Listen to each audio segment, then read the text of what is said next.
Alrighty, hello, welcome back. Happy Monday.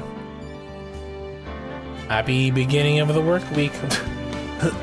Excuse me. So yesterday we wrapped up the Mega Man X Legacy Collection, which brought us Platinum number 49. I wasn't sure what I wanted to do for Platinum 50, and I figured, you know what? Let's play some Phoenix Wright. I mean, there's a total of 3 games before I get this Platinum, but I think this will be the focus for a little bit. I mean, obviously Friday is Monster Hunter Wilds, but you know, what's a nice, good, what harm can a nice little read along do for you for an easy plat, right? Quick disclaimer: I have played these games before, but it was a really long time ago, and so while I know how general story beats go, the specifics, I mean, I'm gonna have to try to remember. So we'll see how that goes.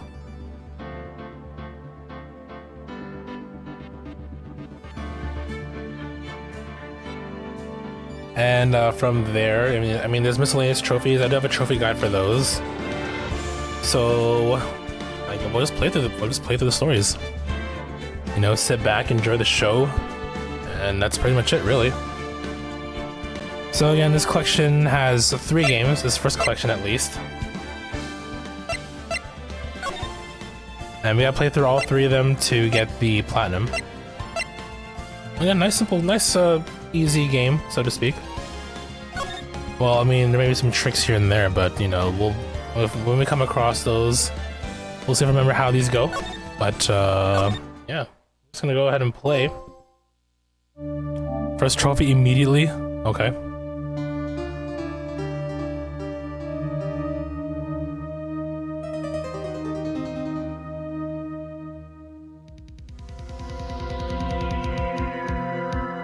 Damn it, why me? Oh, my controller. I can't get caught. Not like this. I gotta find someone to pin this on. Someone like him. Maybe I should... I'll make it look like he did it. Maybe I should switch the windowed one? At least to get the full view of everything.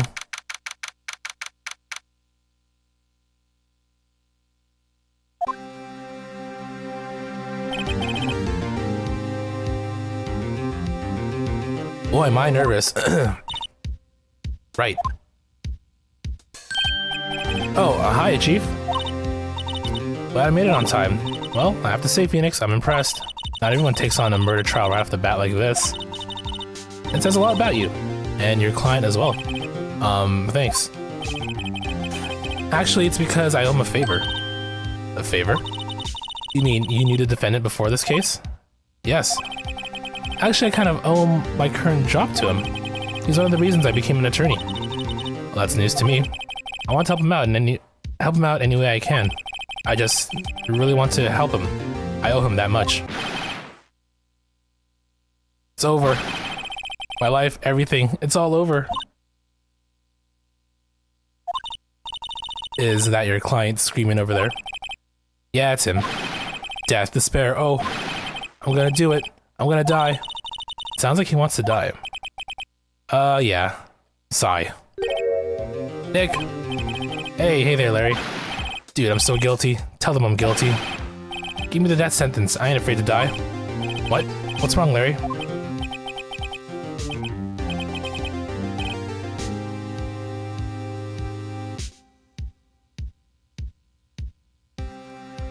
Oh, it's all over. I'm finished. Finished. I can't live in a world without her. I can't. Who took her away from me, Nick? Who did this? Aw, Nick, you gotta tell me. Who took my baby away? The person responsible for your girlfriend's death? The newspapers say it was you.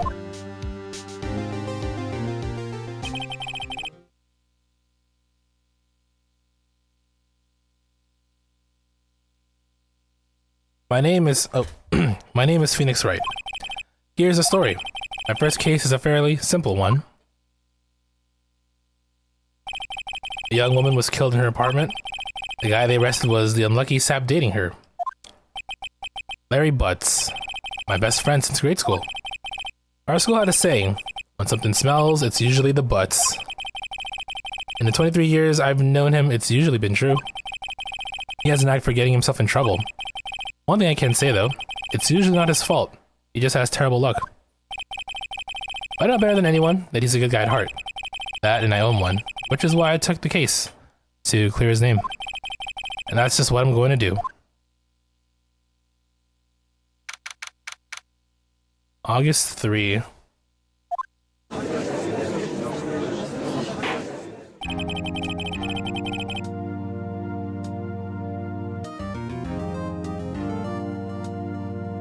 Court is now in session for the trial of Mr. Larry Butts.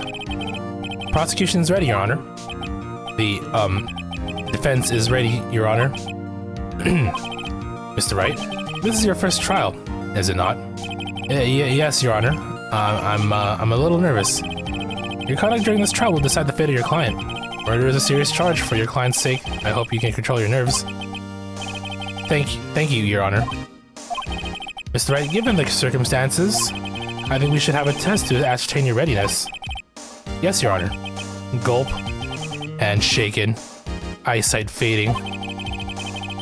Test will consist of a few simple questions. Answer them clearly and concisely. Please state the name of the defendant in this case. So I think there's a trophy for this one specifically. Please answer Mia Fey.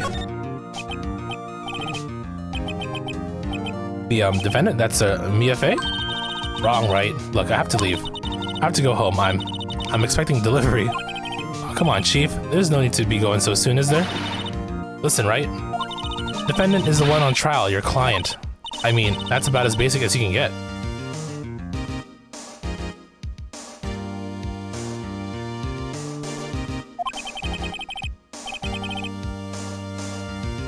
Put my foot in it this time. I gotta relax. Sorry, I couldn't hear your answer. I'll ask once more. Please turn in your badge. Please state the name of the defendant in this case. Defendant is me, right? Right. Have you completely lost your mind? Focus. Defendant is a person on trial. You're his lawyer. Yeah, okay. I just want to see the other messages. You did pass the bar, didn't you? Sorry, I couldn't hear. Okay, so, it just loops. Hello, Toad. How you doing? The defendant? Well, that's Larry Butts, Your Honor.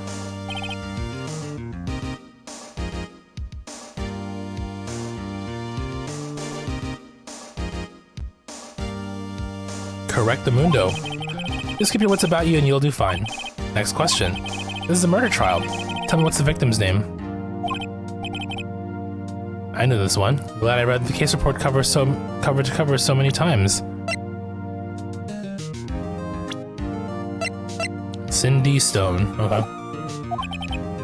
It's... Wait, uh-oh. No way, I forgot. I'm drawing a total blank here. Phoenix, are you absolutely sure you're up to this? You don't even know the victim's name? Oh, the victim. Of course I know the victim's name. I just forgot. Temporarily. I think I feel a migraine coming on. Look, the victim's name is listed in the court record. Just press the R1 button to check it at any time, okay? Remember to check it often. Do it for me. Please, I'm begging you. Mr. Wright, who is the victim in this case? Mia Fey. Cinder Block. The victim's name is Cindy Stone. Correct. Now tell me, what was the cause of death? Blunt trauma to the head. No, it doesn't specify where. Blood loss due to blunt trauma.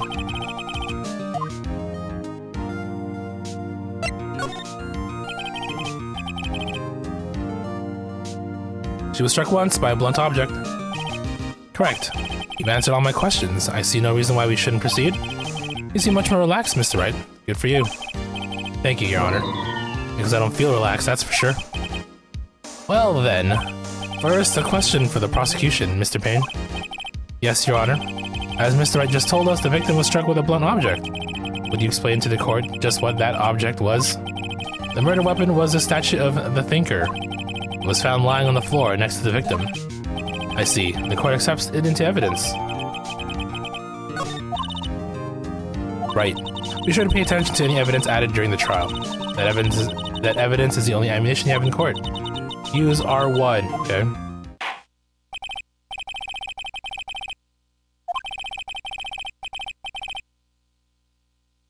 Prosecution calls the defendant, Mr. Butts, to the stand. Chief, what do I do now? Pay attention. You don't want to miss any information that might help your client's case. You get your chance to respond to the prosecution later, so be ready. Let's just hope he doesn't say anything unfortunate. Uh-oh, Larry gets excited easily. This could be bad.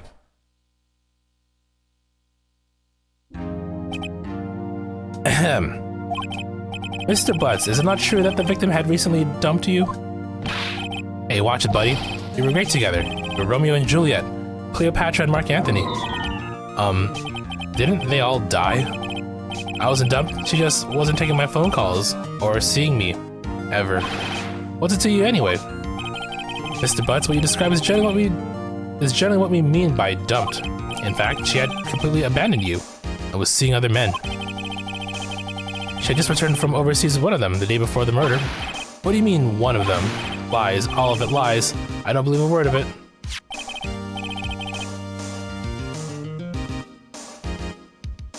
Your Honor, the victim's passport.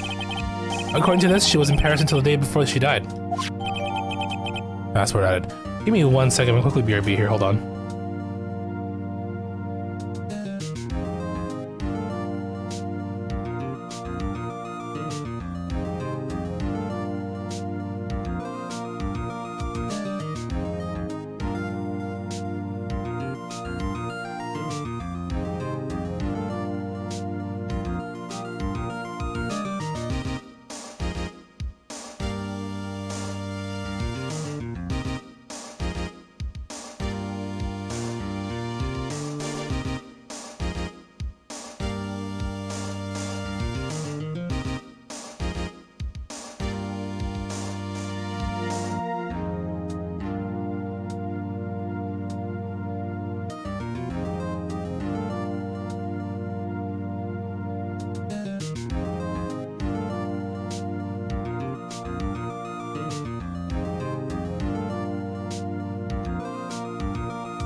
Indeed, she appears to have returned the day before the murder. Dude, no way. The victim was a model, but did not have a large income. It appears she had several sugar daddies. Daddies? Sugar? Yes, older men who gave her money and gifts. She took their money and used it to support her lifestyle. Dude. You can clearly see what kind of woman this Miss Stone was. Tell me, Mr. Butts, what do you think of her now? Right? I don't think you want him to answer that question. Yeah, Larry has a way of running his mouth in all the wrong directions. Should I stop him from answering? May as well.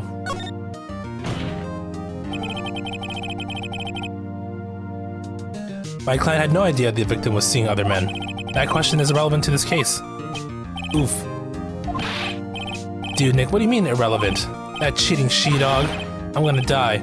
I'm just gonna drop dead. Yeah, when I meet her in the afterlife, I'm gonna go to get to the bottom of this. Let's continue with the trial, shall we? I believe the accused's motive is clear to everyone. Yes, quite. Oh boy, this is so not looking good. Next question. You went to the victim's apartment on the day of the murder, did you not? Gulp. Well, did you or did you not? Well, maybe I did and maybe I didn't. Uh-oh, he went. What do I do?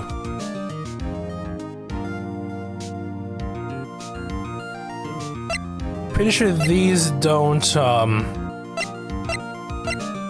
doesn't matter which way I go, but we'll just have him answer honestly. I know, I'll send him a signal. Tell the truth. Yeah. Yeah, I was there. I went. Sure looks bad, but at least he's honest.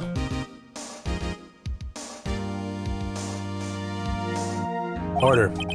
Well, Mr. Butts? Dude, chill. She wasn't home, man. So, like, I didn't see her. Your Honor, the defendant is lying. Lying? Prosecution would like to call a witness who can prove Mr. Butts is lying. Well, that simplifies matters. Who is your witness? Man who found the victim's body, just before making the gruesome discovery. He saw the defendant fleeing the scene of the crime. Order. Order in the court. Mr. Payne, the prosecution may call its witness. Yes, Your Honor. This is bad. On the day of the murder, my witness was selling newspapers at the victim's building. Please bring Mr. Frank Sawed to the stand. I forgot that was his name. Hello, you. Mr. Did it. He did it because of the cutscene we saw in the beginning. Mr. Sawed, you sell newspaper subscriptions. Is this correct? Oh, yes. Newspapers, yes. Mr. Sawed, you may proceed with your testimony. Please tell the court what you saw on the day of the murder.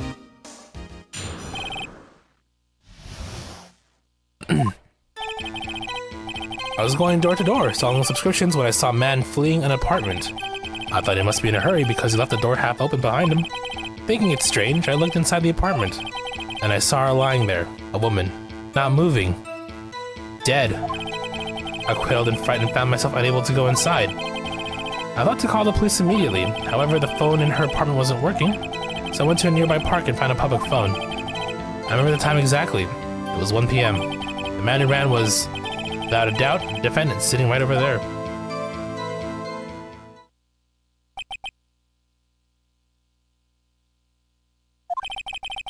Larry, why didn't you tell the truth?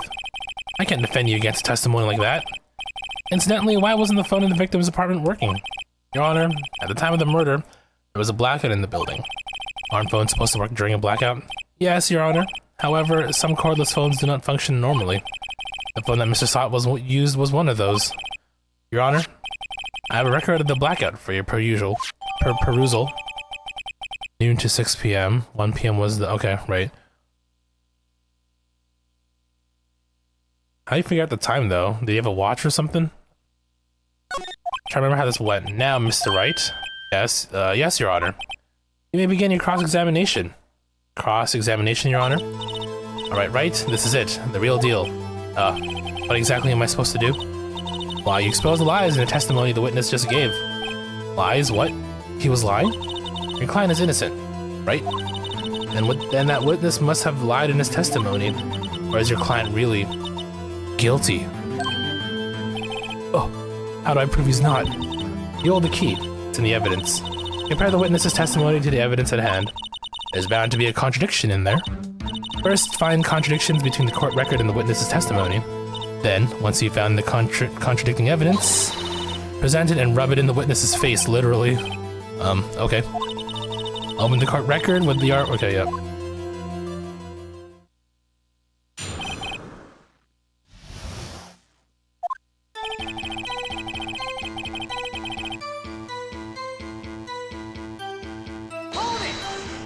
I guess I can press on statements as well, right? On every statement? Isn't a man leaving an apartment a common sight? I find it odd you would take notice of him. I don't know. He just seemed strange to me, that's all. Like he was mad and yet frightened at the same time. Just like a criminal fleeing the scene of a crime. Objection! The defense requested the witness refrain from conjecture. Of course, what the witness means is that the man he saw looked suspicious. So what happened next? I thought he must be in a hurry because he left that door half open behind him. Thinking it's strange, I looked inside the apartment, and then I saw her lying there, a woman not moving, dead.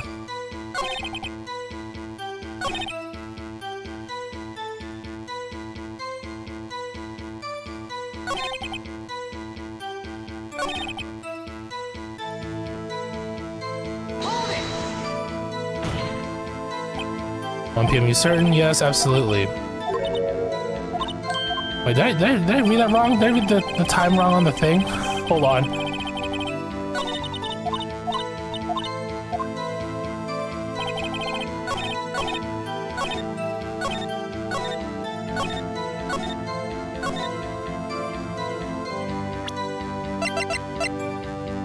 From noon to 6 p.m. I mean, that means you couldn't get the time, right?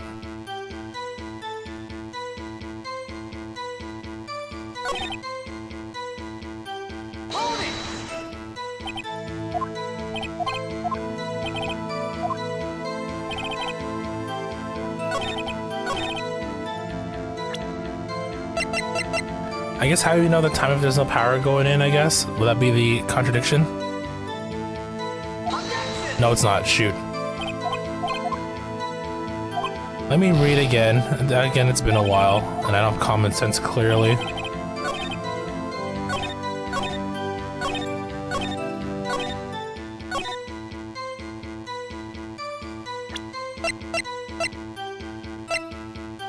Alright, the time, that's right. The autopsy report. Duh.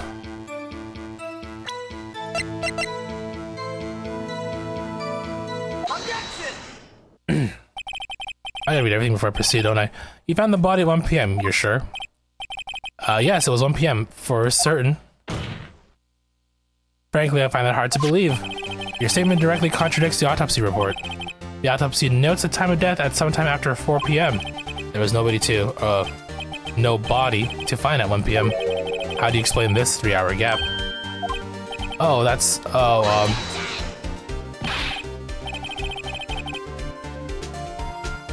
this is trivial. The witness merely forgot the time. After his testimony, I find that hard to believe.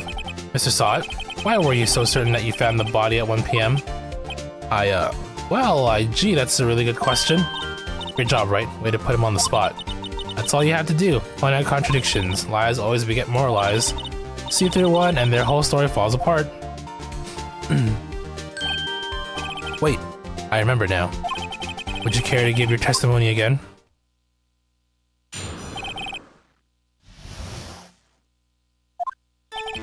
You see, when I found the body, I heard the time. There was a voice saying the time. It was probably coming from the TV, but power outage, that's where I got confused. Oh, but it was 3 hours off, wasn't it? I guess the victim must have been watching a video of a taped program. That's why I thought it was 1 p.m. Terribly sorry about the misunderstanding. I see, you heard a voice saying the time on a taped program. Mr. Wright, you may cross-examine the witness. Okay. You know what to do. I got this one. Do you, though? No, we totally do. It should be fine.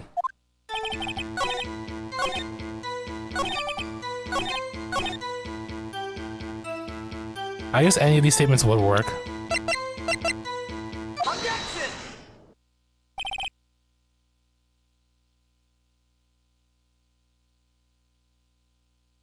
Hold it right there. Prosecution has said there was a blackout at the time of the discovery, and this record proves it. You couldn't have heard a television or a video. God. Irk. Defense has a point. Do you have an explanation for this, Mr. Sott? No, I find it quite puzzling myself. Quite. Wait, I remember now. Mr. Sott? The court would prefer to hear an accurate testimony from the very beginning. These constant corrections are harming your credibility. Then you seem rather distraught. My apologies, Your Honor. It must have been the shock of finding the body. Very well, Mr. Sott. Let's hear your testimony once more, please.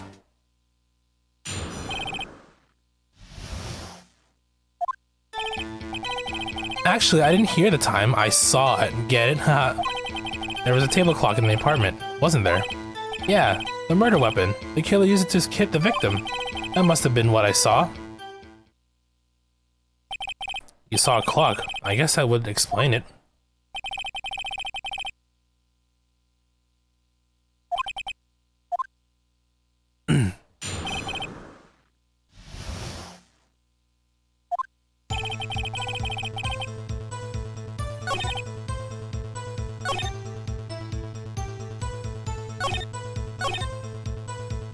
So I guess we can present this because, clock? What clock?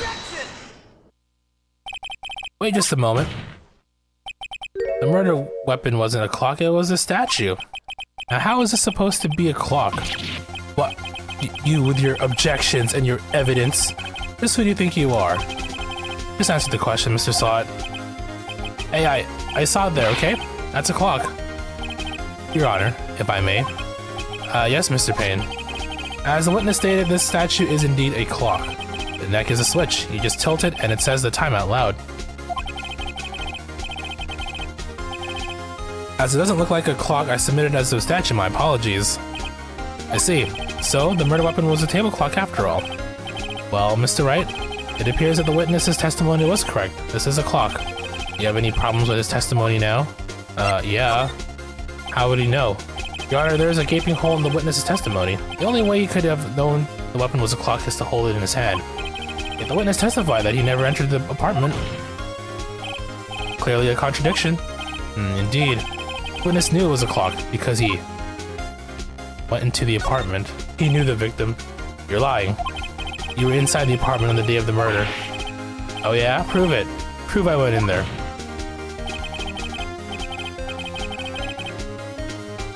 I'll do better than that. I can prove you were the one who killed her.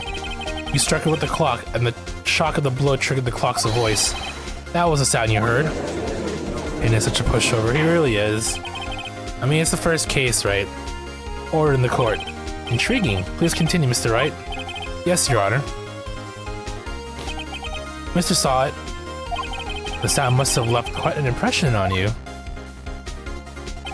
Understandable, since the murder weapon spoke just as you hit the victim. That voice was burned into your mind. That's why you were so certain about the time. Well, what's the meaning of this? This is all baseless conjecture. Baseless? Just look at the witness's face. Yeah. Would the witness care to elaborate? Is Phoenix supposed to be a newbie at this point? This is his first case, yeah. His first trial. First trial, I should say, not case. Did you strike the victim with the clock? That day I never... Look, the clock I heard... No, I mean, I saw. Oh, yeah. Man has a toupee. Shut up. I hate you. It was him, I tell you. I saw him. He killed her, and he should burn. Burn. Give him death.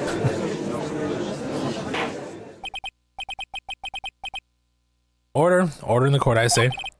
Your Honor, a moment, please. There isn't a shred of evidence supporting the defense's claims. Mr. Wright, Your Honor, you claim the sound the witness heard came from the clock. Do you have any evidence? The whole case is riding on this. I'd better think it through carefully. Your Honor, the sound Mr. Sot heard was definitely this clock. A fact which is clear if you simply ask the neighbors. Let's sound the clock now here in this court. Your Honor, may I have the clock? I ask the court to listen very carefully. Beep. I think it's 8:25. That's certainly a strange way to announce a time. Well, he is the thinker, after all. So we've heard the clock. What are your conclusions, Mr. Wright? Mr. Payne, can you tell me what time is it now? It's 11:25. Ooh. As you can see, this clock is exactly 3 hours slow. Precisely the discrepancy between what Mr. Sot heard and the actual time of death. So, Mr. Sot, try to talk your way out of this one. Haha. You forgot one thing. Uh-oh. What's he talking about now? While it may seem like that clock is running 3 hours slow, it proves nothing. How do you know it was running 3 hours slow on the day of the murder? If you can't prove that, you don't have a case.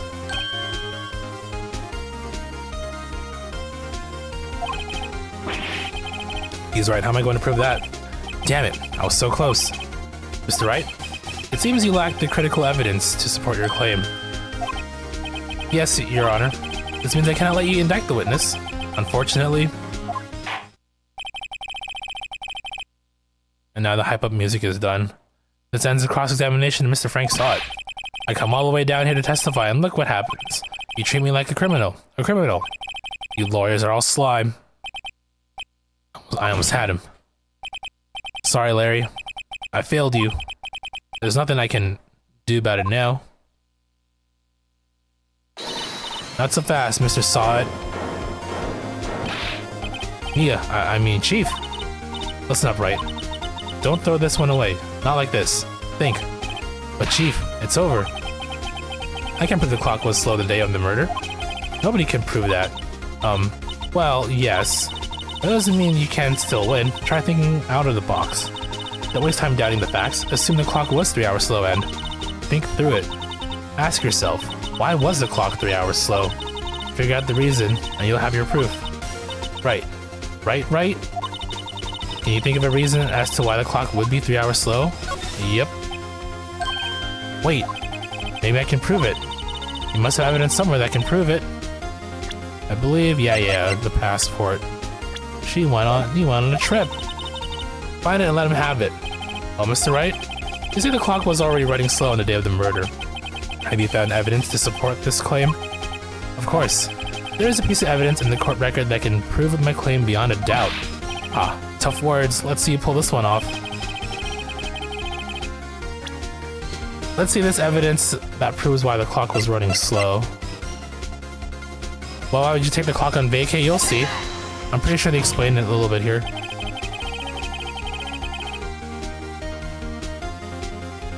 The victim had just returned home from abroad the day before the murder. As we all know, the time difference between here and there in Paris is 9 hours. When it was 4 p.m. here, it's 1 a.m. the next day there. The clock wasn't 3 hours slow, it was 9 hours fast. The victim hadn't reset her clock since returning home. That's why the time you heard when you struck her dead in her apartment was wrong. Proof enough for you, Mr. Saw It? Or should I say, Mr. Did It? Got him now. Oh my god, he's dead! We killed him! Order, I say. Well, this case has certainly turned out differently than we all expected. Mr. Payne, your witness, he was arrested and has been taken away, Your Honor. Very well. Mr. Wright. Yes, Your Honor. I have to say, I'm impressed. I don't think I've ever seen someone complete a defense so quickly, and find the true culprit at the same time. Thank the writers, Your Honor. Not me. At this point, this is only a formality, but this court finds the defendant, Mr. Larry Butts, not guilty.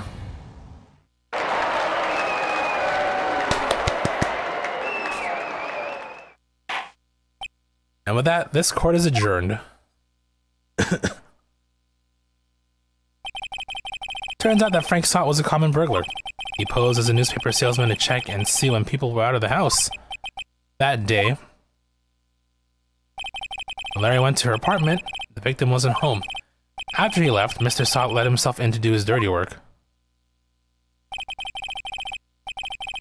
While he was searching her place, the victim returned. Flustered, Mr. Sott grabbed the nearest blunt object he could find. It was Larry's fault for not locking the door properly. Larry, you killed her. Still can't believe we won. Right? Good job in there. Congratulations. Thanks, Chief. I owe it all to you. Not at all. Not at all. You fought your own battles in there. It's been a while since I've seen a trial end on such a satisfying note. I've never seen the Chief looking this happy. If she's this glad, imagine how Larry must feel. My life is over. Larry, you're supposed to be happy. What's wrong now? Aw, Nick. Don't worry about me. I'll be dead and gone soon.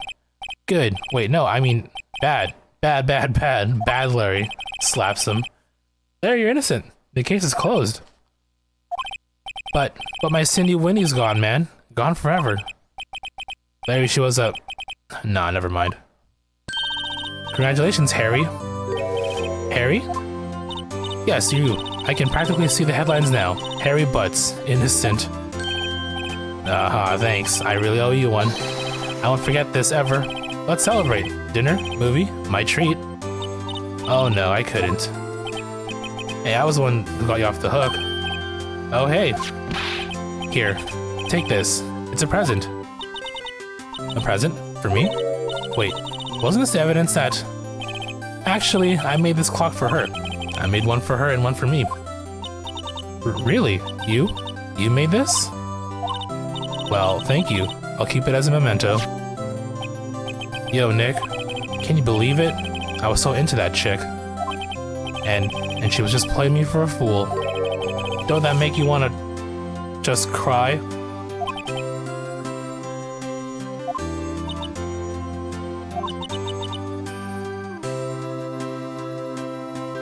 Are you so sure? Excuse me? I think she thought quite a lot of you, in her own way. Nah, you don't gotta sympathize with me. It's okay. Oh, I'm not just sympathizing. Really? Isn't that right? Right.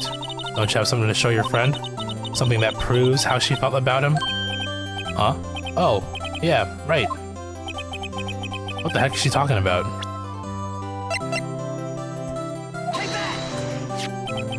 Check this out, Larry. Your clock. Proof positive you weren't just some chump to her. Huh? What about that clock? This is the clock you made for her, Larry. And she took it with her when she traveled. Whatever, she probably just needed a clock, that's all. You think so? It's a pretty heavy clock to take traveling. Also, it's a very inconvenient clock. When you can have like a watch, you know what I mean? Nowadays. Or I guess still at that time, it was like in the 2000s. They have watches. Well, make of it what you will. Well, there's your question. Why would she take that clock on vacay? Because she loved him, apparently. Or so that's the positive spin on it, but who knows, really? Hey, Nick. I'm glad I asked you to be my lawyer. Really, I am. Thanks. Hope that made him feel a little better. Right? I hope you see the importance of evidence now. Also, hopefully you realize things change depending on how you look at them. People too. We never really know if our clients are guilty or innocent. All we can do is believe in them. And in order to believe in them, you have to believe in yourself. Right? Listen. Learn. Grow strong. Never let go of what you believe in. Never. Well, I think our work here is done. Shall we be off? Yeah, I guess so. Say, how about dinner? On me. We'll drink a toast to innocent butts. Yeah. Oh, speaking of Harry, you're saying part of why you became a lawyer was because of him. Yeah. Part, at least. You'll have to tell me more about it sometime. Maybe over drinks? Mia, please. We're still in the courtroom. And so my first trial came to a close. Larry slapped me on the back and said, "Gee, Nick, it's good to have friends. But I'm pretty sure he's not going to pay us unless you count the clock he gave Mia." I didn't know it then. But that clock was soon going to be at the center of another incident. And my promise to tell the chief about me and Larry.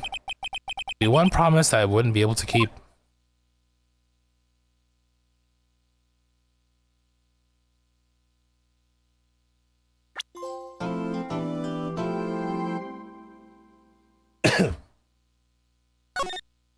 Episode 2. Are they gonna throw us in?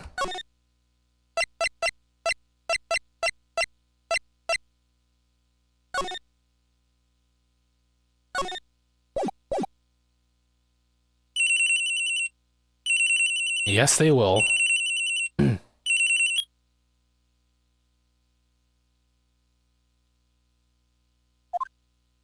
Hello, this is Maya. Hey Maya, it's me. Mia, what's up? You haven't called in a while. I'm sorry I've been so busy. How have you been? Well, lonely, and it's all your fault. Nah, I'm just teasing. I've been great. I'm finally getting used to having my own place. That's good to hear. Actually, I'm calling because I have a favor to ask. I know. Want me to hold evidence for you? Sharp as always. There's a lot of buzz about the upcoming trial. I just don't feel safe keeping the evidence here. I gotcha. So what is it this time? It's a clock. A clock? Yeah, it's made to look like the statue, the thinker, and it tells you the time. I thought you might like it. You always like toys. Hey, I'm not a little girl anymore, sis. Now, you know I'm only teasing. I should probably tell you, the clock isn't talking right now. Huh? It's not working? That's lame. I had to take the clockwork out. Sorry. I put some papers inside it instead. Papers? Is that the evidence then? Well, there's a possibility that it might turn out that way, yes. Can you come by the office tonight, say at 9 p.m. or 9 o'clock to pick it up? 9 p.m. I guess, she did say tonight. I'll be in a pre-trial meeting until then. Okay, sis. But I expect dinner. Something good. like burgers. I could really go for a good burger. Okay, we'll hit the usual joint. Alright, it's a deal. Okay, sis, see you soon. Yep, I'll be waiting. Conversation recorded.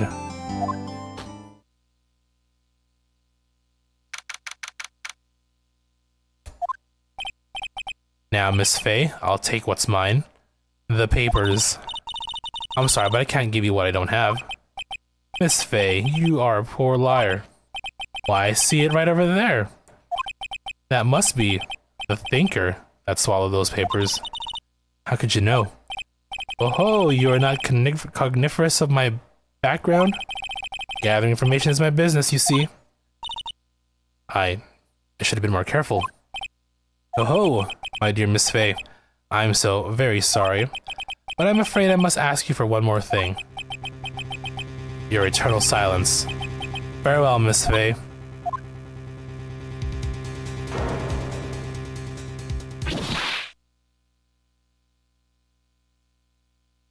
Kinda crazy how they did Mia dirty like that. Mia's cool, man. Red, white, blue.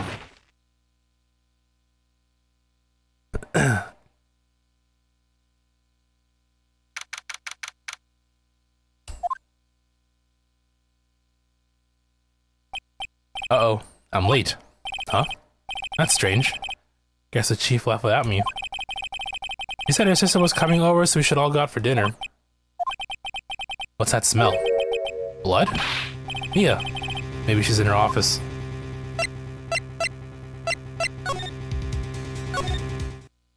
That smell. Blood. Sis. Someone's there. Chief? Chief?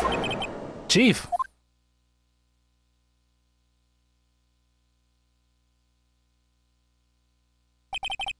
Who are you? Oh. Okay, she fainted too. The strange girl dropped out cold. I left her lying on the office sofa. I went back to the chief where she lay under the window. Her body was still warm. I could feel it when I held her shoulder. Then, all too quickly, it began to fade. Until finally, she was cold. The chief.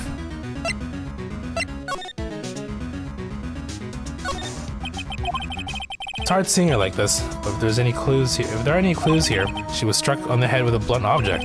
She probably died instantly. The thinker lying next to her must have been the murder weapon. There are some glass shards near the chief's body. Must be pieces of the glass light stand lying broken in the back of the room. Nothing else that seems like a clue here. A piece of paper. It must have fallen from Mia's hand. What could it be?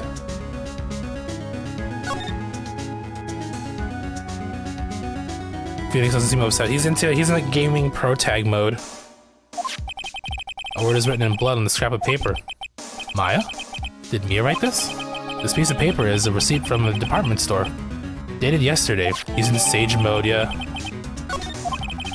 I think that's enough sniffing around for now. I better call the police and find out what that girl was doing here. He's a lawyer first. Emotions second.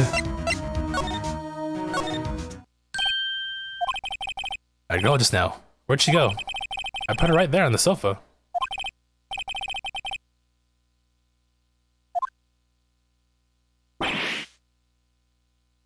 You're always in sage mode? Yipes. Don't scare me like that.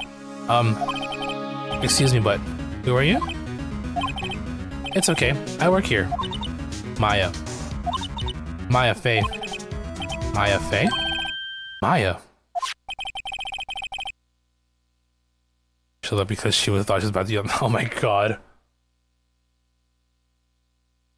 Pretty sure this girl's not of age yet at this time, so. So Mia was writing this girl's name. Maybe I should show her the receipt? I never thought there'd be a use for evidence like this outside the courtroom.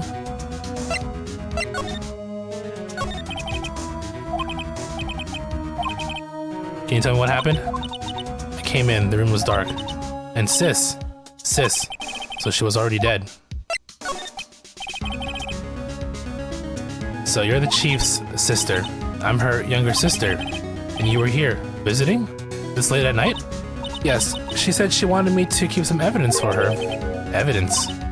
Yes, it was that clock. It was the thinker.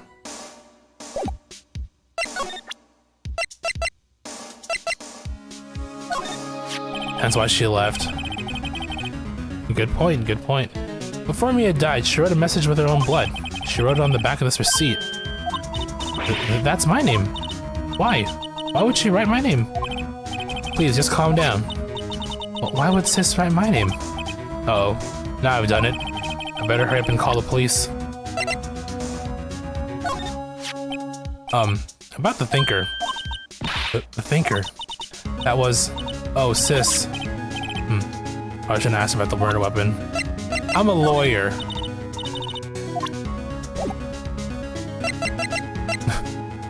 Okay, is there a phone here? No. Do I need to go back?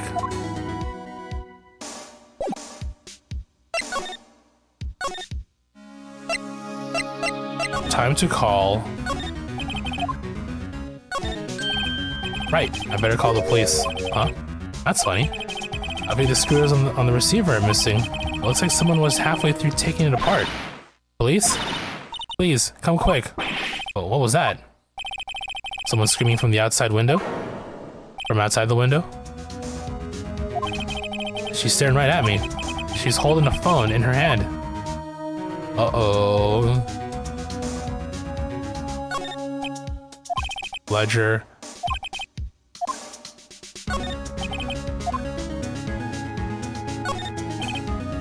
Perfectly normal desk.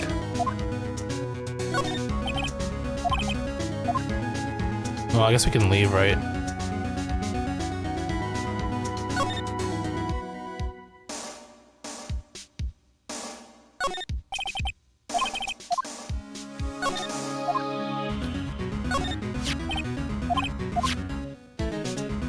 I think we're good to leave. Back to the office. Wee woo, wee woo. The police. Sounds like they're coming this way. Freeze, police! Hey, it's your boy. All right, I'm Detective Dick Gumshoe. See, Gumshoe? What an odd name. Received a report from the building across the way. See, got a person saying they saw murder. Must have been that woman I saw. Anyway, I don't want either of you moving 1 inch, okay? Great, just great. Maya, wait, she wouldn't have. Nah. Whoa. Excuse me. Eek. This word Maya here mean anything to you? That's my name. What? The victim drew this here note in her own blood, see? With her dying breath, she wrote down the killer's name. Case closed. The killer? I'm not. Case closed. You're coming down to the precinct, ma'am. What?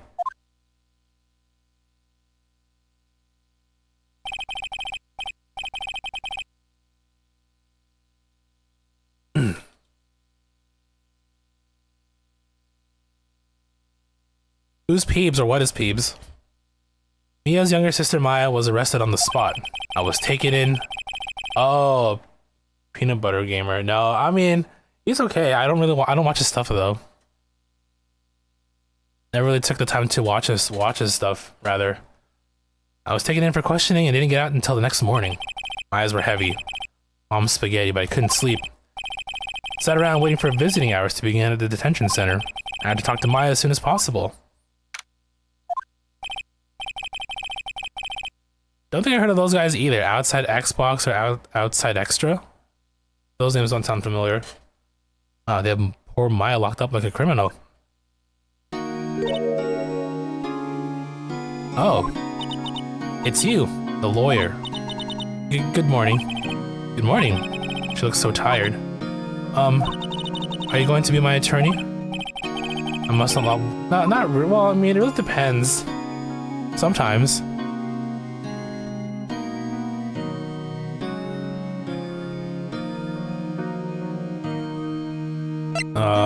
Well, that's why I want to talk to you. Let me do it. First things first, I better get her cheered up. Yeah, of course I will. Cheer up. Really? Whoa, did I say the wrong thing? She looks sadder now. Well, what? What's wrong? You don't think I can do it? No, no one could. Who would believe me? Even you, when you found me in the office, you looked at me like I had done it. Did I look at her like that? No, I never thought. It's okay, I understand. And I've also heard about you. Heard? Heard what about me? I was talking to my sister on the phone the other day.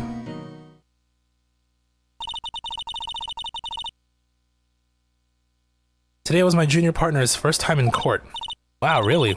How'd that go? It was quite the scene. Honestly, I was on edge the whole time. It's been a while. So he crashed and burned? He's a genius. One of those strike fear into the hearts of evil types. The only thing he's lacking is experience. Huh. Sounds like it was fun. Well, I know who to go to if I ever get into trouble now. I don't know, Maya. I think you might want to wait. Give him 3 more years. That is, unless you want to be found guilty. Oh shit, she's talking shit behind my back. That's what she said. I'm sorry. I didn't mean to insult you. No, it's okay. It's true, I guess. But at the same time, I can't just sit by and watch. When I think of the person who did this to Mia... I know. Let's chit-chat. There's something I've been wanting to ask you. Yes? What's with that outfit? Oh, this? This is what all acolytes wear. It's my uniform, you could say. Acolytes? Like people in religious training? What is it you do? Oh, it's nothing strange, really. I'm a spirit medium. In training. A spirit medium? Pretty sure that qualifies as strange. Could you tell me about the day of the murder? Yes. Let's see. That morning, I got a call from my sister. She wanted me to hold on to a piece of evidence for an upcoming trial. Evidence? Yes, that clock shaped like the thinker. The one Larry made. How could that have been evidence in the case? Right. She said something about that. I remember. Do you want to hear it in her own voice? Her own voice? Yes. I'm pretty sure our conversation is on my cell phone. You recorded it? Yep. I forgot how to delete those things. And where's your phone now, lady? So you say you had a conversation with your sister on your cell phone? Let's hear it. Right. Oh, I just remembered. A detective took my cell phone. Sorry. Oh, right, of course. Next time I see Detective Gumshoe, I'll ask him for it. I'll write you a note so you won't forget, okay? Sure, thanks.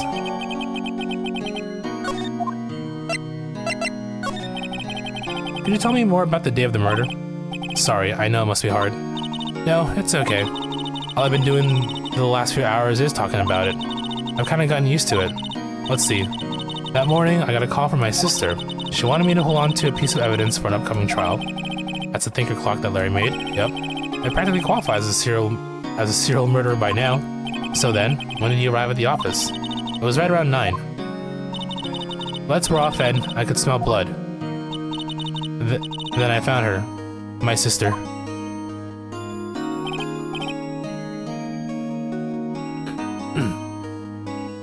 Thanks, Maya. That's all I need to hear for now. So you're an acolyte. Spirit medium in training. That's right. The Fae family, especially the women, have always been very sensitive to the spirit world. Wait a sec. You said the Fae family? So Mia was into this stuff too? Of course. She left the mountain to follow her career, she said. Her powers were first class, too. I had no idea. Wait. What? So you're a real, honest-to-goodness spirit medium? With ESP and all that? Yes. In training. Well, can't you contact Mia's spirit then? We can ask her who killed her. I'm sorry. I'm still in training. I couldn't do something on that level. I thought that would be too easy. Huh? Something the matter? I was wondering, could I ask you a favor? This is the address of a famous lawyer. My sister gave me this a long time ago. She said if I ever was in trouble, I should call him. And well, I'm in trouble.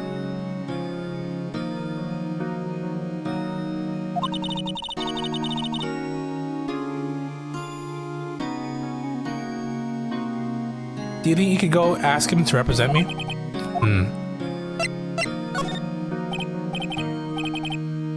Sure, why not? I'll go ask.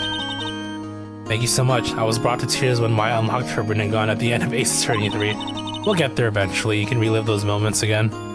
I have no one else to turn to. Say, what about your parents? I see. Don't worry. Leave it to me. Thank you.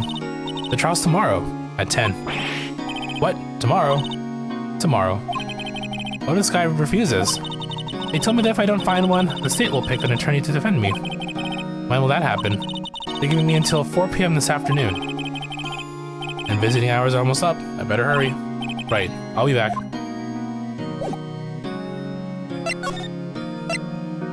Grossberg. I remember this guy.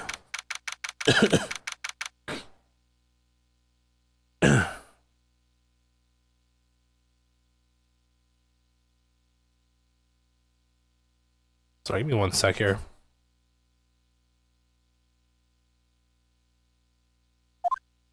Just making sure I don't miss anything from the trophy guide here.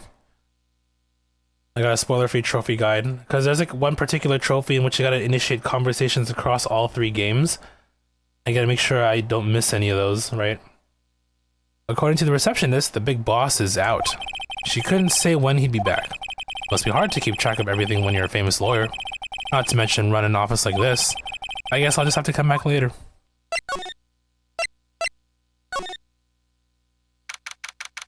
Home sweet home. The office is filled with police officers. They're all busily searching for clues. Hey, you there. This is a crime scene, pal. No trespassing. Sorry, don't I know you from somewhere? Wait, you're that Butts guy, aren't you? No, Phoenix Wright. How could anyone mistake me for Larry? Ah, I guess I got the wrong name, Mr. Wright. Sorry about that. That Butts guy, he was a killer. And you're no killer, right? He was proven innocent. Right. And you were? Detective Suede Shoes, Detective Gumtree. Gumshoe, wasn't it? Dick Gumshoe? Right, at your service. Hang on, that's Detective Gumshoe to you, pal. Anyway, get the name right. And don't go calling me Dick. Hey, Dick, get over here. Yes, sir. Be right there. You're her lawyer, right, pal? If you got business here, you better do it quick. Ooh, you think I'm Maya's lawyer? Nice! About Miss Faye, did you do an autopsy? You want to know the results, eh? Now don't you look at me like that, pal. It's no use. She might have been your boss. That doesn't mean you get any special treatment. Alright. You can see the report, but that's all. 9 p.m. Single blunt force trauma death was instantaneous. About Maya. Yeah, I'm looking forward to the trial. Sorry, pal, but this is one trial you aren't going to win. Well, why do you say that? The city's put Prosecutor Edgeworth on the prosecution. Oh, hell yeah, Edgeworth. I'm sure you know what that means, you being a lawyer and all. Prosecutor Edgeworth. That's right, pal. Mr. Miles Edgeworth himself. Wait, you do know him, don't you? Who doesn't know Edgeworth? I know him. He's a feared prosecutor. He doesn't feel pain, he doesn't feel remorse. He won't stop until he gets his guilty verdict. Aw, don't talk about him that way. Make him barely sound human. Still, I'm afraid this pretty much decides the case. So Edgeworth is on this one. He hasn't lost a case since he became prosecutor at the incredibly young age of 20. Of course, there are rumors of back alley deals and forged evidence. All I know for sure is that Edgeworth hates crime with almost an abnormal passion. Never imagined I'd be facing him so soon. Okay, so I think we gotta show him the note.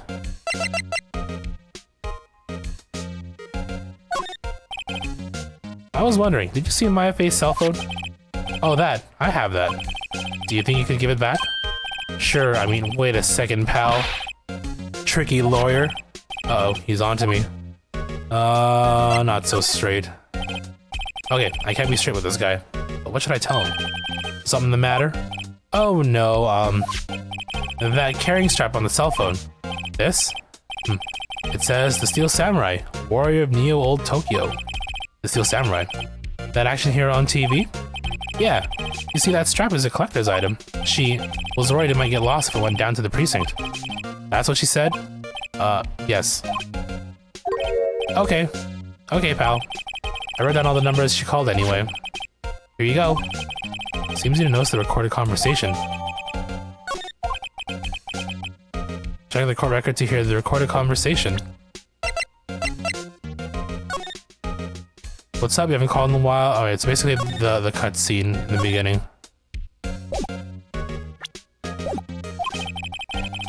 I guess I've asked all the questions I needed to. You all done, pal? Yes, thank you. I'll be heading out now. Oh, wait. One more thing I want to mention to you. I don't suppose you're planning on talking to that witness. Anyway, you better not. No influencing the witness with your lawyerly ways, pal. Come to think of it, I had completely forgotten about her. The witness? Yeah, Miss April May. I'm sorry about this, but I can't tell you anything about her. Well, you just told me her name. Miss May, huh? So you sent her home already then? You're trying your lawyerly tricks on me now. She's not to go outside her room until the trial. So, she's still in the hotel across the way. I guess I should know better than to try to get a detective to leak information. You got that right, pal. Time to pay a visit to Miss May. Oh, Gumshoe, we love you. Never change.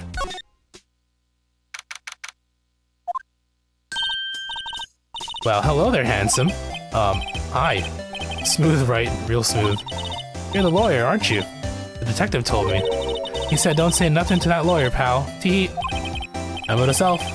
Thank Detective Gumshoe for making my job harder. Gee, this is all like something out of a movie.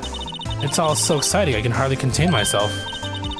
Ooh, let me go freshen up so I can look the part of the beautiful eyewitness. I pity the lawyer that has to cross-examine this one. It's definitely you. The late summer sunlight streams through the window. There's the Fane Co. office building, of course. You can see the inside of the room pretty clearly from here. I think it would be a little difficult to recognize the face from this distance, though. Bottle and 2 glasses are on the table. Somebody must be staying with her. And of course, the most suspicious thing. There's a screwdriver stuck in this drawer. I wonder what's inside. Let's take a look. Hey! What are you doing? No touching. Ooh, bad boy. You really shouldn't pry around in other people's rooms now. You wouldn't want to make me upset, would you? Upset? I thought she was going to explode for a second there. You know the adage Jamaican to... Really?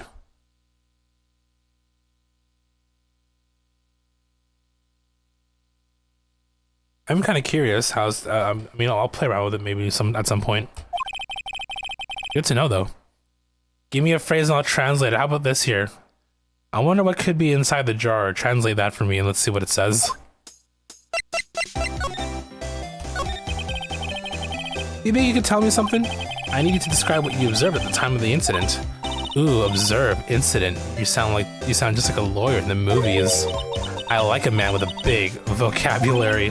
Better not encourage her. You know, that thing that occurred, happened the other day? The bad thing? What did you see when it happened? I don't suppose you could tell me about it. Pretty please? You wonder what coulda did. Okay. That's cool. That's good, and that's in Google's like translate like system or whatever. Interesting. Let me see. Well, dream on. If you want to know, you'll just have to come to court tomorrow, Mr. Lawyer. Oh boy. Could you... Just who exactly are you? Ooh, Mr. Lawyer, are you hitting on me? No, hey, I'm just doing my job here. T, you know, you're cute when you blush. Believe me, this is the first time in my life I've blushed this much. Right. Can you just tell me what it is that you do? Well... No, T, and you had your little hopes up, didn't you? Oh boy. I see there are 2 glasses on the table. Is someone staying here with you? Ooh, what amazing powers of observation. Must be one of those famous detectives, like, on television. Oh no, not me. I'm just a lawyer. Say, Mr. Big Detective, why don't you go look for clues in the garbage, Miss May doesn't like nosy little lawyers. Humph. Oh boy. I guess that's all I can get out of you for now. Maybe our boy Grossberg is back now. Seems like Mr. Grossberg is out. Well, maybe I should just wait for him to come back. Ahem. That wasn't the most over-the-top clearing of the throat I've ever heard. Aha, so you're the one they say has been looking for me. Yes, that's me. Looks even grander than I imagined. That badge on your collar. Ah, so you're a lawyer, are you now? Yes, well... Yes. And what do you want? I'm not particularly busy these days. Please, proceed. Not busy? Then how come no one could get in touch with you? Something the matter? You came to see the one and only Marvin Grossberg, did you not? Well, here I am, boy. What do you want? Out with it. Well, sir, actually, it's about Maya. Maya Fey? Oh, shit. Yes, Maya Fey. Go on. Why the strange reaction? Ha-cha-cha. I'm really quite busy here, son. I can't go taking cases on a day's notice. Nope, it's quite impossible. Well, wait a second. How did you know the trial was tomorrow?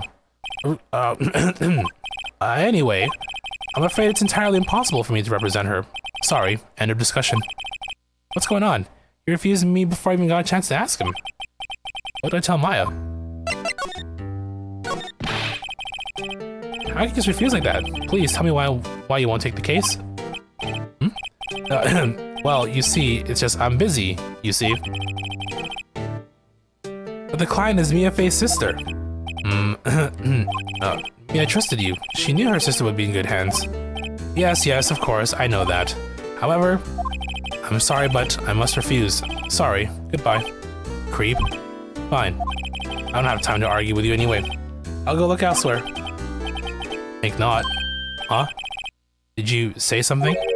I think not, I said. Well, what do you mean? I'm terribly sorry. But I'm afraid that no lawyer worth their salt will take on this particular case. Terribly sorry, my boy. Why? I cannot say. I beg your pardon, but could you leave? Now? I have nothing more to discuss with you. What's going on here? How did you know Mia Fey? She worked here a long time ago. Quite the apprentice, that one. Learned my techniques in the blink of an eye. She left one day, quite suddenly. She had a mission, you see. A mission? You could see it in her eyes. She followed it with a burning passion. Never looked back at that one. That's quite a painting. Ah, you noticed. It's my pride and joy. Impressive, isn't it? Well, isn't it? The color of the sky, the hue of the sea, the weave of the straw hat. I call this One Piece. It's worth at least 3 million berries. I have no intention of parting with it, of course. No, I won't sell it. Not even to you. I wasn't interested. It's not for sale. I'm not buying. Jeez. He calls it his One Piece. Did you not read the dialogue? Okay, I think we're done here, right?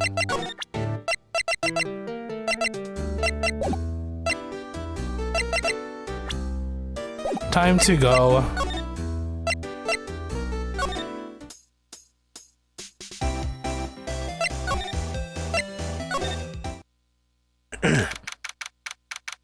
Hey girl, I'm back.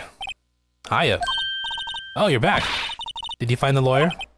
Well, what do I tell her? Well, see, just be honest. I really don't think you should use that guy. He didn't seem healthy. He was all skin and bones. What really happened? You don't mean he refused to help? Eep. I see. I've been abandoned then. I'm here. The main character. What about your family? I only had my sister. My father died when I was very young, and I don't know where my mother is. Don't know? So she could still be alive? The women in my family have been mediums for generations. They say a lot of spiritual power runs in our blood. About 15 years ago, our family was involved in an incident. There was a man, and he ruined our mother's life. Ruined. After that, she disappeared. Several years after that, my sister announced she would become a lawyer and she left the mountain. So you live by yourself? Yes, I've gotten used to it. Oh, also, I had to become independent or I would lose my powers. I feel bad for her, all by herself up on that mountain. How old is she? Like 17? That's like such a, what an age to be in with all, you know, burdened with all this like information and responsibilities. So, who was this man who ruined your mother? About 15 years ago, there was an unusual murder case. Made quite a stir. Everyone was talking about it, apparently. The police were running out of leads, and they were getting desperate. Wait, they didn't use a spirit medium, did they? The police convinced my mother to try and contact the victim. Wow. So what happened? The case was solved, you thought. You thought. The man my mother helped the police capture was innocent. The police's consultation with the medium had all been carried out in secret, of course. But a man found out about it and leaked it to the press. He told all the papers that my mother was a fraud, and the media jumped on it big time. She, my mother, became the laughingstock of the nation. I see. White. Excuse me? That was his name, my sister told me. White? Just a little longer now before the state-appointed lawyer comes, I guess. 4 p.m. Time is up. What should I do? Should I just leave her and go home? Let's go home. Call it a day. I made up my mind. I'm going to defend you whether you want me to or not. Why? Why? Well...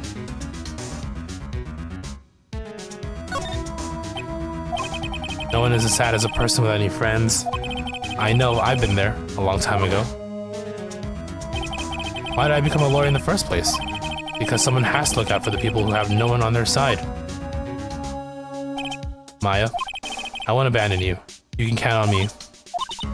That's so kind of you. Sniff. Well, let's fight this one and get you out of here. Right. Thank you. She smiled at last. She looks like an entirely different person. One last question. You are innocent, right? Yes. And I trust you. So you trust me too. Okay? It's a deal. So, what next? There's something that's been bugging me.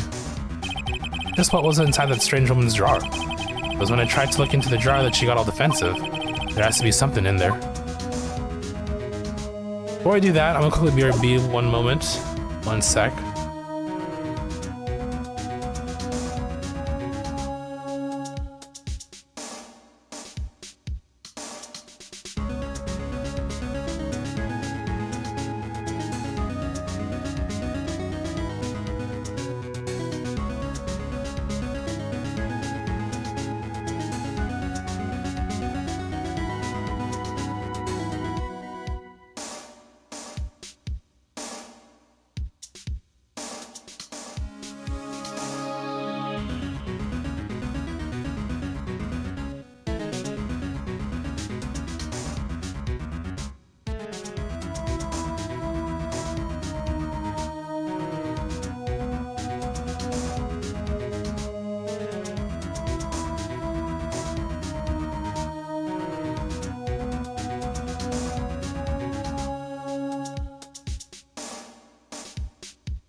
Okay, we're back.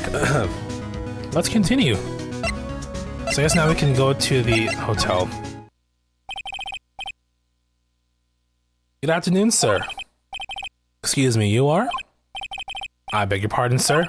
I am the bellboy of this establishment. At your service, sir. All right. You just come up to deliver room service, sir. Do you know where Miss May might be? I believe our guest, Miss May, is currently using the, facilities? If you've no need of anything, I'll be taking my leave. Please, stay as long as you like. Enjoy. Yeah. Wait, no, hey. Why does it seem like every time I come here, I end up embarrassing myself? Wait, now's my chance to sleep around a bit. I almost forgot. Go. You came back quick. I want to ask you to inform Miss May that there is a message for her. Please tell that Mr. White of Blue Corp phoned. Oh, right, sure. Mr. White of Blue Corp? Where have I heard that name? White. That was his name. My sister told me. White was the name of the guy who ruined Mia and Maya's mother. Could it be a coincidence? More importantly, let's go grab this bad boy here. Hey, Jet, how's it going? The screwdriver's sticking out of that half-open drawer. Now's my chance to see what's inside. What do we have here? Wiretap? What would a woman like her be doing with a thing like this? There's definitely something suspicious about this Miss May. Why would you have something like this in her hotel room? There's a story behind all this. I know it. Alright. Miss April May, yep. Have you played through these games? I have, once upon a time. It's been a while, so we're revisiting them. Because I want trophies. I'll be using this bit of evidence in tomorrow's trial, that's for sure. For Maya's sake. I'll get to this woman's bottom. Wait, I mean... You know what I mean. Oh, bellboy? Still there? Uh-oh. Time to scram. I look forward to tangling with you tomorrow, the Miss May, in court.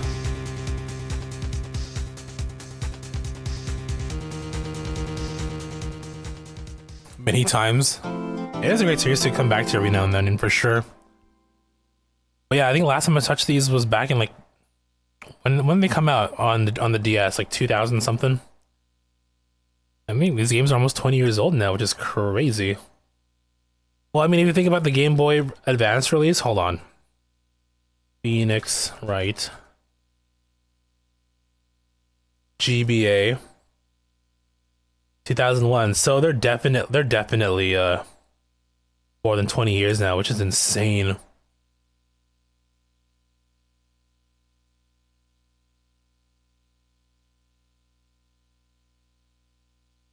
(2001).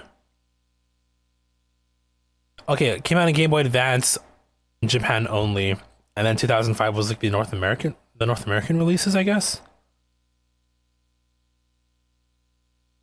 All I can say is June, July. Didn't play them until they came to DS, but yeah, you played the old ones and caught up to where you pre-ordered a Apollo. Ooh.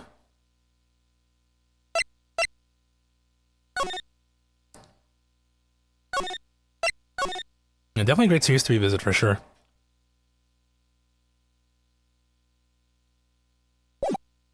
How about this for a name? November, December.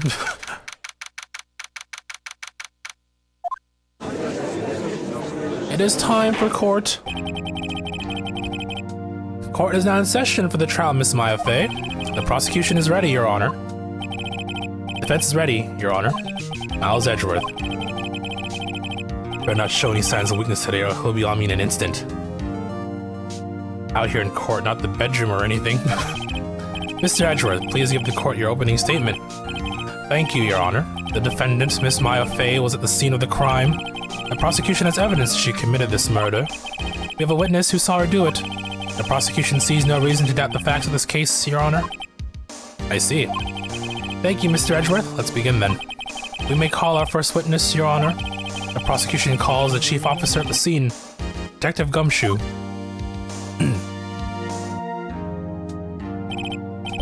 Witness, please state your name and profession to the court. Sir, my name is Dick Gumshoe, sir. I'm the detective in charge of homicides down the precinct, sir. Detective Gumshoe, please describe for us the details of this murder.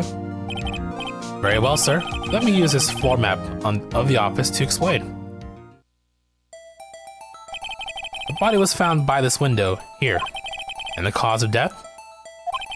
Loss of blood due to being struck by a blunt object, sir. The murder weapon was a statue of the thinker found next to the body, sir. It was heavy enough to be a deadly weapon, even in a girl's hands, sir. The court accepts the statue as evidence. They're still calling it a statue. Since they play the Edgeworth games, I'm just happy they brought game number 2, to the West in an official capacity. I played through the first one once upon a time myself. And yeah, I mean, it's a great mini series. I recommend you play it for sure. Moving in Japan, you actually spend a lot of your study time playing and translating it for. Oh wow, really? Before it came out to the. What platform did that come out on originally? Was that also 3DS?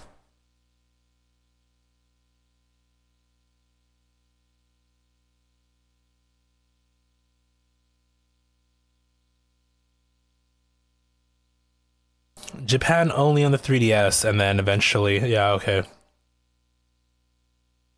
Really hard vocabulary in that game. I bet, because considering how those games took place way back when.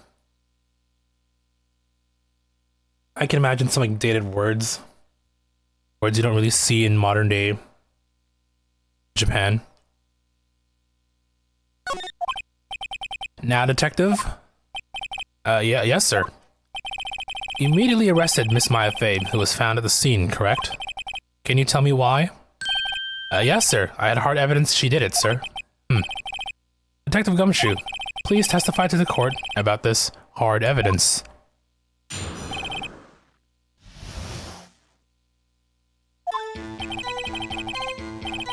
As soon as the phone call came in, I rushed to the scene. There were 2 people there already, the defendant, Miss Maya Fade, and the lawyer, Mr. Phoenix Wright. I immediately arrested Miss Maya Fade. Why?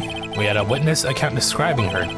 The witness saw Miss Maya Fade at the very moment of the murder.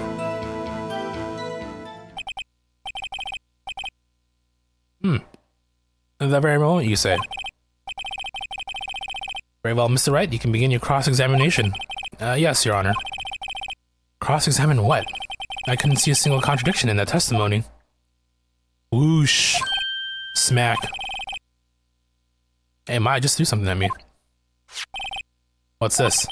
My sister couldn't find any contradictions in the witness' testimony. She would bluff it and press the witness on every detail. So that's how I had to press, we know how this works.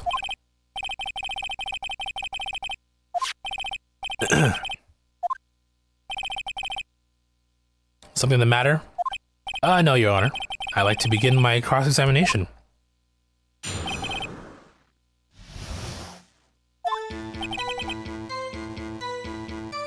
First things first, you press for information. Who did you say you got a call from? Hey pal, don't play dumb, you know who. The call was from a customer at the Gatewater Hotel, right across from the crime scene. Okay, I pressed. Not sure it did much though. Right, please continue. 2 people. Yep. I witness account describing her. The witness saw the very moment of the murder. Hold on just 1 second. Yeah? If I heard correctly, you said you arrested her because you had hard evidence she did it, correct? Did I say that? Me? I heard you say it. You did say it. You said it. Exactly what about this suspicious woman in pink's claim was hard evidence? What? Miss May isn't suspicious, and she sure isn't pink, pal. Well, I guess she is pink. That's enough. Detective Gumshoe, do you have any more solid proof other than her claims, Detective? I guess pressing can have its advantages. Yes. Gah. Sorry, I got the order of things mixed up in my testimony, Your Honor, sir. There's something I should have told you about first, Your Honor. Very well, Detective. Let's hear your testimony again.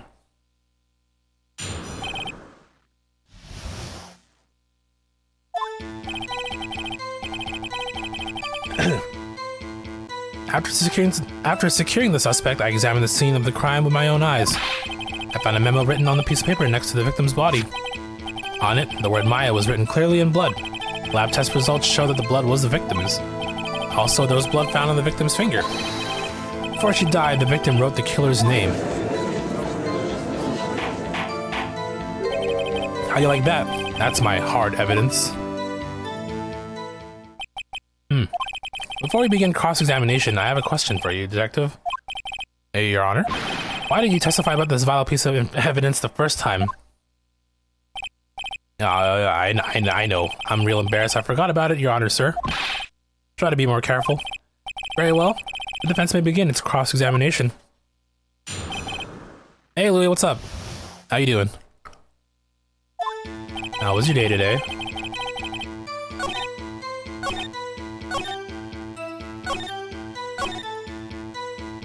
Let's see, so I'm pretty sure it's this.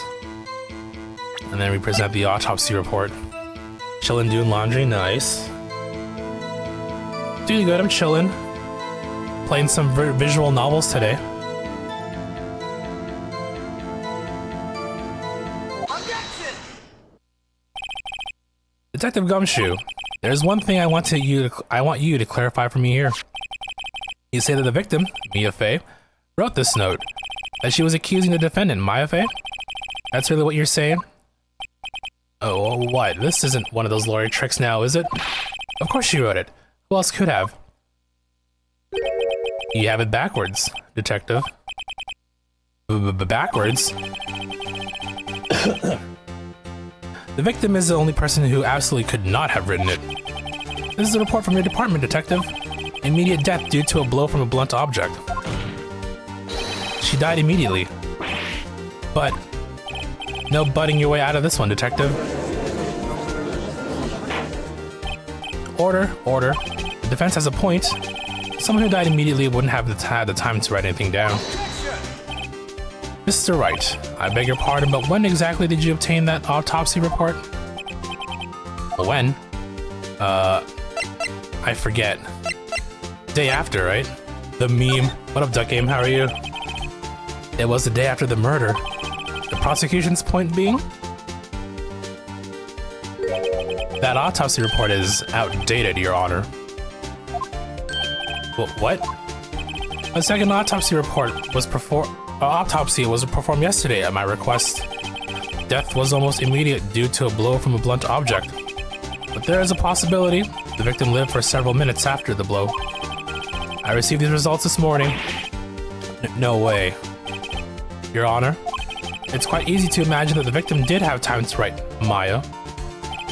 You're welcome. I see. Damn you, Edgeworth. I should have known you'd have something up your sleeve. May as well update all the evidence while we're at it, shall we? Why, Mr. Wright, you look shocked. Something you want to say? You're a sham, Edgeworth. Mr. Edgeworth, I've heard there's nothing you won't do to get your verdict. What reason could you possibly have had to request a second autopsy report? Mr. Wright, the defense will refrain from personal attacks on the prosecution. No matter, Your Honor. Mr. Wright, say what you will, the evidence in this report is undeniable. Your Honor, I submit this report to the court. Understood. The court accepts the evidence. May have lived for a few minutes after being hit. Well, Your Honor, the evidence strongly suggests the victim was identifying the killer. I suppose that's the obvious conclusion, yes. You're welcome. Darn, this isn't good. Prosecution would like to call its next witness, yep. Update everything. Update the victim. Is the victim still dead? This poor innocent girl saw the murder with her own eyes. Let's let the witness, Miss April May, take the stand. Exactly what part of her is innocent?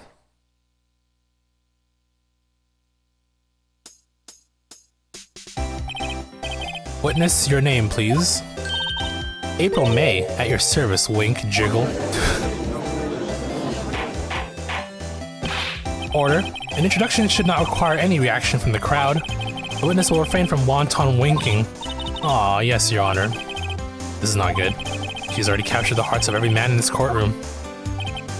Tell us, where were you on the night of September 5, when the murder occurred? Gee, I was, like, in my hotel room to eat. I checked in right after lunch. And this hotel is directly across from the Fay & Co. law offices? That's right, big boy. Please testify to the court about what you saw. Those puppies are about to spill out. It was like 9 at night. I looked out the window, you know. And then, ooh, I saw a woman with long hair being attacked. The one attacking her was the mousy girl, sitting in the defendant's chair. Then the woman, like, dodged to one side and ran away. But that girl, she cut up to her and she hit her. Then the woman with the long hair, she kinda slumped. The end. That's all I saw. Every little bitsy witsy wink jiggle. Well, Your Honor, I see. It is a remarkably solid testimony. I don't see a need to trouble the witness any. Well, wait, Your Honor. Yes, Mr. Wright? What about my cross-examination? I thought the witness's testimony now was just quite firm, didn't you? Mr. Wright, I understand you were Miss Mia Fay's understudy. Were you not? You must know her techniques well. Her cowardly way of finding tiny faults in perfectly good testimonies. Hey, how dare you? Well, Mr. Wright, will you cross-examine the witness? Yeah, otherwise it wouldn't be a game to play. I'll gladly proceed with the cross-examination. Well, because I have a feeling Edgeworth doesn't want me to. She has to have some weakness. Very well, you may begin your cross-examination. Okay. What do I have to work with, first of all? Again? Floor plans. Right, okay.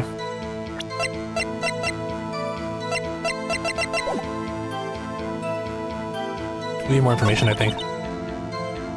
When being attacked, the one attacking her was the master girl in the defendant's chair. How do you know she was the defendant? Huh? Well, you know, she had a girlish physique. Women know these things. Look, I just know, okay? There was only one person at the scene of the crime with a short, girlish figure. The testimony is bulletproof, Your Honor. He's right. I question the testimony. Hold on a minute. That testimony stinks. What? Miss May, I'm willing to bet that... hold on, let me think. She's lying about what she saw, no, well... Are you telling the truth? Did you really see the defendant? Okay. Mr. Wright, what's the meaning of this? Yes, what is the meaning? Someone tell me, because I'm clueless. About this, I mean. Okay. If you had really witnessed my client, Maya Fay, you would have noticed her clothes before noticing her physique. Got her. No one wears clothes like this on a daily basis, except her. And I'm no expert on fashion, but her hairdo looks far from normal to me. I think it looks cute. However, the witness's testimony mentions neither of these things. The testimony is bogus. But, still, we don't know if she was dressed that way the night of the murder. She was, Your Honor. I saw her, and so did Detective Gumshoe. What do you say to that, Miss May? What are you trying to say, you mean lawyer? I saw what I saw. I just didn't think all the trifling little details were necessary, darling. Miss May, the court would like to remind you to please omit nothing in your testimony. I'm sorry, Your Honor. I'll be a good girl. I promise. Wink, jiggle. Phoenix basically said she's a freak. Your testimony again, if you would. Damn, I almost had her.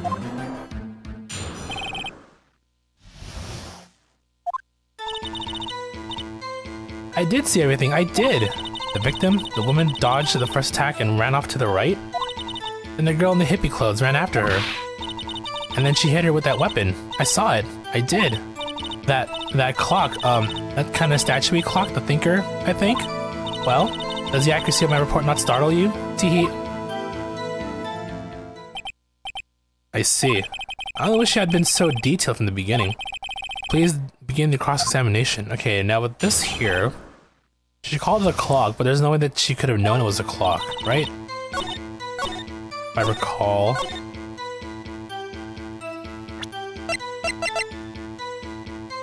Looks like a statue, but it's actually a clock. She couldn't have known there was a clock. Objection! Miss May, what you said just now was quite revealing. Revealing? Ooh, you'd like that, wouldn't you, naughty Mr. Lawyer? You just said that the statue of the thinker was a clock, but there's no way of knowing that just by looking at it. Another person in much the same position as you recently called us a clock too, and he killed a bitch.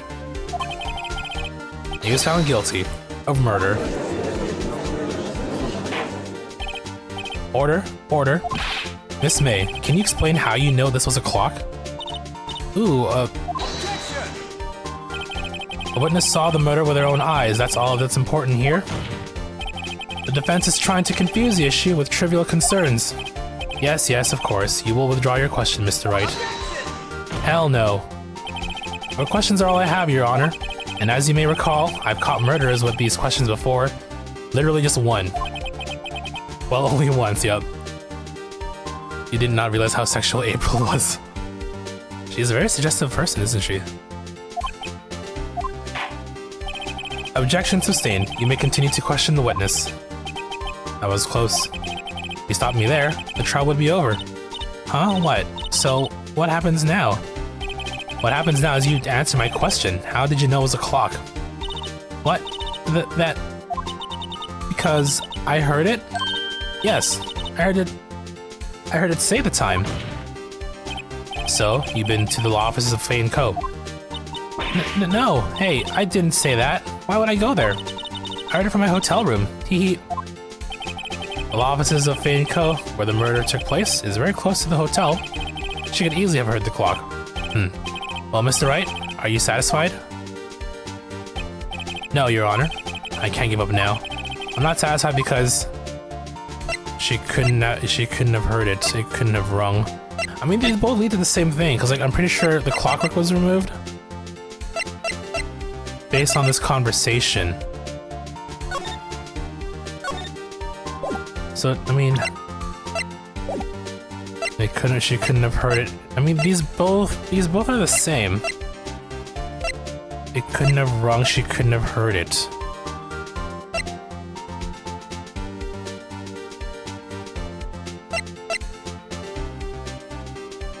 Let's try this. Your Honor, members of the court, it is inconceivable that the question rang. It is inconceivable that the clock in question rang. It's empty.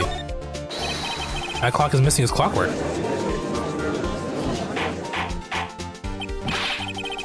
How could you possibly... Just take a look, right now. Oh.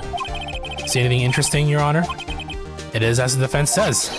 This clock is missing its clockwork. It's quite empty. Did you get a haircut? Not recently, no. Mr. Wright, would you care to explain to the court the meaning of this? It is as you can see.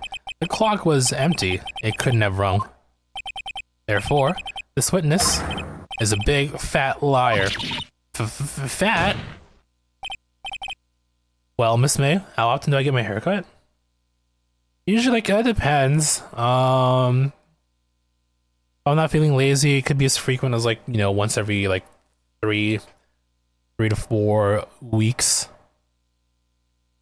Sometimes I just let it go for, like, a good month or a little more than a month. Sometimes depends on what I have planned.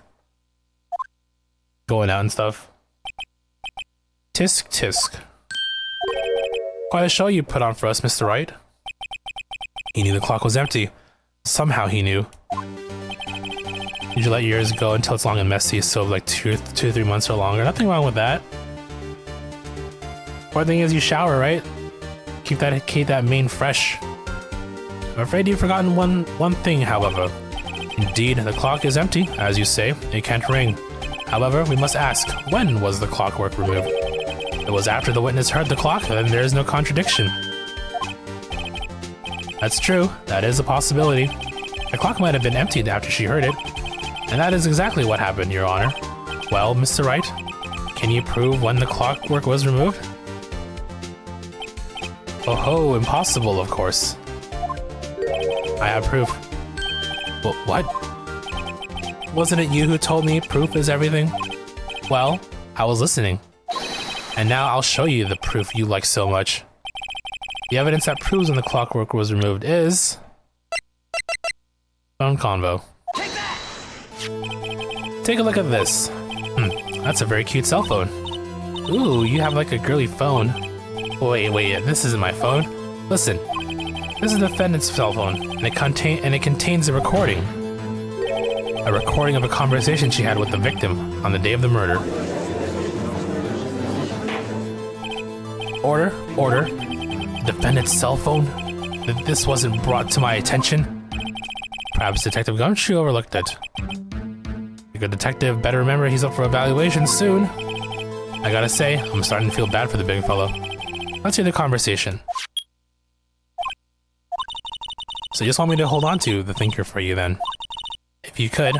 I should probably tell you, the clock isn't talking right now. Huh? It's not working? That's lame. I had to take the clockwork out. Sorry. September 5, 9/27. Your Honor, I think this makes it clear that the clockwork was already gone by the time this was recorded. Which was, well, before the witness even arrived at her hotel. Well, Miss May, would you care to explain this to the court? Just how did you know that weapon was a clock? Well, isn't it obvious? I saw that clock before. What store was that again? I go to so many. Oops, I forgot. Wink, jiggle. So the witness had seen it before. That would make sense. Does the defense have any objections, Mr. Wright? I do. There's only 2 clocks of that kind made by the one and only Larry. The witness claims she had seen it before, but this directly contradicts the piece of evidence already submitted to this court. Well then, let's see it. Please produce this evidence that will provide the witness had not seen the clock before.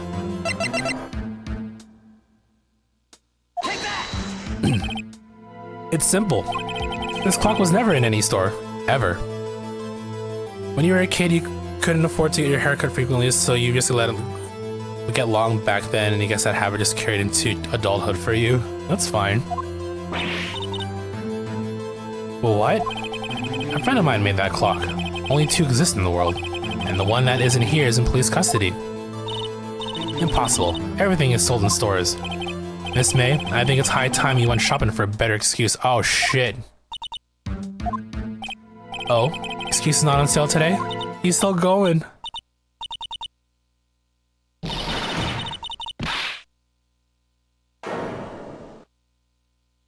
This is where she like loses it, isn't it? Yep. Oh my god, that face. What's to you, porcupine head? That stupid clock doesn't matter, okay? She did it, and she should die for it. Die. Whoa, let's not get ahead of ourselves. This is a court of law, and the witness will remain calm.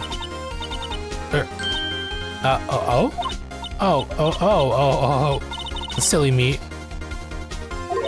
Did I, like, lose it? I guess I did. Tee. Wink, jiggle. This is scary. Miss May, let me ask. Tell me, how did you know the weapon was a clock? Oh dear. Does the defense have an opinion on this behavior? Okay, this is it. Yes, Your Honor. Allow me to explain how I see the truth of the matter. Miss April May, you knew the weapon was a clock because you had heard about it. The witness had never held the clock in her hand. However, she had heard that it was a clock. She heard? That is correct, Your Honor. There is no other way she could have known the thinker was a clock. And I can show you the proof. Well, this is interesting. Let's see it then. Show me evidence proving that the witness had heard the murder weapon was a clock. The wiretap. Have a look at this. I found this in Miss May's room. Mr. Wright, please explain to the court what this is. Miss April May? You were tapping the victim, Miss Miafei's phone, were you not? Ooh. Your Honor, this is irrelevant. I'm not entirely sure that it is. Objection overruled. It troubles me that our witness was in possession of a wiretap. This is outrageous. Does the defense truly claim that the witness was tapping her phone? Absolutely. Even if that was the case, which is not, you still have to prove one thing. Did the victim ever say that the weapon was a clock on the phone? Can you prove that? I think not. Oh yeah, I think I can. It's simple. What? Here's my proof. The proof that the victim said on the phone that the weapon was a clock is... I think it's a conversation again, right? Yeah, okay. I present the defendant's cell phone. Again. Yes, we've seen that. Listen once more to the conversation between the defendant and the victim. Yeah, what's up? You haven't called in a while? Well, actually, there is something I want you to hold on to for me. Again? What is it this time? It's a clock. It's made to look like that statue, the thinker, and it tells you the time. Miss April May, you used the wiretap to listen to this conversation. That's how you knew the thinker was a clock. Am I wrong? Your Honor, this is ridiculous. Your Honor, look at the witness's face. Does she seem amused to you? The defense demands an answer. Witness, answer the question. Did you tap her phone? Miss May, shut up, all of you. Oh, you lawyer? I missed a bit of text before that, but that's fine. It's no fair. All of you ganging up on me like that. Oh, I'm the bad girl. So I'm the bad girl. Is that it? Is that it? Starts crying. That did it. The court's seen the real Miss April May now. Now to deal with the final blow. You did it, didn't you? You killed her. Miss May. What is it, you little shrimp? Talk to me in that tone of voice, will you? You killed her, didn't you? Order. There will be order. What? How can you possibly say that? Are you mad? All I did was a little wiretapping. Oops. So you tapped her phone. But wait. I didn't do anything bad like murder. I'm a good girl. Really? Can you prove it? No way she can prove it. You think you're so smart, Mr. Lawyer? But I can prove it, and I will. You can't be serious, no way. Way? I say way. Oh, and I assure you I'm serious, Mr. Lawyer. Okay, so the killing happened right around 9 at night. Why, that's just when I was getting room service from that sweet bellboy. Room service? Iced coffee, I believe it was. Iced coffee, you know, like normal coffee, but cold. You don't drink it quick, the ice melts and you have regular cold coffee. Iced coffee? Think I'm making this up? Asked the bellboy, wink. Ergo, the witness was not on the scene at the time of the murder. So, where does that leave us? It is my great displeasure to inform you that the witness appears to have been tapping the victim's telephone. However, that is a separate crime with no bearing on the current case whatsoever. Her testimony stands. She saw the defendant, Miafei, commit murder. No, they're going to let her just walk away? There's no way I can win this unless I tie Miss May to the murder somehow. Well, does the defense have anything to say? Well, come on, think of something. Call the bellboy as a witness. The defense would like to call the hotel bellboy as a witness. There's something suspicious here, and I'm going to get to the bottom of it. I think you've sunk in quite low enough already. I object to calling the bellboy. Why? What's your reason? Because I hold that the wiretapping had nothing to do with the killing. However, if you agree to one condition, I'll consent to calling this witness. Condition? If Miss April May's alibi is not called into question after you examine the bellboy, then you will recognize that Miss April May was not the killer. Thus, she is innocent. Thereby, you must also accept the verdict of guilty for Miss Maya Fey. That is my condition. What? I better find something suspicious in that bellboy's testimony. Otherwise, Maya will be declared guilty on the spot. What should I do? Such a kangaroo court that we're in. Anime court. This is what this is. Alright, I got nothing to lose except for, well, everything. Understood. I accept your condition. Fool. You fell right into my trap. Like, you can't say that out loud in the courtroom. Uh-oh. Wait. Very well. The court calls the hotel bellboy to the stand. No recess, we're just going straight to it. I believe we're ready for the witness to testify. He certainly does look like a bellboy. I mean, he's on duty too, look at that, just carrying his plate of tea and cookies. Yes, sir. I received your summons in the middle of work, sir. I'm happy to be of service. That tea set looks rather heavy, so without further ado, the witness may begin his testimony. Very good, sir.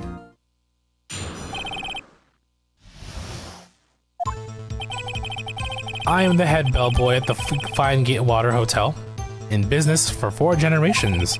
I believe I received a call after 8 in the evening from our guest, Miss May. She asked for an iced coffee to be brought to her at 9 on the dot, sir. I brought it to her at precisely the requested time, of course. I delivered the iced coffee to our guest, Miss May herself. I see. The defense may begin its cross-examination. Right. I'm ready. I hope. This is it. I can't prove Miss May was involved with the murder now. Maya will be finished.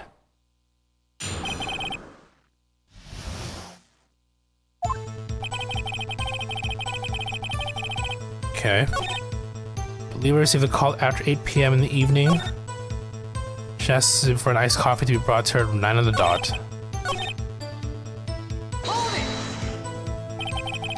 9 on the dot, you say? Yes, I confirmed that detail several times. She was watching a program on the TV. I wished to drink after she finished, sir. 9. The time of the murder. That's not a coincidence at all. Precisely 9, then? Precisely, exactly, and most definitely, sir. 9 p.m. How can you be so sure? Miss May was quite insistent that it be brought then. Oh, bellboy? Tee, I like iced coffee at exactly 9. Something like that, sir. Therefore, I knocked on her door at the crack of 9, sir. Why would you be so particular about the time? I delivered the iced coffee to our guest, Miss May herself. You're sure it was Miss April May herself? Absolutely, sir. Absolutely? Yes, sir. As in, so very absolutely, sir, it is an endearing mannerism of mine. How come you're so very certain? Well, when I brought room service, sir, she, the guest, sir, favored me with, an embrasse, sir. Embrasse? Is that French for embrace? It's French for kiss, sir, but not a French kiss, sir. More of a peck on the cheek. Well, why would she have done that? I believe perhaps she was momentarily swayed by my prim demeanor, sir. It was a moment I shall never, ever forget, sir. Sounds pretty fishy to me. I think our Miss May was up to something and wanted the bellboy to remember her. Nice! Emma Sky, thanks for the follow. Appreciate it. Thank you, thank you.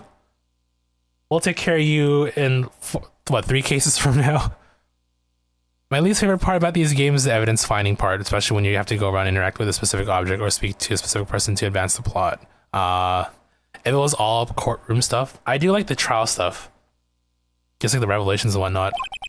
It's no good. There's nothing there. Is that it? Tisk tisk. Finally, you understand. This bellboy has absolutely no reason to lie. Now, if you have any decency, you will end this rather tedious cross-examination here. It was a bit tedious. The witness may leave the stand. I can't let this happen, can I?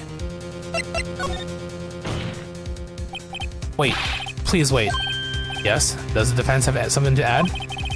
One last question. Let me ask one last question. Your Your Honor, I must object. The charade of justice has gone on long enough. Now, Mr. Edgeworth. Alright, Mr. Wright. I'll give you one more question. That's all. Okay. This is really it. Now, this is my last chance. What do I ask him about? I can't remember how this went down. Again, it's been a while. You know what? Just in case things go bad, I ain't above save scumming. In case things go really bad, or if we game over, we can always come back here, right? Check in. You know about room service already. Bed making.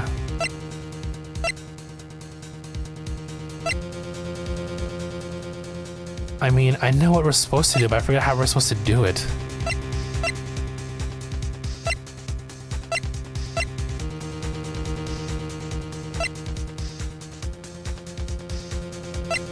Room service. I mean, we got everything that we wanted. Unless it went down to specifics like the number of drinks. Because the idea is, well, I'll let it play out, but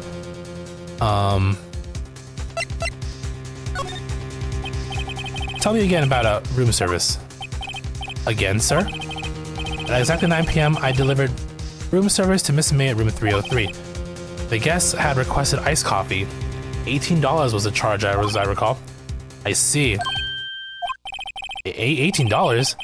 Doesn't that seem a bit expensive? Yes, well, iced coffee for two, you know, there it is, you know? And we don't skip on the ice, sir. What did you say? What did you say? Oh shit, rather, quite. Bellboy, tell us the truth now. Was someone else staying in Miss May's room? I object. That was objectionable. Objection overruled. The witness will answer the question. Yes, I see. Why did you not mention this in your testimony? Well, sir, you didn't ask. Nice try. That's the sort of thing you're normally supposed to mention.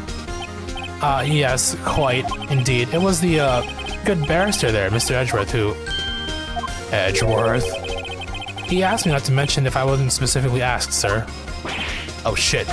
They got me. You fool. I've done it. I've won. Miss April May checked into a twin room with a man, correct? Yes, sir. Then, when you brought them room service, you didn't see that man in the room? That's right, sir. Your Honor, we have just learned of another person involved who may have been the murderer. In light of this new fact, I hold that it's impossible to judge the defendant. Wouldn't you agree, Mr. Edgeworth? And who, Mr. Wright? Who is this other person? Simple it was. The bellboy. The man who checked in with Miss May. Your Honor, as has been previously revealed, Miss April May was tapping the victim's phone. Yet Miss May herself was an alibi at the time of the murder. However, that does not clear the man that was with her. The bellboy saw no one else in the room at the time of the murder. My, what a convenient little setup. But it's too late. Too late? I suppose you liked it if it was too late, wouldn't you? After all, it was you who hid the presence of the other man from this court. Upstart. Amateur. These accusations are ludicrous. Enough. The court acknowledges the defense's argument. I expect the prosecution and defense to look into this matter fully. Am I understood? Yes, Your Honor. That's all for today for the trial of my FA. Court is adjourned.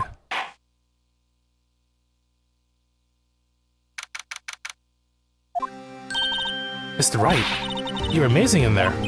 Really? I think I might be your newest fan. Oh, I was just doing my job, you know. Then again, that other attorney was pretty cool too. Huh? That face of his, with his eyes wide and trembling lips. It sent shivers up my spine. You say so. So, what happens with me? Do I get to go home now? Well... No, I don't think so. Not yet. Oh, I see. But I got a great lead in today's trial. The lead? That man with Miss May. He's the key. Oh, I get it. What happens to Miss May? What happened to Miss May after all that? After that, anyway. I heard they arrested her. I guess she's learning her charms won't work everywhere. She's probably at the detention center now. I may have to go down there later. Anyway, this case is far from closed. Yes, sir. I'm gonna find out more about this man. Do you think he was the one who... Maybe so. Sis. Don't worry. I'll find him by tomorrow. I promise. I'm counting on you. I asked for a full record of April May's testimony. I thought it might come in handy during the trial tomorrow. But now that I have it, I'm not so sure.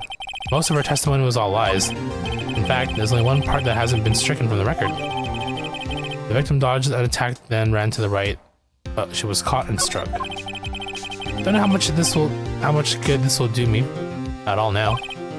Anyway, time to hit the pavement and do some investigating.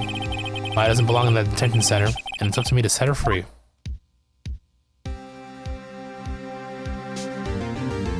Day was considered day 2, I guess, right? Because day 1's technically the day of the crime.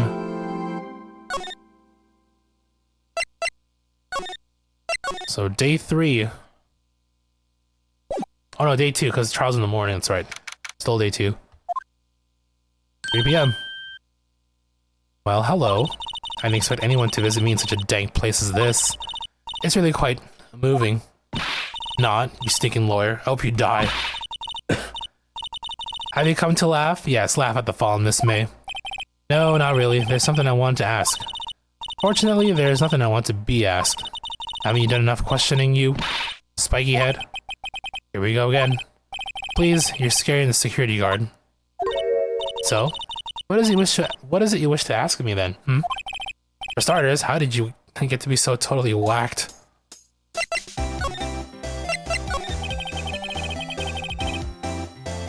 Brilliant line delivery. I mean, I'm very monotone with my delivery, so I ain't a voice actor, that's for sure.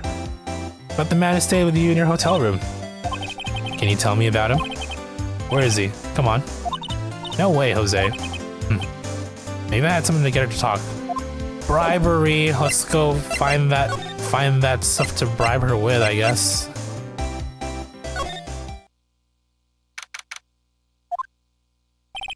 Looks like forensics is taking a day off today. Detective Gumshoe is nowhere in sight. The police really gave this place the working over. I doubt there are any valuable clues left. Suppose I can't take a look around, though. Can we examine this, actually?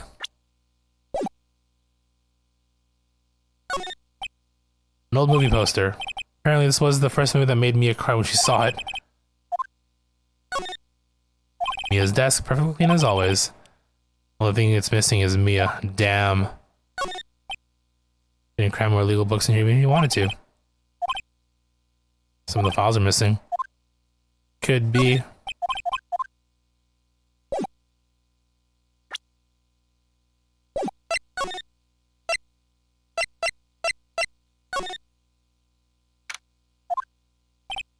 Ah, welcome, sir. Quite the performance today, if I dare say so myself. Oh, thanks. Sorry for putting you on the spot like that. No, not at all, sir. Your efforts today can only help the Gatewaters rep, as they say. Huh? Rep? Yes, our reputation will swell as the hotel where the murderer used the wiretap. We can charge a premium for the room, of course. It will be great for business, sir. Whoa, Miss May hasn't been charged with murder. I, too, will become famous. The bellboy who brought the murder iced coffee. Why do I feel like we're both stuck in the same bad dream? So, you are honored guest. Please let me know if there is anything I can bring you. I played all the Ace Attorney games. I only played just the original trilogy. The Apollo Justice trilogy. And the Edgeworth game, the first one. And of course, Phoenix Wright versus Professor Layton. But this was all like years ago, so I mean, now is a good time as any to like revisit these and just enjoy the show, you know. And also for you guys who haven't seen this game yet at all. So any of you haven't seen it. Basically, all the ones that have been released here, other than the newly localized ones. Yeah, pretty much.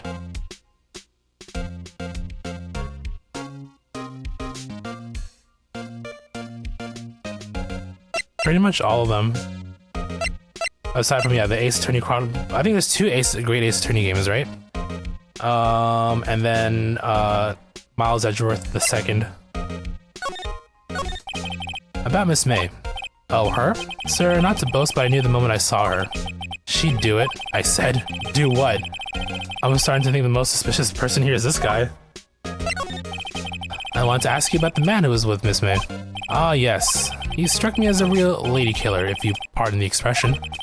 I knew from the moment I saw him, sir. He'd do it. He and I are of the same ilk. We both carry the scent of danger. There we are in total agreement, Mr. Psycho Bellboy. Get a photo of that man. I'm quite sure I could identify him. A photo? Could you tell me about this hotel? Absolutely. And on that subject, I have an excellent idea, sir. Currently, this hotel is known as the Gatewater. I propose that we add a subtitle. A subtitle? The Gatewater Hotel, Murder Manor. Well, what do you think? Sounds great. Whatever floats your tea set. Okay, so I guess we can go here. The painting's gone. The One Piece, where'd it go? Looks like Grossberg's out today again. Maybe he's avoiding me for some reason.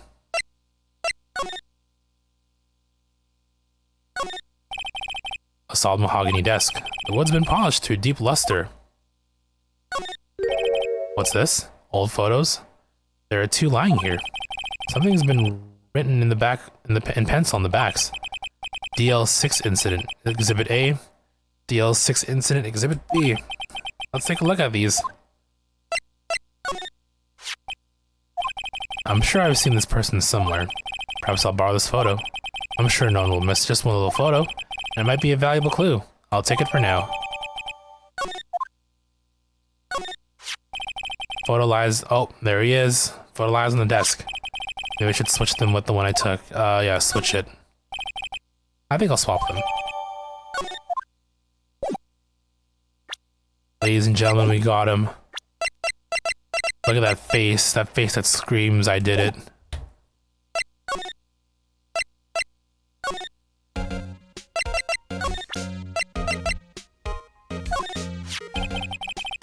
Take a look at this photograph.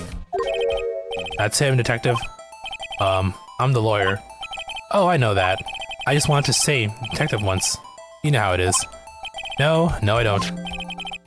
Without a doubt, that is the man who checked in with Miss April May. How about I write an affidavit? Swearing that it's him. Affidavit? This guy's way too excited about this. Well, sure. Why not? Yes! I've always wanted to write an affidavit, sir. From henceforth, I will be known as the bellboy who swore the affidavit. Just hurry up and write it. What is the proper pronunciation? Affidavit sounds more correct. Affidavit. Affidavit, okay. Affidavit.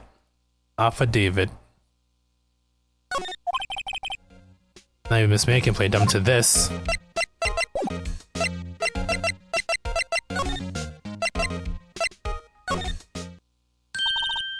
You again?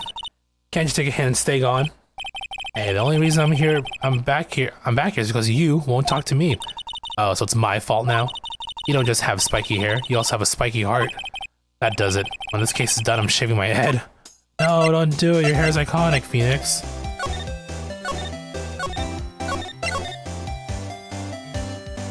Iconic hair. Take a look at this face. Have a look at this. Look, I said several times, I'm not telling you. Damn. Her face changed immediately. Also, I noticed that her heart charm and like, you know, between her baps is like upside down as well. Where did you? Aha, a reaction. This is him, isn't it? What? Who? When? Why? It is him. This is the man who stayed in your hotel room the night of the murder. No, that's not right. Nice try, Miss Cooperative. Do you have proof that it was him? Yeah, proof. Show me proof. I'm so close. Okay, here, you want it? I got your proof. Did you have a look at this? What's that? The bellboy's affidavit. It tells us everything he saw, such as the man he checked in with, who was most definitely this guy. Now I'm getting somewhere.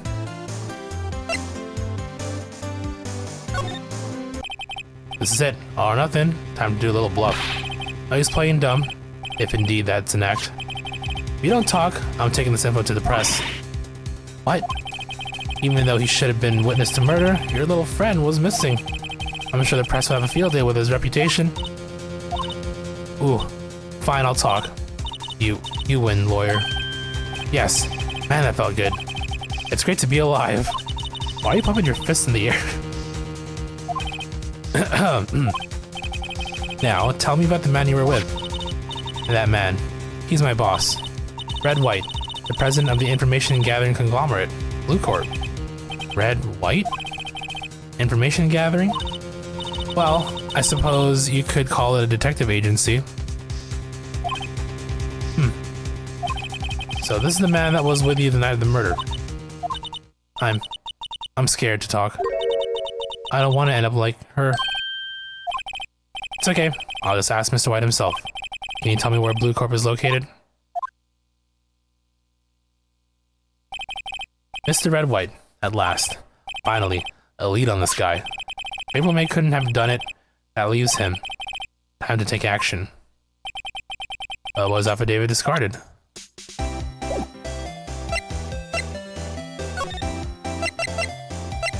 For that though, I want to jump back to here. Alright, this is getting ridiculous. Where the heck is that loafer? Ahem.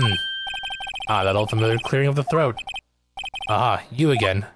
Hello, Mr. Grossberg. Well, you were quite the thing, my boy. Excuse me? The trial. He was there? Reminded me of myself when I was a youth. I guess something got passed down through me, maybe. It brings back memories, it does. The days of my youth. Like the scent of fresh lemon, you see. I apologize. It was all a bit too much for me, my boy. Seeing you today, I appreciate the reminiscing, but I'd much rather you gave me some information. So you came to see the trial? Yes, I did it. Something was bothering me all last night. You see, I couldn't get a wink of sleep. Really? What was that? Well, you see, it's just me, sister, that poor girl. My boy, I owe you my thanks, truly. I don't know what I would have done if things had gone poorly for the girl. If you were that worried about it, why didn't you offer to defend her? I asked before, but why did you refuse her request for defense? I think I have a right to know. A right, Mr. Wright? No, I'm sorry. It's just I need more time to think about it, my boy.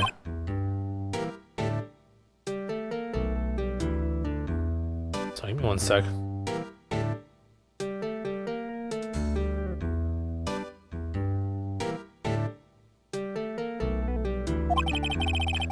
He does seem troubled about something. Maybe I can find something that will inspire him to talk. The other day, I'm sure there was a big, pretentious-looking painting on that wall. Pretentious-looking? Well, you know, the one I mean. Anyway, where did it go? Yes, well, I got rid of it. Got quite tired of the thing, really. I sold it, you see. You sold the one piece? Yes, that's right. Sold it? Not sure I'd buy that. Wasn't that painting rather important to you, sir? Did something happen? I don't see how it's any of your business. Please, speak no more of that accursed painting. I didn't. What if I show him the picture that we got from his office? Excuse me, I was wondering about this photograph.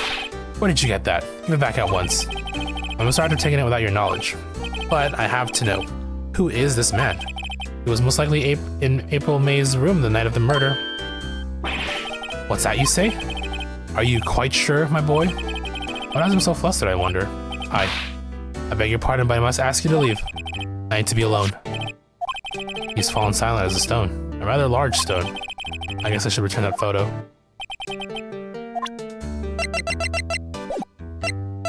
Oh, maybe we're supposed to... You know what? Maybe we can talk to him after we deal with this. There it is, the One Piece. It's still there, it's still alive. Alive and well. What's this surreal decor? Welcome, please furnish me with the title of your personage. What the? Your name, what's your name? I was just inquirably asking the title that you go by. Wright. Phoenix Wright. Inquirably. Mr. Wright, is it? Right, I see. Splendiferous. Perhaps I have intimidated you with my gigantesque vocabulary? What is this guy's problem? I'm Red White, CEO of Blue Corp. You know, corporate expansion official. My business dealings bring me into the contract with the elite of the elite. So I'm afraid I'm not used to conversing with the worldly challenge. What a fruitcake. Let me guess. You are an attorney fresh out of law school, are you not? That's the only explanation for why you would come to meet me like this.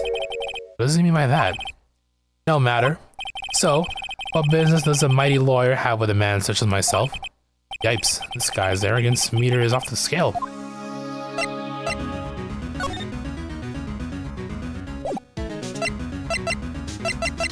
Can we take a look at what's around? Like the One Piece, for example? Haven't I seen this somewhere? Is this a replica? Ridiculosity. I have no interest in anything but originals. That right there is a bona fide original, worth 5 million for sure. An impressive lineup of trophies. Judges special runner-up, best participation. Judges cooperative award, special good try prize. The words judges and special kind of stand out. Look at this desk too. Desk's got some cakes on them. I'm guessing this is supposed to be a desk. My, this is quite the thing. It is modeled on my body, see? Well, does its sleek roundature not inspire you?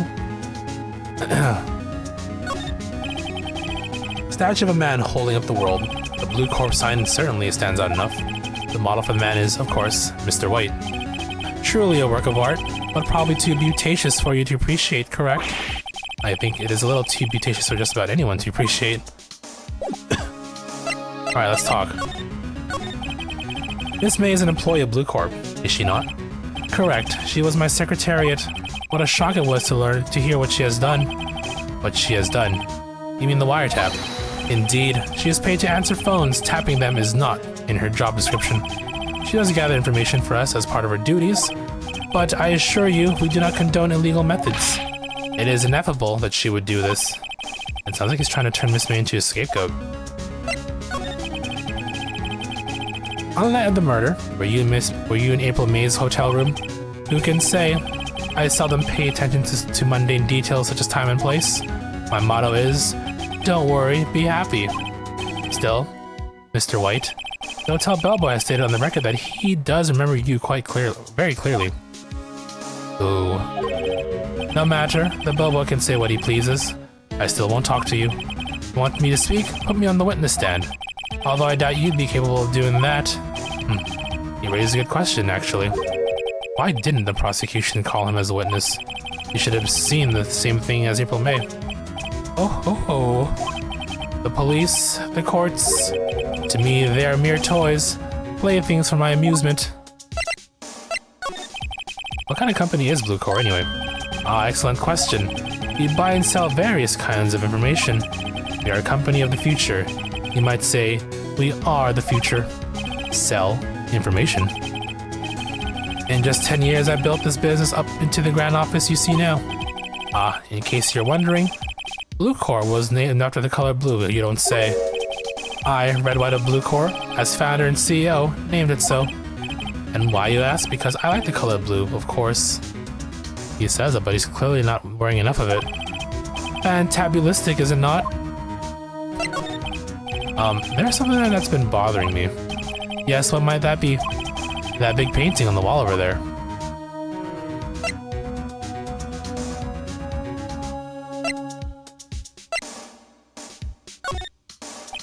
You know, I actually seen that painting before. Oh? Just yesterday, actually. Your point being? My point is simple. Rather, my question is simple. Why is that painting hanging on your wall? Mr. Wrong, was it? Right. It appears you do not fully grasp your position here. I ask again, who are you?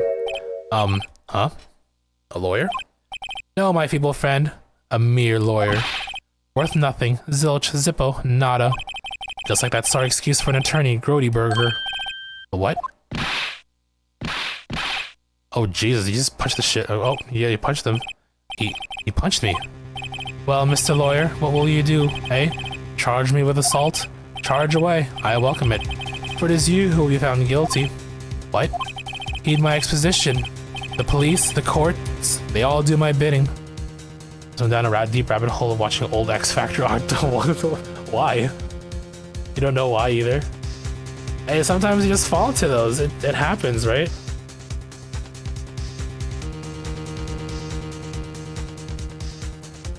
(2014), 10 years ago. That show's no longer going now, is it?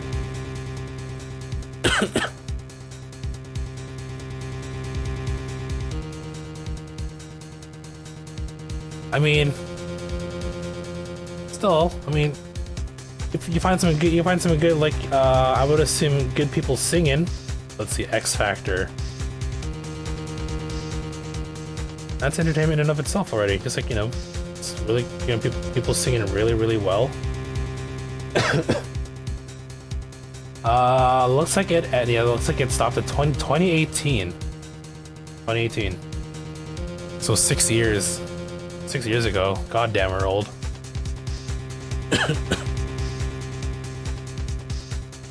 Excuse me.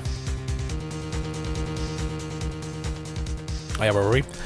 Heed my exposition. The police, the courts, they all do my bidding. So you say. But I wonder, is that kind of control really possible?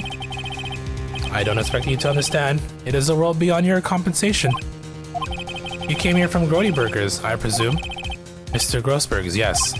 Then you must ask him, why is it that this painting of his hangs here? Perhaps then he will tell you. Perhaps he will explain how a man can live life purely for personal profit. Go now, skedaddle. There's nothing more to discuss.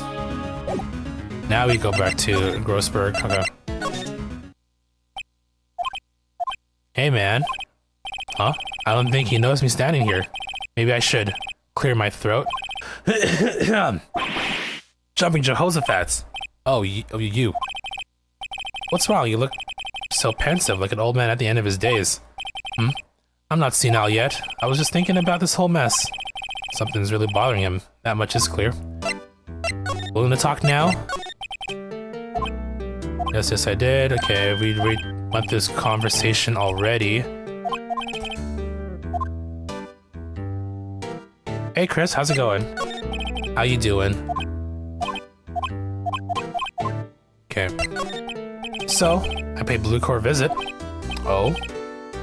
Oh, I see. Mr. Grossberg, I have to admit, something has been bothering me. Oh? What is it? Well, out with it, my boy. You see, it's just... that big painting.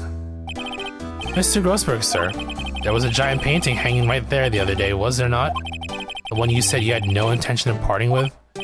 Well, I saw it. Today. It was in the CEO's office at Blue Corp. Red White's office. So, you noticed. I suppose I should have guessed you would. It is a large painting. Mr. Grossberg, I know you and Mr. White are connected somehow. Connected, you say? Yes, and I know what it is. He's blackmailing you. How's Ace? Ace is doing fine. I mean, this game's been... I mean, I played these games like once upon a time. Back in the DS days, like mid-2000s. So it's, you know... One, it's a pretty straightforward platinum. So, and it's also a good game to revisit. I do enjoy the stories in these games. Overall, been pretty good too. Today's been a pretty chill day, so can't complain.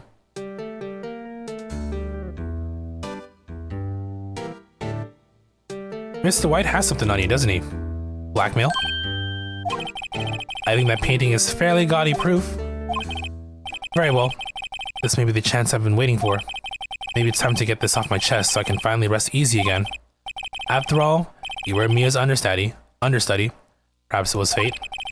What's he talking about? Red White is a man who makes his living through intimidation. Blue Corp is a company that excels in finding people's weaknesses, I'm afraid. I've been paying them for 15 years now. Oh my god, that's so long. 15 years. All because of the DL6 incident, as you may have guessed. The name on the back of those photographs. As you suspected, I could not stand in defense in Maya because of this. White would have destroyed me if I did. So that's the connection. It is hard for me to tell you this, my boy, but arresting Red White will be nigh on impossible. Impossible? Why? He has information on everyone. It gives him an iron grip.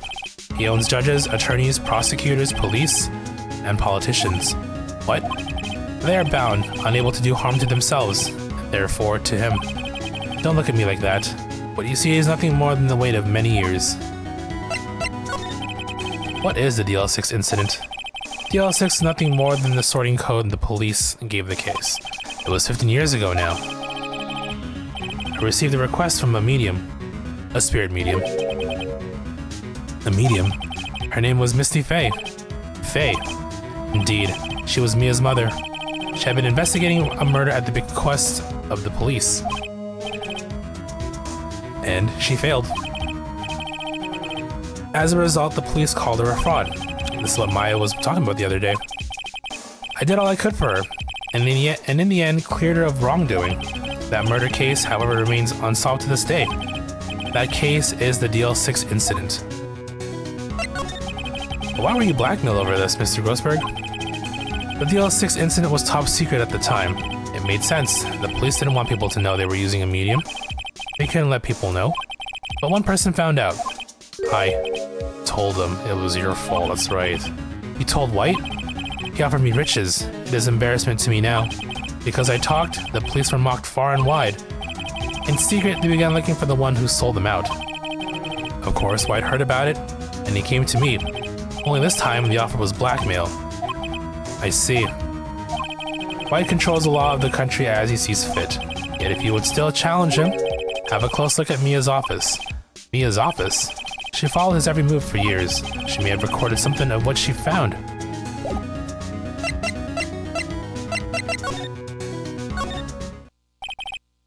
It's funny, looking at this room.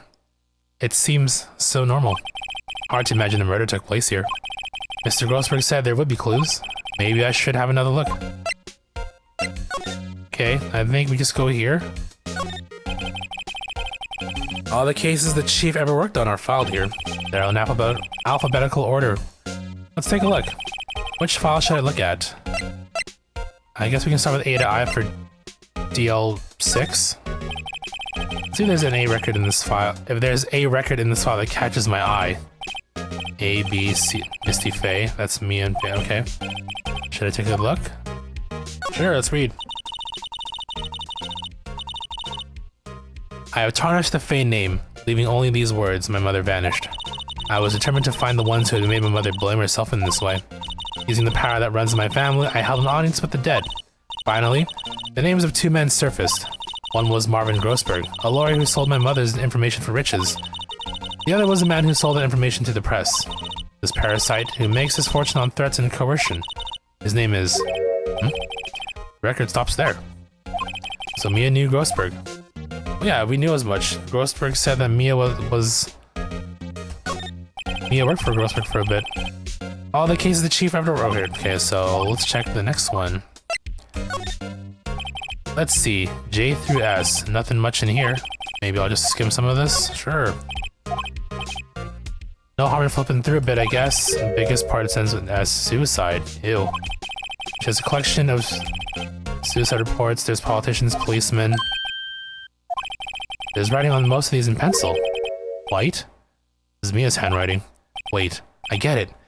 Mia thought he was involved in these suicides. White drove them all too. I can use these newspaper clippings. Let's find the most disturbing one. Okay.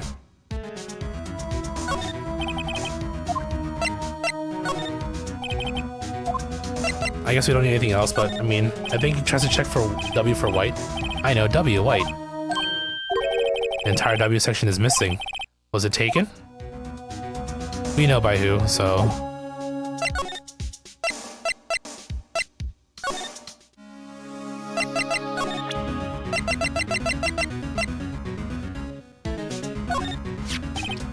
I found this in Mia's files, so she was investigating Red White, as I expected. Well, if you wanted to challenge him, you could present this in court. Not a bad idea. Or we can challenge him now. Well, aren't you persistent? Sorry, but there's something I have to ask you. Mr. Lawyer, I really hate having to repeat myself, but it seems the message has not yet penetrated your thick skull. Stop bothering me.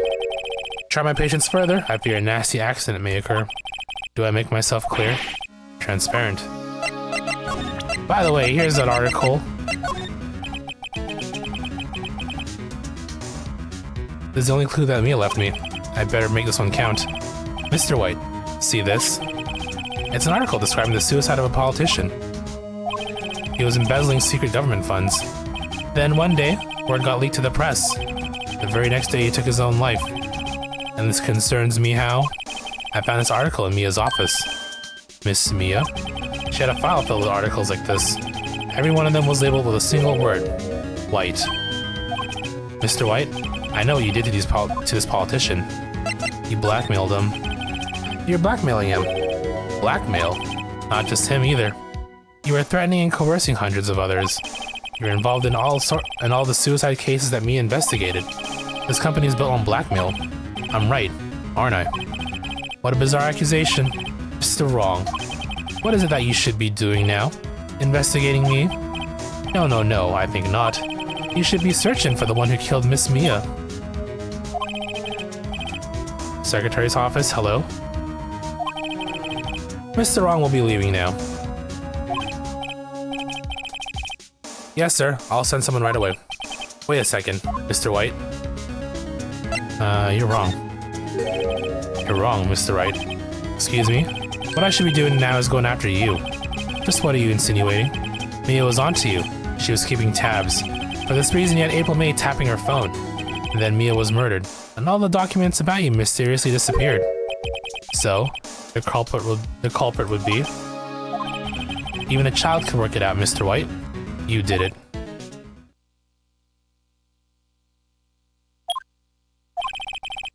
Secretary's office. We won't be needing an escort for Mr. Wrong. Instead, please connect me to the public prosecutor's office. Of course, sir. One moment, please. White? That you? What are you doing calling me at a time like this? Hello, Chief Prosecutor? I've changed my mind. I want to testify tomorrow. What's this about? The Mia Fey case. I witnessed the murder, you see. And thus, as a very important witness, I would like to testify. What? Why now? I thought you said you didn't want to go to court. Quietude. I told you I changed my mind, didn't I? Oh, and one other thing. Send the police over here right away. The man is standing right in front of me. He looks dazed but could be violent. What? What man? Are you even listening? The executioner. The hatchet man. The liquidator. The killer, man. What? Mr. White, this isn't another one of those. Chief Prosecutor, I do not believe you are in a position to freely offer your opinions to me, correct? I'm telling you to send the police. Now. Did I not tell you, Mr. Wrong? You are a mere lawyer, as was Miss Mia. How dare you? I'll point the finger at you, and you'll be tried as Miss Mia's killer. The case is as good as settled. No lawyer of any worth will defend you. I have friends in the local lawyers association, you see. You'll be given a lawyer so stupendously inept that they make even you look competent. I feel faint. Detective Gumshoe reporting, sir. That was quick. Ah, Butts. Harry Butts. Wright, actually. Phoenix Wright. My friend's name is Larry. Oh, right. Sorry, pal. Butts was that murderer, right? Detective Gumshoe, I present to you the man who killed Miss Mia Fey. What? Take this despicable human being into custody. Farewell, Mr. Wrong.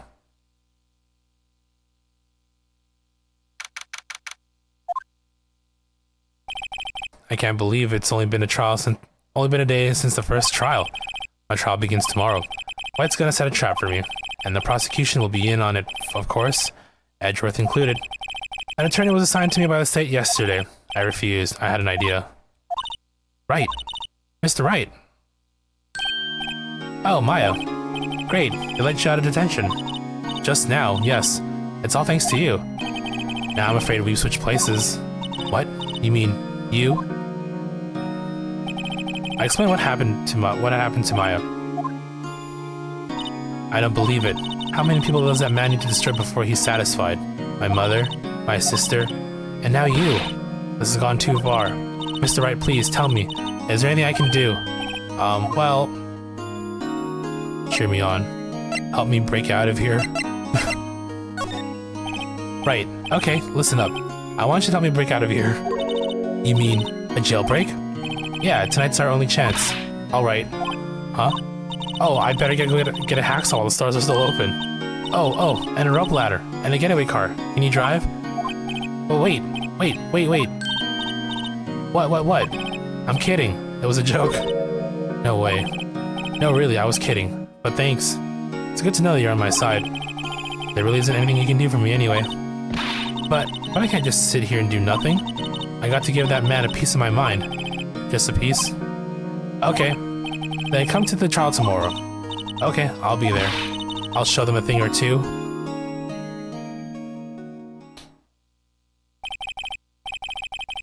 Times may change, yet with crime, it's the same old story.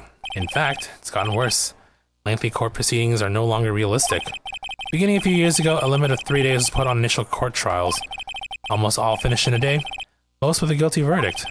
I never thought I would end up in the defendant's chair for myself. For this case. With the true culprit appearing as a star witness, this is it. Tomorrow it's me or him. Okay, trial time. Time for trial.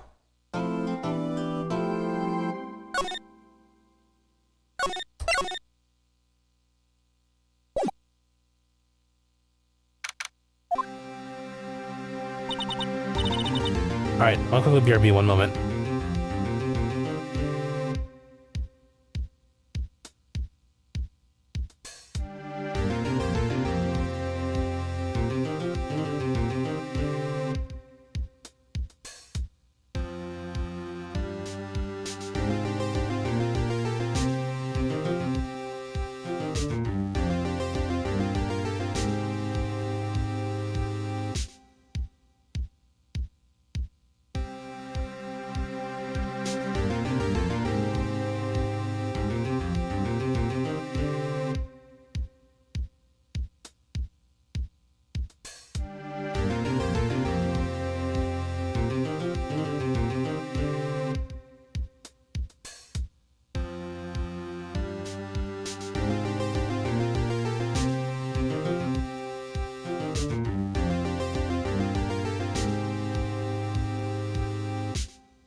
Okay, we are back. Thanks for waiting.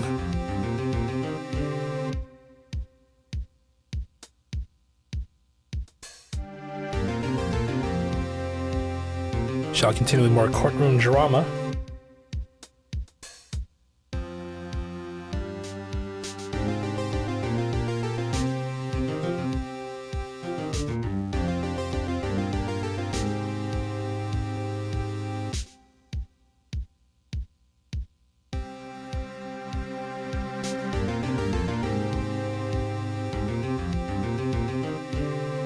Alright. Where were we? Well, I guess this is it. Yeah. One way or another, this case gets decided today. Ah, Phoenix, look.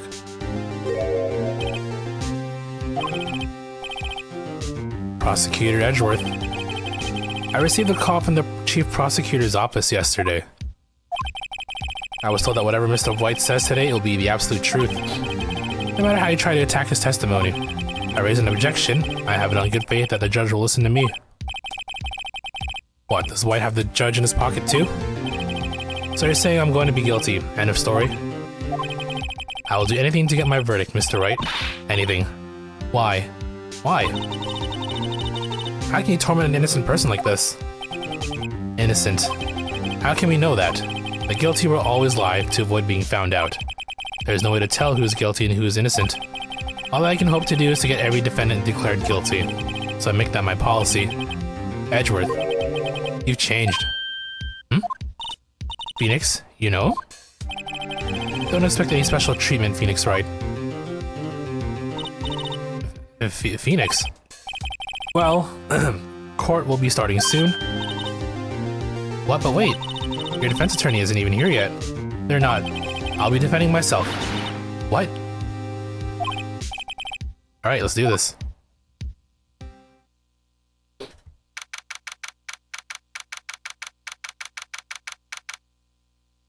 Tis time.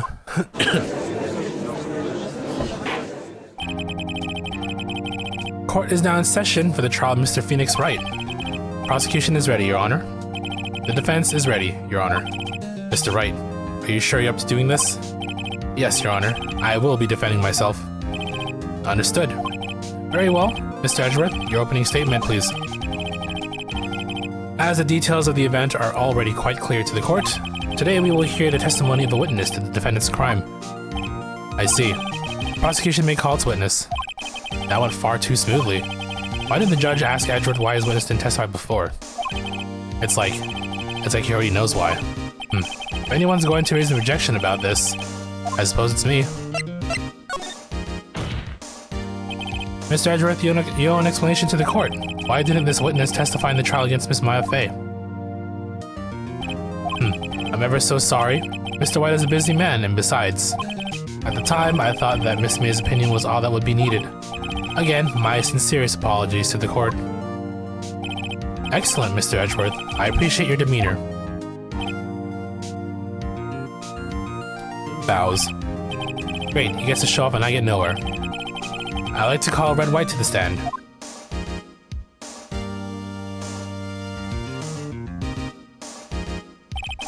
Please state your full name. You wish to know the title of my personage? Your name? Yes, that is what I said. Oh dear, do my locutions confuse? Name. These two are great together. My name is Red White, but my friends call me Blanco Nino. I'm the CEO, or to use a more common term, the president of Blue Corp. Did you know the victim, Miss Mia Fey? That would be a negatory. No, I did not. You were at the Gatewater Hotel the night of the murder. Correct. And you witnessed the murder from there? Why tell what you already know? Very well, Mr. White, you may begin your testimony. I can't rip this guy's testimony apart, I'm done for. Why do I always feel like it's the end of the world and I'm the last man standing? Oh ho ho. I hope you have made your peace with God, Mr. Lawyer. Let him have it, Phoenix.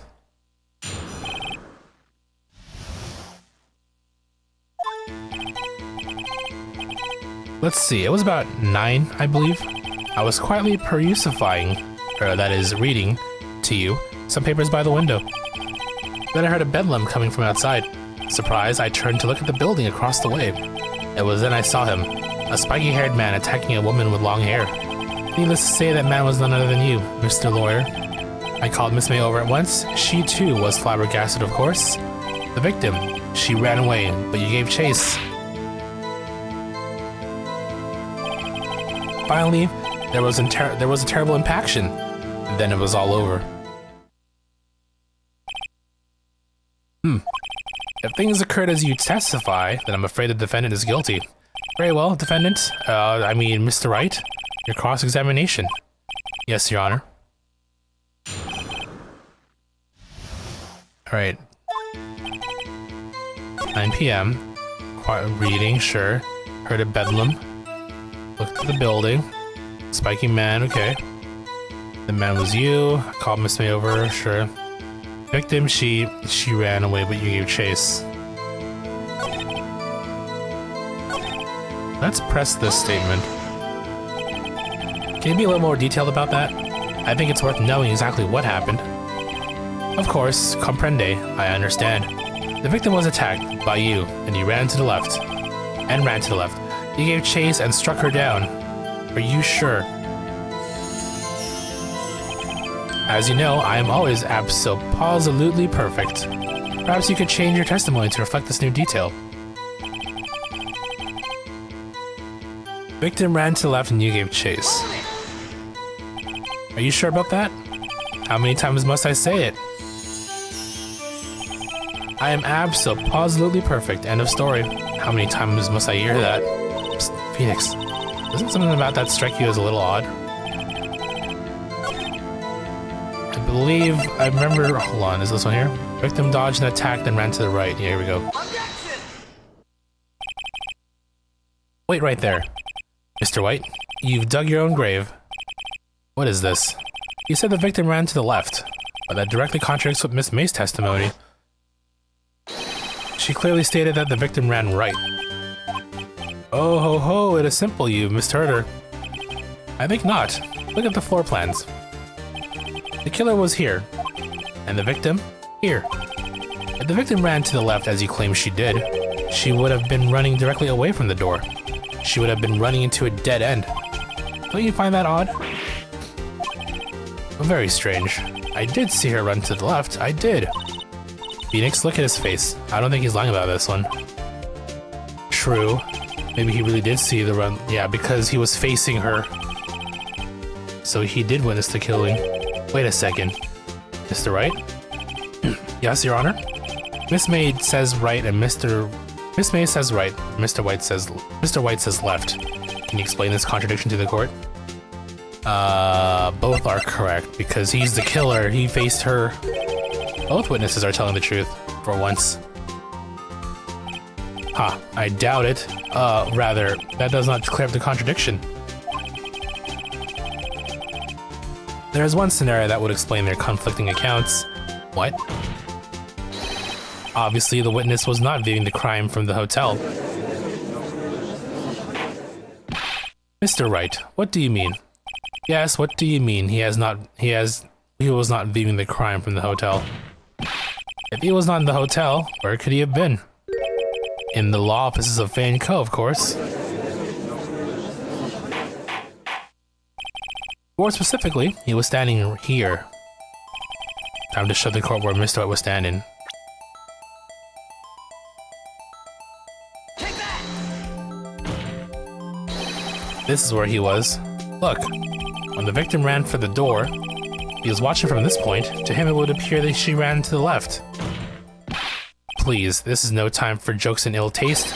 That is where the killer was standing. Order? I will have order. Anyone disturbing the order of this courtroom will be held in contempt. Mr. Wright, what are you suggesting? Rapscallion.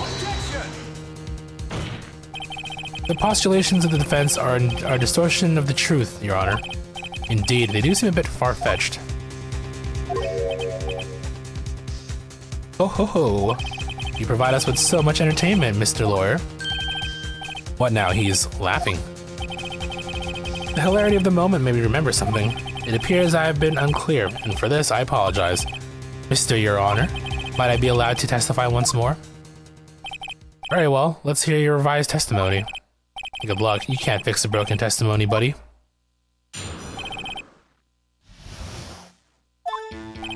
Miss May's testimony was correct, as was mine. When you assaulted the girl, she first ran to the left, and then you hit her, savagely. That's what I saw.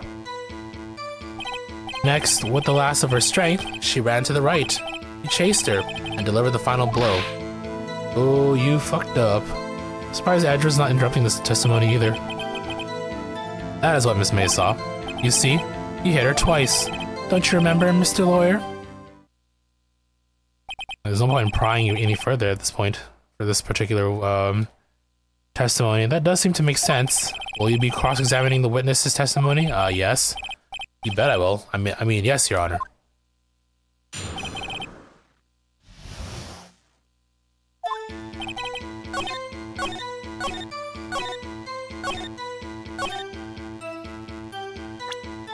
An autopsy report, single blow. Objection! Mr. White, the victim died from a single blow. That face. Huh? What do you have to say to that? Now's my chance to hit him where it counts. Mr. White, wasn't it you who told this court you were absolutely perfect? I will refrain from using this phrase from now on. Your Honor, if you could ask the witness for a new testimony. The witness is obviously confused, Your Honor. I would like to request a 10-minute break. Yes, quite. The witness is confused because he's lying. I emphatically request that there will be no break, Your Honor. We want justice. Don't let him get away. Evil was spoken. Very well. If the witness would care to revise his testimony, the crowd's on my side. No slipping out of this one now, White. Mr. White? Okay. His demeanor definitely changed now. Well, see, I looked at the other window when I heard that thing fall. Then, the next moment I saw Miss Mia run to the left. The killer, you attacked her, but she dodged. And then she turned and ran for the door. Then you did her in with a single blow. Thwap. Thwap indeed. Very well, you may begin the cross-examination. Mr. Your Honor, my stomach, you see, it is hurting. Deal with it. This is almost over.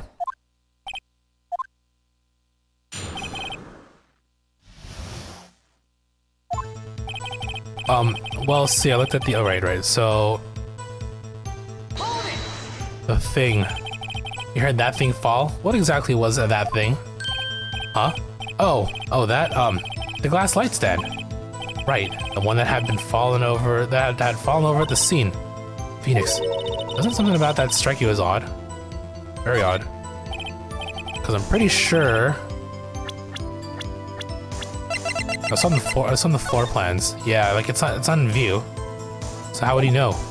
Unless he was in the scene of the crime. Mr. White. Huh? Well, what? You're saying you saw the glass light stand? Yes. Then change your testimony to reflect that. Sorry, my bad. My bad. The witness will revise his testimony. Okay, of course. A light stand was lying on the floor when I looked. On the floor, you say?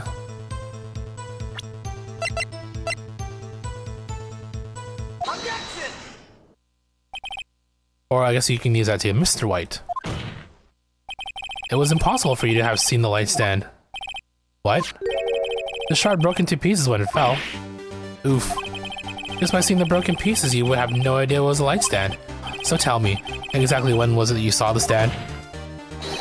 Answer the question.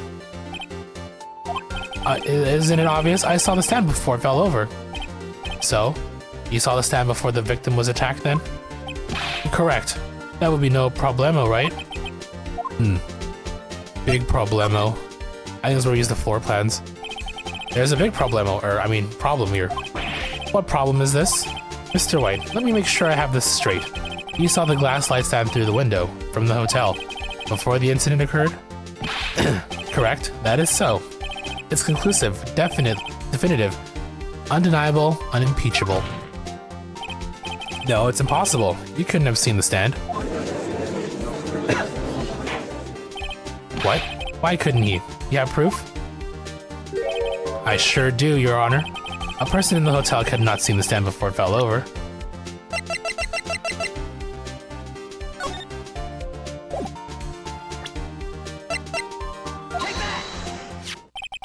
Look at this. These are the floor plans that seem the murder, yes? Correct, Your Honor. Now, look. If you were to look through the window at the office, this is the area you would be able to see.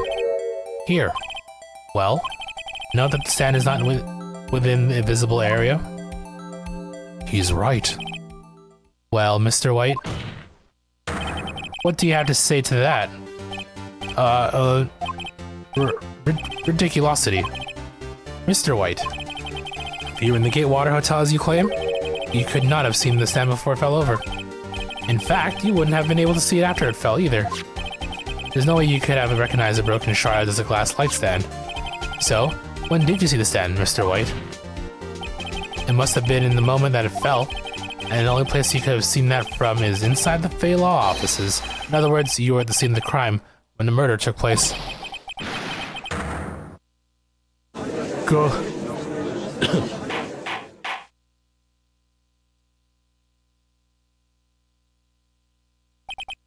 Mr. White? Mr. White, you did it, didn't you? Mr. Your Honor, Miss Mia. Looks like we're about to get our verdict. Objection! That's far enough, Phoenix, Wright? Oh, here we go. What? Oh, I forgot about Edgeworth. Mr. White, I think the time has come. Shouldn't you confess your crime now, Well, what? I said you should confess your crime. Ergo, confess that you placed the wiretap. The wiretap? Order. Mr. Edgeworth, explain to the court what you mean by this. Distinguished members of the court, Mr. White is slightly confused. Allow me to explain. I really don't like the way this is headed. As you know, Mr. White is the CEO of Blue Corp. He ordered his secretary, Miss April May, to tap the law offices of Miss Faye. What does that have to do with... Your Honor, the question is, when was the wiretap placed in the office, and by who? No, you wouldn't. Mr. White, in order to place the wiretap, you entered the Miss Faye's office. Am I correct? Correct! You are most correct, Miles. Give me a break. Yes, in order to place the wiretap, I breached the Faye & Co. law offices. That is when I saw that accursed light stand. Now I'm confused. Please explain to the court what all this means, Mr. Edgeworth. Gladly, Your Honor. Mr. Phoenix Wright has made his position quite clear. He has determined that Mr. White knew the glass stand was in the office. He has shown that there was only one time Mr. White could have seen the stand, at the very moment of the murder. Thus, Mr. Wright would like you to believe that Mr. White was the murderer. I see. However, it is a fact that Mr. White has been to that office well before the murder took place, when he went to place the wiretap. He could have seen the glass light stand then. Ergo, Mr. Phoenix Wright's theory is revealed for the basest conjecture it is.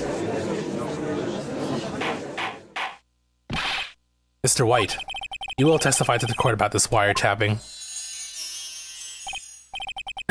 Leave it to me. I feel faint. What a boring night at work. You're not able to keep busy, are you? No calls today?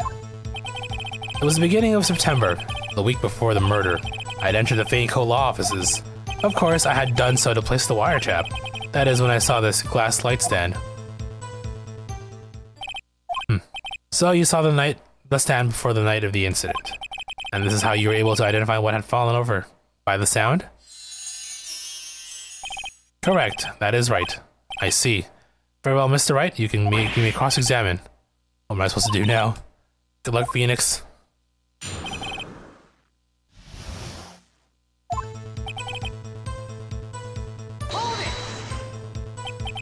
Do you have proof? Miss April May knew the details of Miss Faye's phone conversation. This proves that the wiretap was placed before the murder. Huh, right.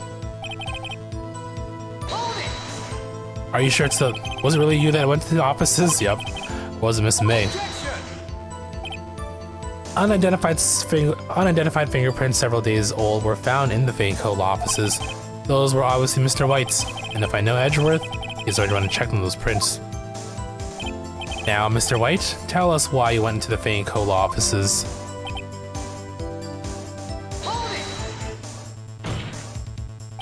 Why did you tap Mia's phone? This has no bearing on the current case, Your Honor. Blue Corps is a detective agency of sorts. We have a responsibility to protect client confidentiality. Why did you notice something as innocuous as a light stand? The light stand was made entirely out of glass. It was quite stylish, so I guess it made a lasting impression on me. Such a beauteous thing deserves attention, does it not? That is all. Damn it, there's nothing there for me to press him on. Oh well, maybe he's battle enough that I can bluff something out of him. Beginning of the week. I heard... Oh no, I carried to this.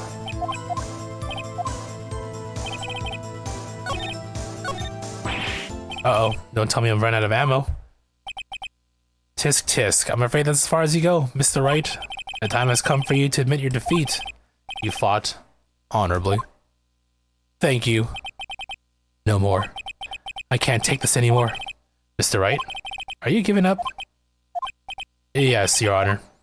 Phoenix. Phoenix, over here. I know that voice. Mia? Never give up, Phoenix. Mia.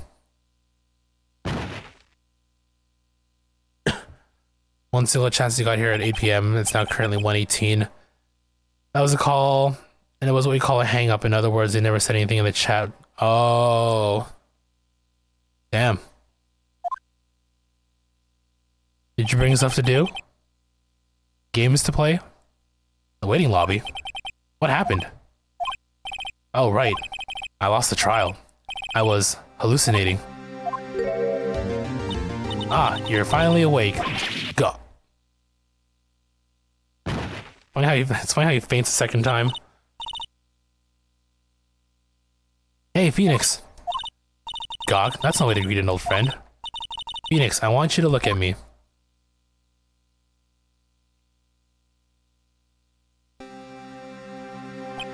You're... Maya? Didn't you know the Fae women have strong psychic powers? When you accepted your defeat in court, it appears that was enough of a shock to awaken Maya's true powers. So, Maya's channeling you, Mia? That's right. I am Maya, but I'm also Mia. Now I want you to listen to me, Phoenix. Maya never gave up. You can't either. That's why I came here to tell you. But, you don't have much time, Phoenix. Now listen. You've already won. Huh? You have that receipt in the court records, right? Oh yeah, the one you wrote Maya on. Phoenix, Wright wrote that, not me. So what do I do with it? Look at the front of the receipt. The front? Like, didn't that occur to Phoenix to just like read the front of the receipt on his own? Like, could you like, I mean, I guess it was so fixated on the, on like the, you know, the bloody lettering, but still. Let's get a bit conspirational for a moment. I just saw a post that says DNA is proof that humans were designed by something.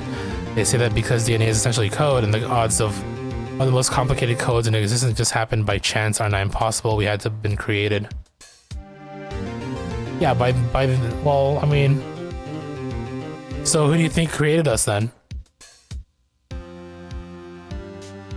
It's a regular receipt. Looks like it's from a famous department store. $1,000. Wow, big spender. Item. Glass light stand. You have no clue. You think create us? Well, you know. I'm a man of faith. For me personally, I mean, I don't want to get into a full-on discussion, but like, I think for me personally, God is like more so the reason why, but not the reason how. Right? That's just me though. And then you have like different branches of that particular of like, you know, Christianity or faith, or like, you know, how like the story, you know, the story of creation in the Bible is like the thing versus evolution, right? I'm an alien. Well, there you go. There's your answer. Yeah, for me, it's more so like, you know, I'm like, you know, I'm firm on the whole evolution theory and all that stuff. How we came from monkeys and whatnot. I mean, the proof is there, right?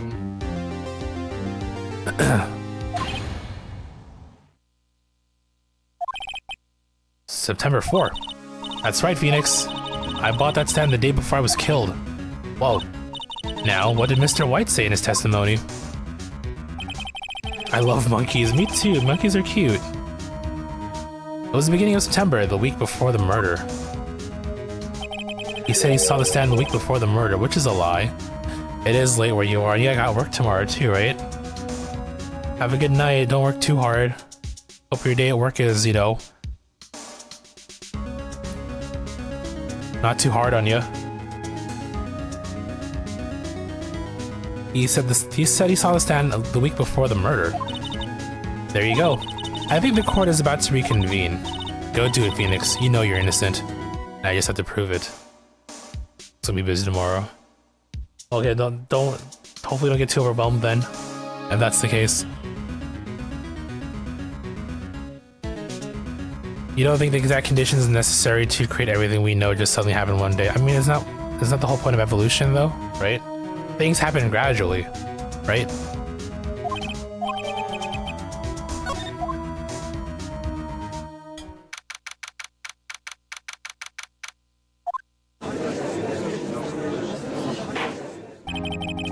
Just wonder why. What purpose is creating humans? So I mean, well, then yeah, it's in human nature to like wonder and like, you know, ask questions and all that. Nothing wrong with questioning your existence, right? Court will now reconvene for the trial of Mr. Phoenix Wright. Is the defendant, rather.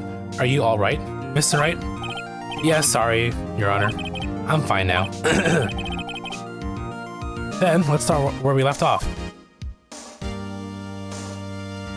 Your Honor, there is nothing to go back to.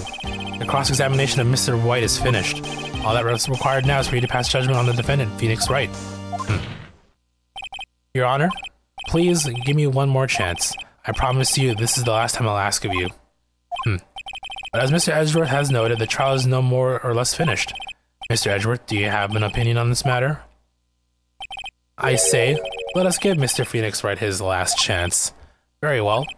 You may begin your cross-examination. So it's pretty straightforward from here. The week before the murder.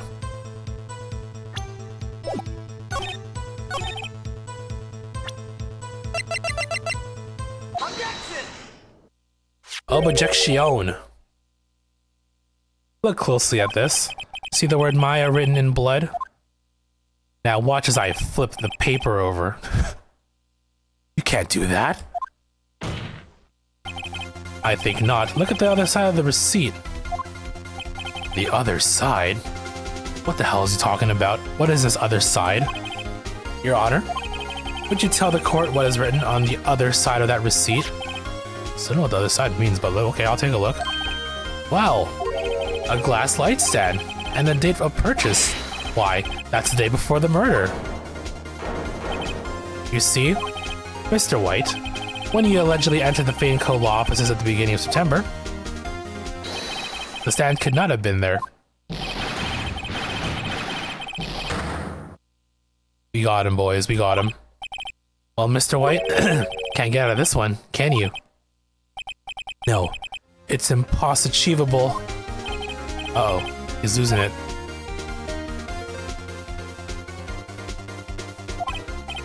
Well, Your Honor, I understand there must be quite a bit of pressure on you, but I think you'll agree you can't judge me guilty under these circumstances. Very well.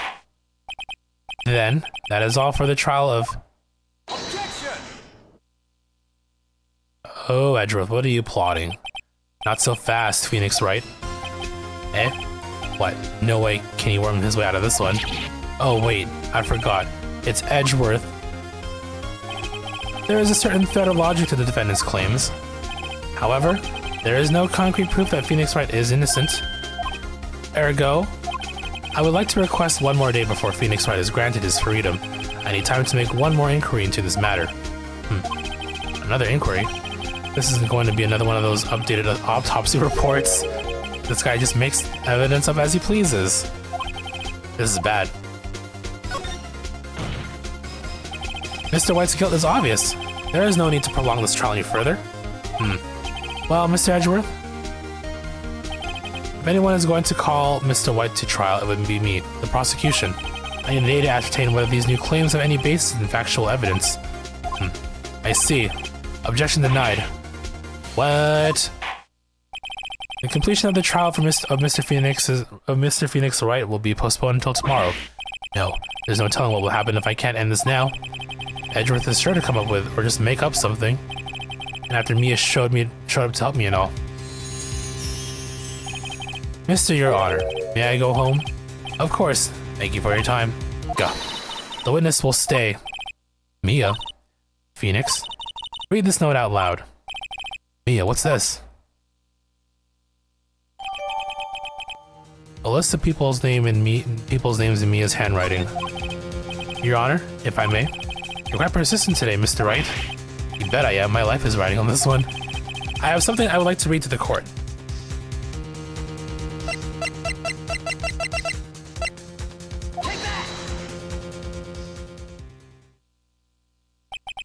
The memo Mia had given me was a list of names. Many of them sounded strangely familiar. People in finance, famous celebrities. That's when it happened. Stop. Desist. Halt. Please, stop.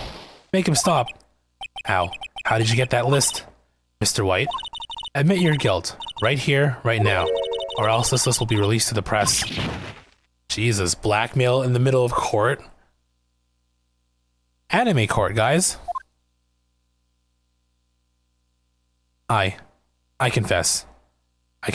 I did it. I hit her. I hit Miss Mia with the thinker. Case closed, Your Honor.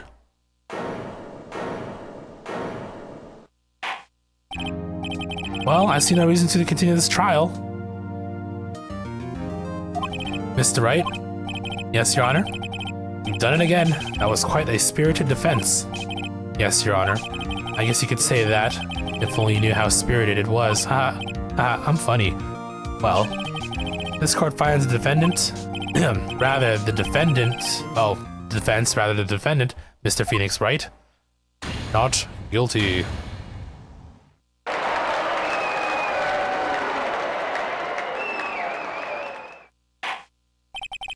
That is all. This court is adjourned.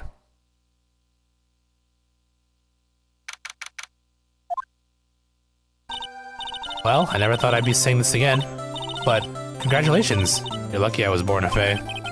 I'm lucky I had both you and Maya on my side. I'm glad you made it. Thank you, Phoenix. You risked a lot to help me, and Maya. I won't forget it as long as I live. As long as you live?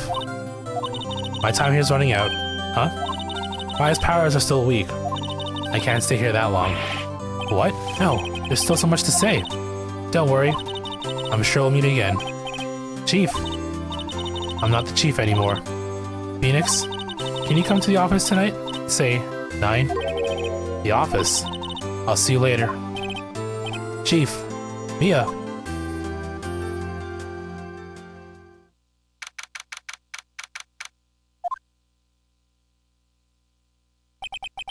Being here, it's hard not to think about that night. You came. Mia? I was kind of worried you might not. Huh? Of course I came. Well then, I'm pretty hungry. How about a burger? And Mia? You should see her face. Mia, what are you talking about? It's me, Maya. But Maya? What, did I look like my sister? Look like you were her. I might be able to use that. Oh, Phoenix, go to the store and buy me lunch, would you?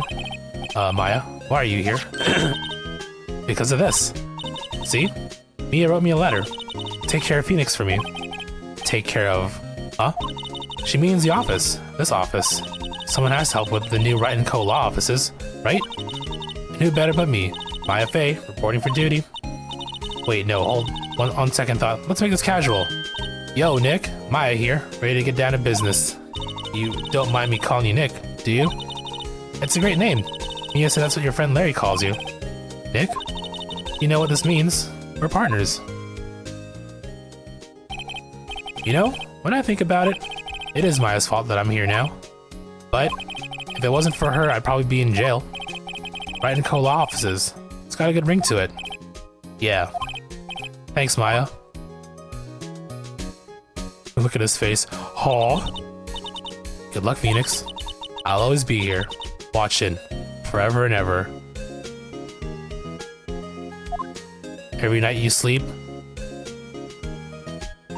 How does the lyrics that one song go by the Police? You know the one. Right, okay, Nick, let's do it. Huh? Do what? Burgers, dummy.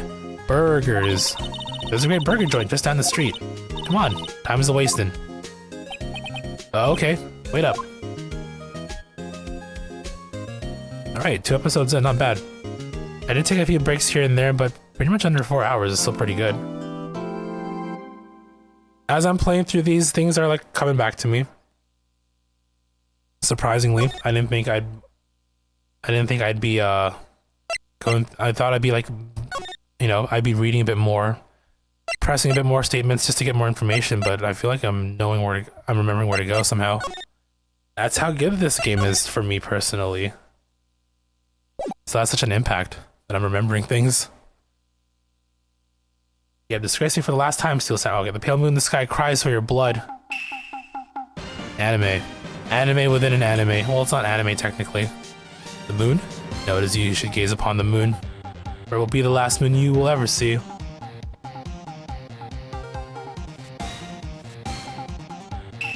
See you in hell, evil magistrate. Whoa. Grah. The warrior's sword gleams and strikes striking the moonlight. One has fallen. But who? Only the moon knows. Don't miss next week's exciting episode. The Dark Messenger returns.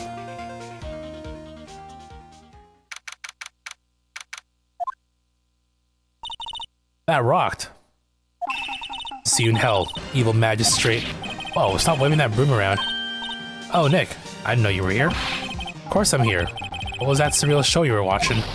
What? Nick, you mean you don't know the Steel Samurai? He's only the most popular TV hero for young people. Young? Like, how young? 10 years old? What the heck are you doing getting all excited?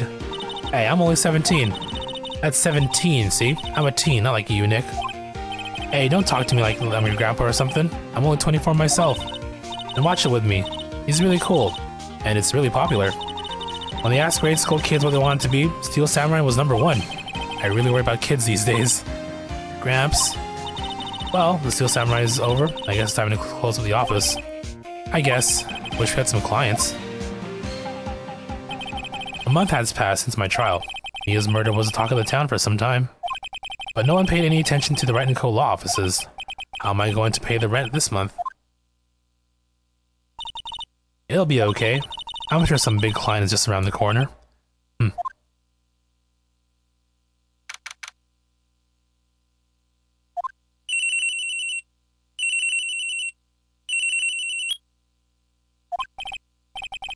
Hello, this is Phoenix. Nick? Maya, what? Still early.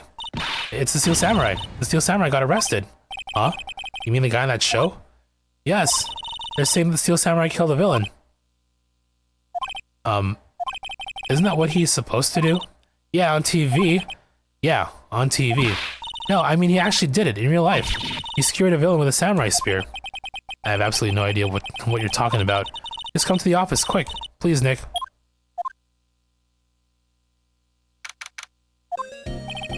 Maya's here, watching television. Now for the morning news. The actor Will Powers was arrested yesterday. Powers plays the lead role in the popular kids show, The Steel Samurai, Warrior of Neo Old Tokyo. He was arrested on suspicion of murder. The victim was Jack Hammer, who plays the villain known as the Evil Magistrate. His body was found still inside the Evil Magistrate costume. The samurai spear was also found stuck through the body. Police believe this was the murder weapon and are investigating further. This has got to be a joke. No, no, no, it's a nightmare. The Steel Samurai is over. The world is over.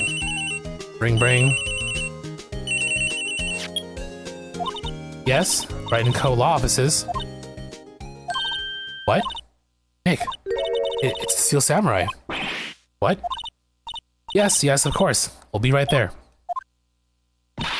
Let's go, Nick. Go? Go where? They have the Steel Samurai down in detention. So what? So I decided this will be our first case.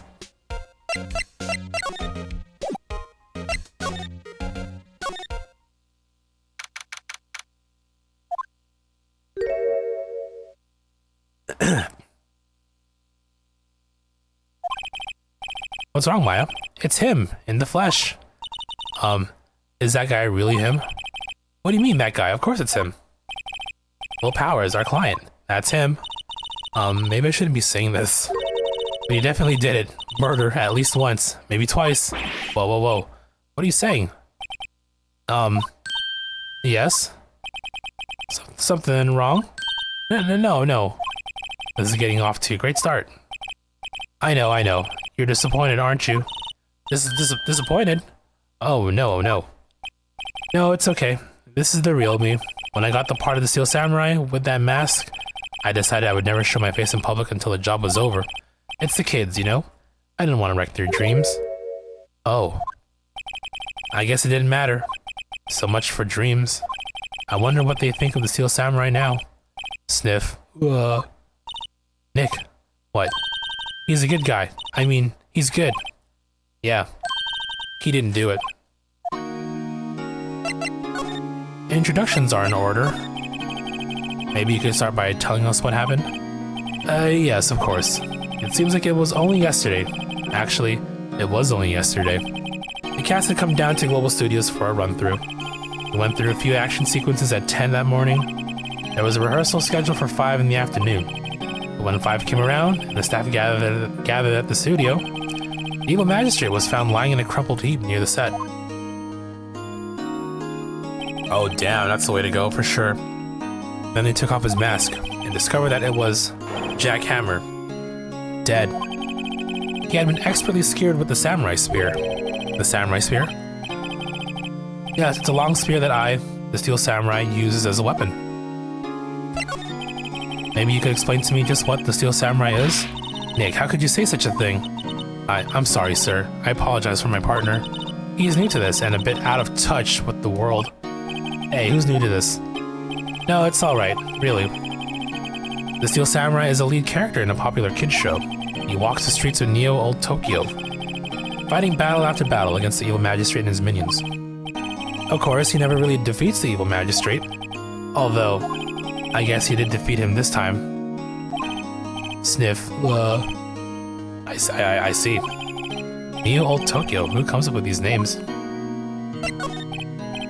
Now, where were you on the day of the murder? Well, that morning I came to the studios at 9. We worked through some action scenes until noon. Rehearsal was to begin at 5, but I was a little tired. So after lunch, I took a nap in my dressing room. When I woke up, it was after 5. I was late for the rehearsal. I hurried to the studio and found everyone looking shocked. They arrested me on the spot and brought me here. So we were sleeping the entire afternoon of the murder. Some action hero. What will the kids think? Sniff. I think I should probably check out the scene of the murder. Right. Global Studios. I'll draw you a map. Wow, Nick. Let's go. I'm willing to bet $10 she asks for autographs.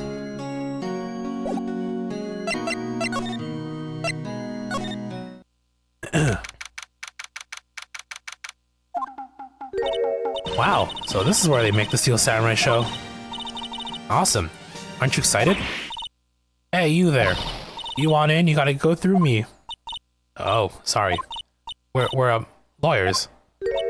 Oh yeah? Well, that's great. I'm security. And it's my job to make sure that gawkers like you stay out. Gawkers? Gawkers. Sightseers. Tourists. I know the type. You heard about the incident and came to snoop around. Youths today. If something horrible happens, all you think of is... Oh, okay. I do remember this. Sounds like life used to mean over. Okay, loafing pieces one. Okay, I'm not gonna bother. Keep blabbing. We'll wait. Nick? Will I grow up to be like her? Please say no. I don't know. It's possible. Hey, listen when you're being spoken to. Youths today. So, what do you do here at the studios? At Global Studios, we make children's dreams come true. In fact, in my younger days. No, you were a star? Only a little twinkle between the stars here, I'm afraid, dearie. Well, wow.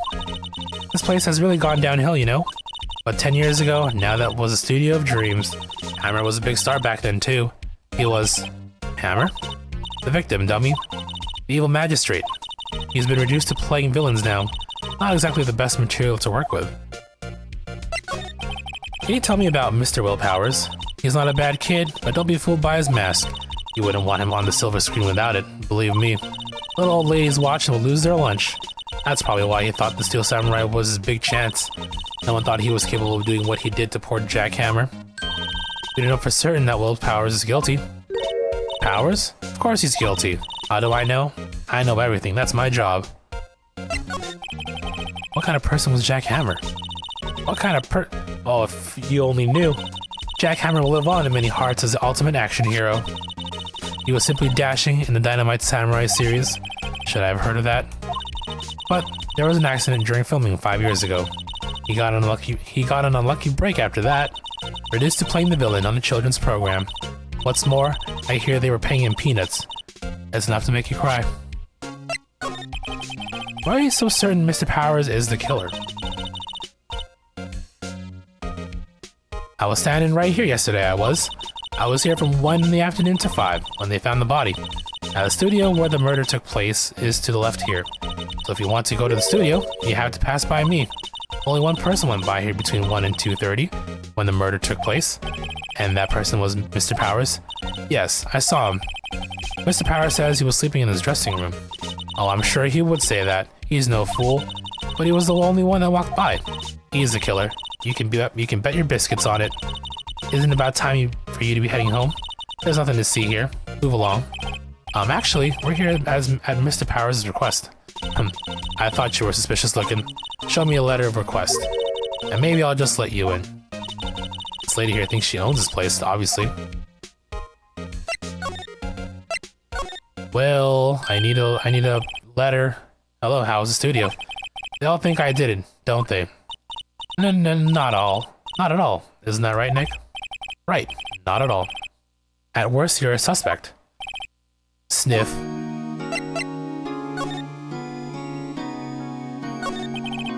Old bag is not fun. I mean, yeah, she's okay.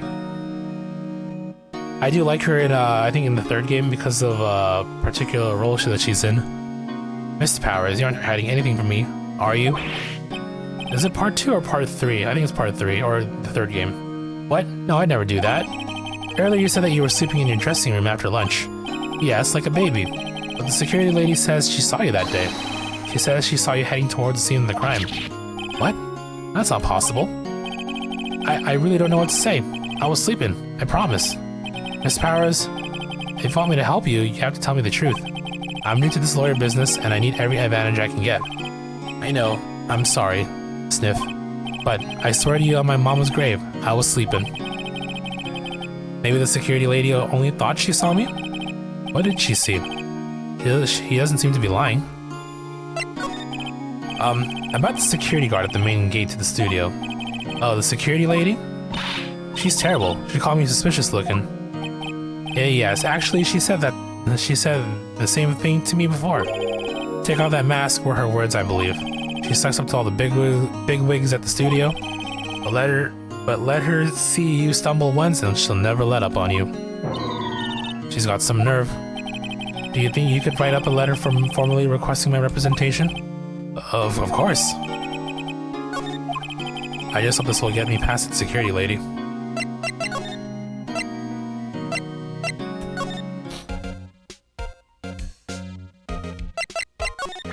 Here's your letter, you old bag.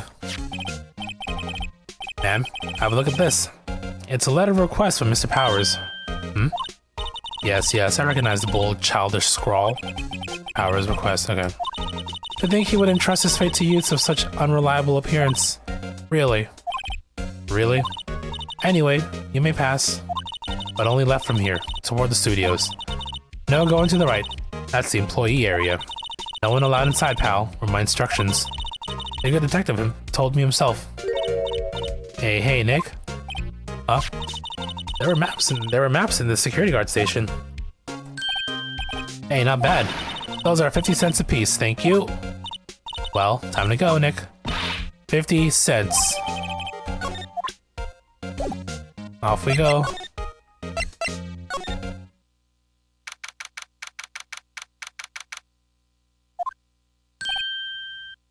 Hey, aren't you that murderer from the other day? Ah, it's that confused detective. Hey pal, you know Prosecutor Edgeworth is all upset, and it's your fault. I saw him sipping tea and staring gloomily out the window. So? Hey, if he's depressed, it's all your fault for doing sloppy detective work. God damn, Maya. Look how sad he made him. Detective? I think you hurt his feelings. Oh, no. I'm sorry. Well, I think his feelings are easily hurt. You're right, pal. It's all my fault. I can blame other people all I want, but I know the truth in my heart. Hey, don't take it so hard. There's always the next case. Yeah, I suppose you're right. Hey, what exactly are you two doing here? Well, we're on this case too, pal. Huh? Hey, you can't just go around saying pal like that. That's my endearing character trait. I'd say he's a character, alright. So how's your investigation going, detective? Well, hey, I can't tell you that, pal. Nick, maybe you need to be a little more indirect with your questions. Right. So, detective, mind if I take a look at what you got? What I got? The autopsy report. The latest version, the most updated, if you please. Right. Sorry about what happened last time, pal. Pierced through the chest by a spear, 2:30 p.m. Why was Mr. Powers arrested? Simple, pal. The murder took place right over there in Studio 1.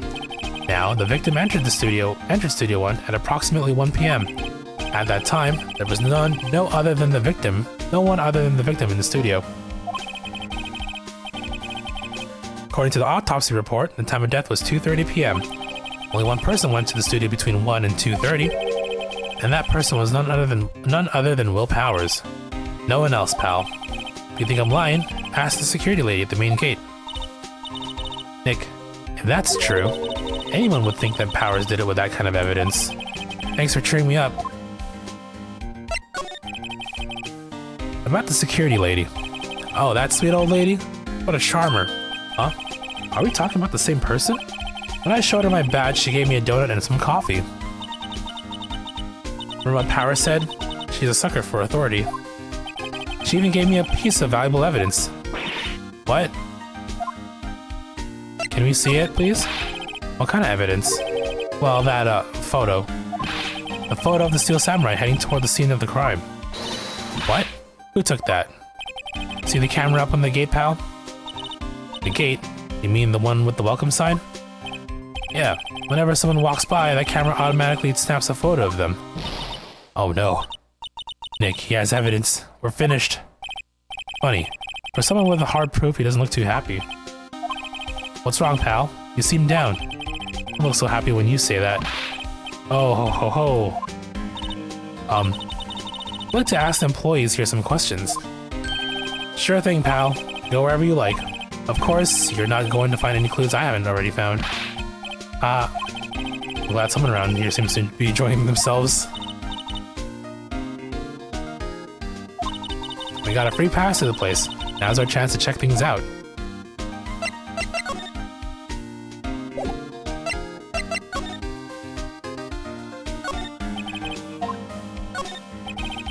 The entrance to Studio 1. This is the studio where they found Jack Hammer's body. Let's go in and check it out, Nick. Hey, it's locked. Looks like you need a card key to get in. It makes sense that they would want to keep the non-employees out. The studio mascot. I guess it's a monkey of some kind. What kind of monkey has a nose like that? He's holding a sign in his hand. Right to Studio 1, left to Studio 2. What's up with that thing? It looks kind of busted. Oh, the one was pretty strong yesterday and the head broke off. It took that tree down with it too.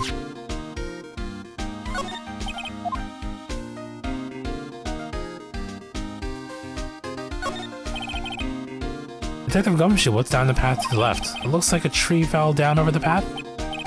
Oh yeah, that way is kind of dangerous. You should stay out, pal. There's nothing down there, anyway. That's where Studio 2 used to be, they tell me. They don't use it now. I'm a little bushed. Maybe I'll take a short rest here. Hey, good idea, pal. Detective, aren't you on the case? Well, yeah, but... Hey, us detectives get tired of standing around too, pal.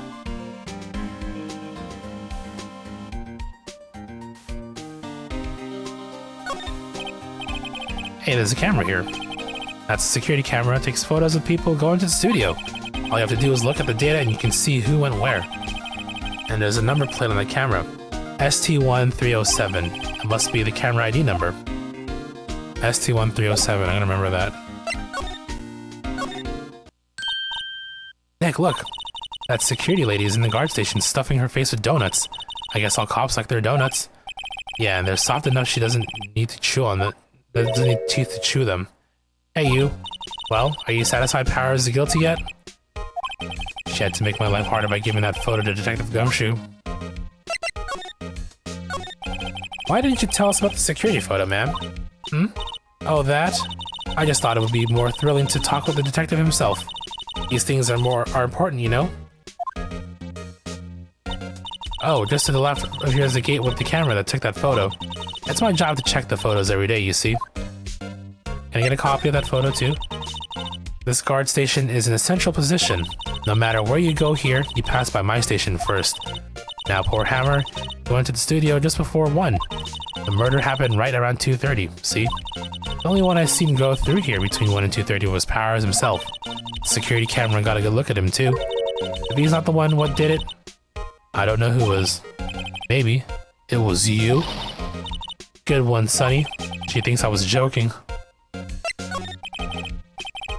Was the victim Mr. Hammer, a popular actor? Oh, he was the biggest star in the studio. Was. Past tense. Oh yes, he was great as the bearded samurai. That too, yes. He shone the brightest, back in the day. Making a star like him play the evil magistrate. It's a disgrace, I tell you. Hammer took it pretty hard, and who can blame him? About the security camera. Oh yes, the camera.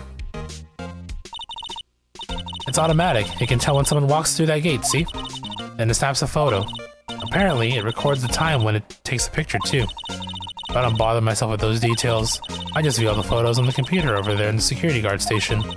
I check them every day before going home, I do. Can we see the photos? The computer that runs the studio security cameras. No touching. Fine.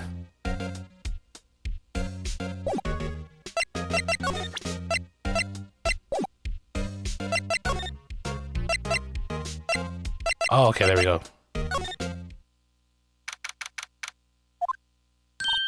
Nick, this is where they do all the behind-the-scenes stuff. Hey, look, there's Powers' dressing room.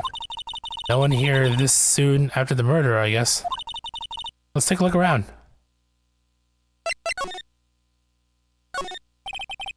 There's a sign by the dressing room door. Will Powers must look at it.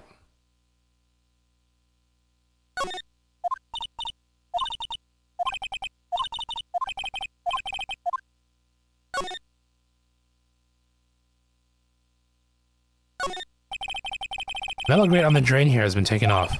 That's a pretty big drain. Kid could fit through there, I bet. Yeah, if you snuck in that way, you wouldn't have to pay at the gate. Well, if you want to leave that way, be my guest. Right. Huh? Hey, I'm not a kid.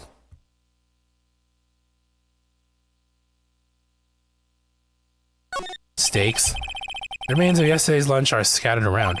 Everyone was probably too shocked to clean up. There's a T-bone on one of the plates, minus a steak. T-bone steak. That would have hit the spot. Just had a burger. Yeah, but I have a second stomach just for steaks. What?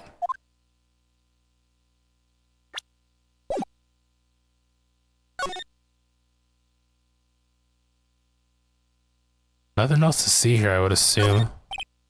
Must be a storage room. That's where they keep all the film equipment. Wow, Nick. You sure you know a lot about the industry. What else would they keep in the film studio?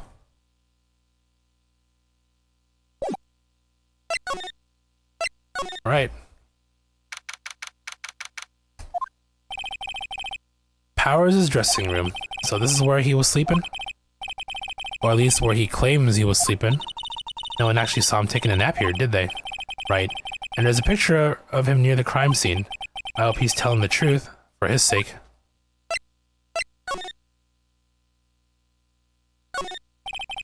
There's some regular suits in among the costumes here.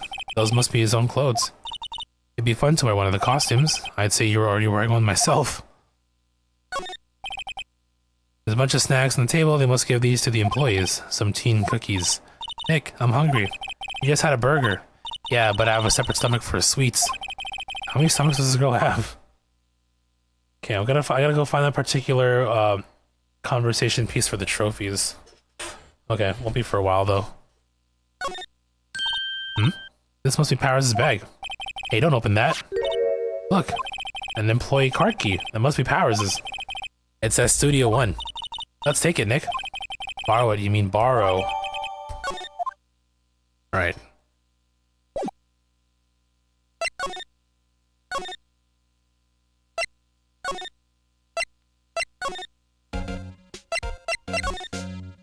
Studio 1 we go.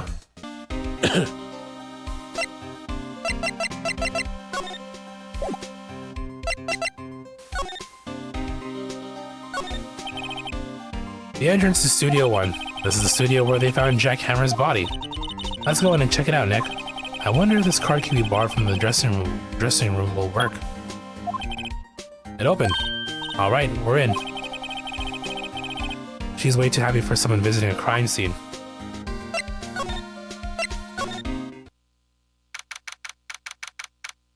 And here we are. What is it? You're real quiet all of a sudden. Doesn't it give you the shivers, Nick? That white tape, it's so real. Well, the evil magistrate did die here. And the steel samurai killed him. The murder weapon was the samurai spear. Sounds pretty real to me. Okay, so... Look, a ladder. That's a step ladder. So, what's the difference? You need to stop judging things based on narrow-minded cultural assumptions, Nick. Right, sorry. This girl is out there. So there's a trophy. Basically, you gotta initiate all the ladders versus step ladder conversations in all 3 games. So I got that one out of the way at least. Let me save real quick. Lock it in. Hey, look! That's the chair the director sits in. I've always wanted to sit in one of these. Hey, Nick, take a look at that. One of those black and white boards they clap at the start of filming. And look, a megaphone. A real live megaphone. Ready, Nick? Action. This girl is more trouble than I thought. The outline where Jack Hammer's body lay with tape. His body was found still inside the evil magistrate costume. I guess that's why the head part looks like a helmet. Funny. I expected a spear stabbing wound would at least leave a few bloodstains. I guess the costume must have absorbed most of it.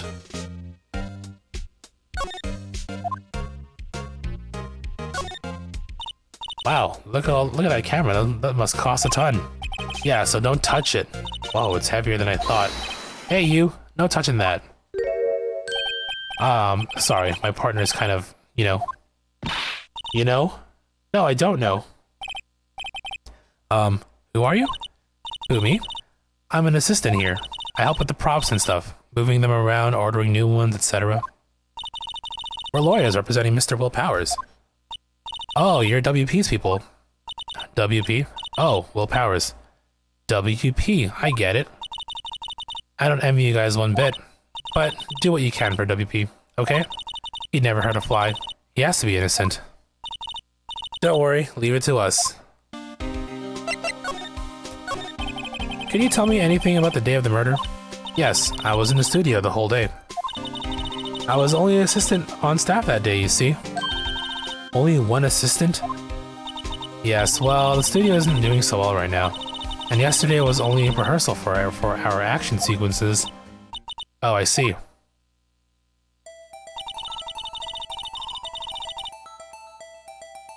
In the morning, we went through the action sequences in the employee area. WP and Hammer were there, along with everyone else. The employee area, that's where Mr. Powers' dressing room is, right? Yes, that's the place. After eating lunch there, Mr. Hammer went to Studio 1. Then I saw WP go into his dressing room. But I didn't see either of them after that.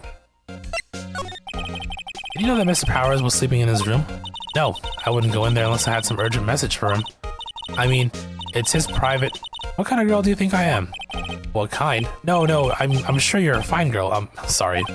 So much for getting a confirmation of Powers' alibi. What do we do, Nick? We haven't found anything. If WP was the only one who came to the studio, then he has to be the killer. They even have a photograph. I think it's Nichols. Sorry. I know you're busy. Not really. Actually, there's been something bothering me. Aha. That's what I'm talking about. A clue, a lead. Well, I don't know about that, but that day, just afternoon, I sensed someone was here. You sensed? Yeah, several times. Some other studio employees, maybe? No, I don't think so. The only other thing we had scheduled was an action scene run-through. I was only an assistant here that day. I have a feeling it was someone from outside. Really? But wait, if someone had come in here, wouldn't that security lady have noticed them? Yeah, you're right. Her brother's name is Diamond. Like Damien. Diamond Nichols. I'm sorry I don't have any better information than that. No, thanks. That helps. That helps us a lot. Anything helps. Let's go put that security lady on the spot. So you sense that someone other than the regular film crew was in the studio? Yes, I think. I think doesn't cut it in a witness testimony. Nick, what about that security lady? Someone else came into the studio? She must have seen them.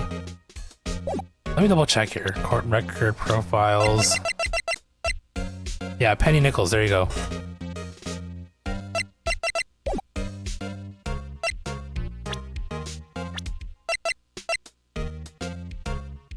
And then Oldbag, I think her name is Wendy? Wendy Oldbag, I think? Anyway, let's go confront the old lady.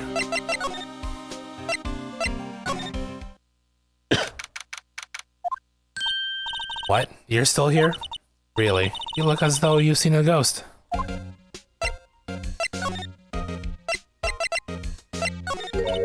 What? I saw that suspicious look on your face. I want to ask you again about yesterday. You came here at 1 p.m., correct? And the estimated time of Hammer's death was 2:30. Are you sure that Powers was the only one to go through here between those times? Sure as can be. We have a witness who thinks there was someone from outside here that day. What? What? Are you absolutely sure that you were here watching the whole time? Ma'am? Who was it?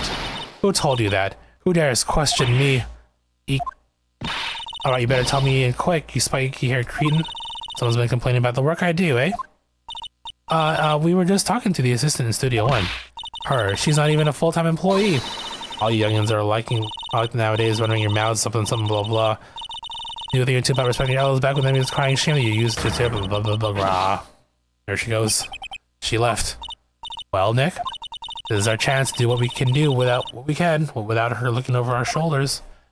Computer. The computer that runs the studio security cameras. Nick, maybe you can see that photo of Powers with this computer. Yeah, maybe. Should I try the computer? Okay, let's give it a try. You know how to work these things, Nick? Looks like I just have to enter in a few numbers. Let's see, first I need the date of the murder. Looks like the camera turned on at 1 p.m. that day. 1 p.m., that was when the security lady arrived at the guard station. Please enter the security... Shoot. I think it was 307. There, entered. Hey, it printed out the data for that day. Let's see what we got. Huh? How is the picture of Will Powers? Well, he is the one who always wears that suit. I guess that's why the security lady thought it was him. I don't imagine the detective was very happy with this photo as evidence. Something's printed on the back. Huh? October 15, 2 p.m. Photo number 2. What does that mean? Maybe there's more photo data from that day? Nope, that's the only one on the computer. Hey, Nick. Can't we use this photo as evidence for the trial? Yeah? We'll put that security lady in her place with this. Right, we'll put her in her place. Hey, that's what I said. Anyway, let's show her this photo and see what she says. Wait, let's not. Why not? It's never a good idea to reveal your hand to the enemy too soon. Nick, you're craftier than I gave you credit for. Why, you could be the next evil magistrate. Hey, why do I have to be the villain? Relax, it was just a joke. So, are we done for today? I think this photo is what we needed for the trial. Still, it'd be better if we had some idea who the real killer was. Maybe it really is that security lady.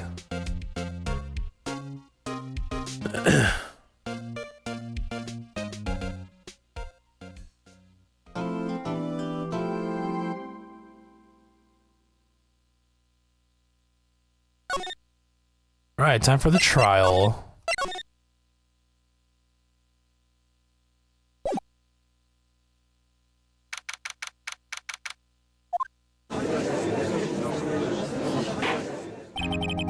Court is now in session for the trial of Mr. Will Powers. The prosecution's ready, Your Honor.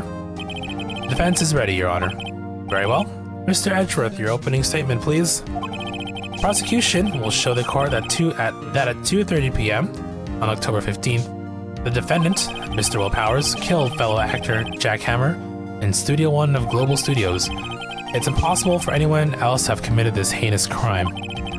The evidence presented during the trial will all point to this fact. I see. Very well. I would like to move on to some testimony. Mr. Edgeworth, prosecution may call its first witness. Very well. I call a most familiar face, Detective Gumshoe, to the stand.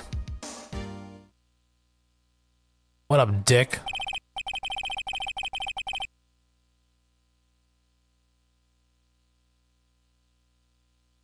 Detective, you would briefly describe this case to the court? Yes, sir. I'll explain with the guide map here. To understand this case, it's important to grasp the layout of the studio, see? This here is employee area.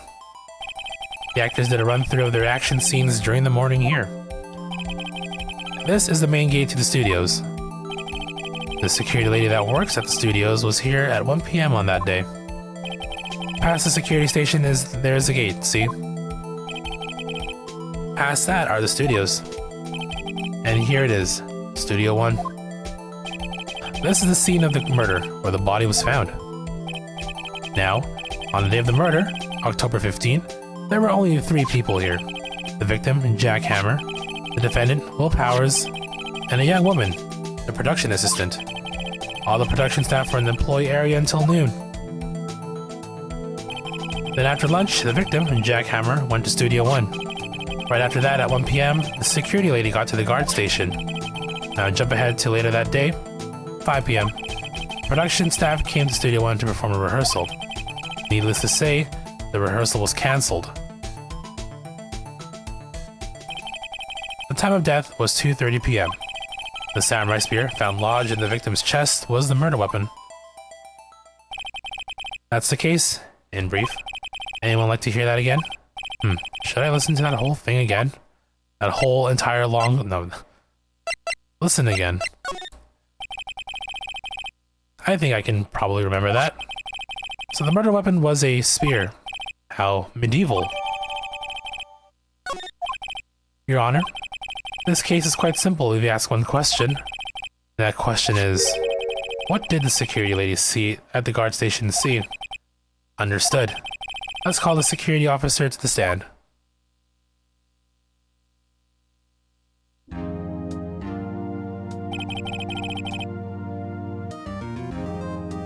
Will the witness declare her name?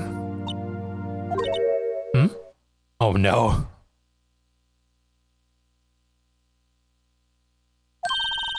Aren't you a handsome fellow? I'm afraid I'm a bit flustered. Go. Your name, please. Oh, dearie, no need for you to be embarrassed. Just call me Grandma. Your name, please. Seems Edgeworth has a bit of a trouble getting his witnesses to say their names. Yeah, it is Wendy. Wendy Oldbag, dearie. Just call me Grandma. It's practically my name. So when I was young, blah blah, I was having children make fun of me because of my believe it. He was boy Captain Chess Club in junior high, and he called me Oldbag while he was crying because of crushing me. See? Objection. I object to the witness's talkativeness.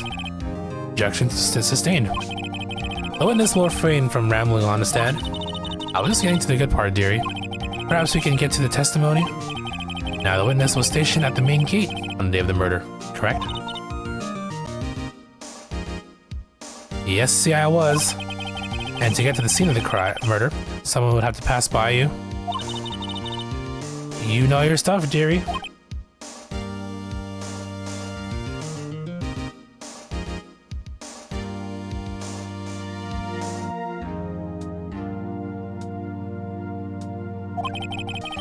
You may begin your testimony. She sure is one hell of an old bag.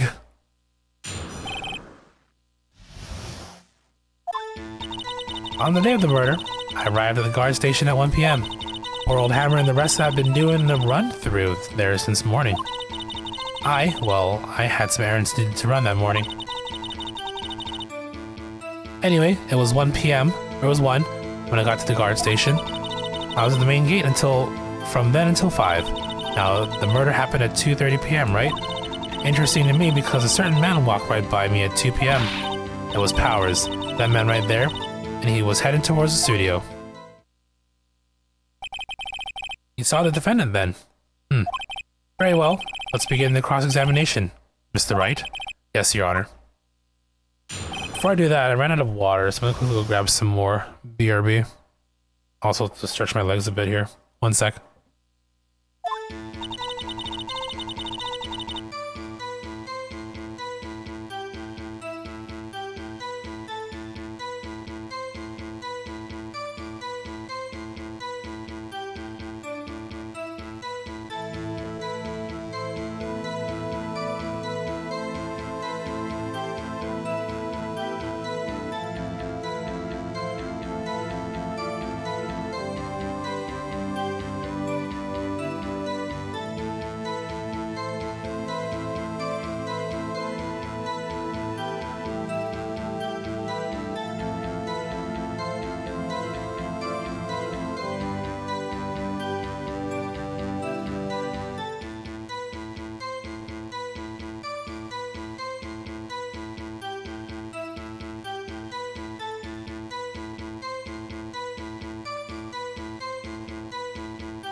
Okay, we're back. Let's continue.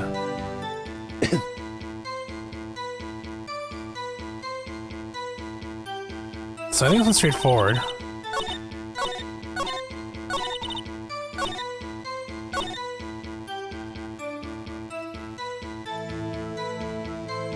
I recall, I mean, it's just a photo, 2:30.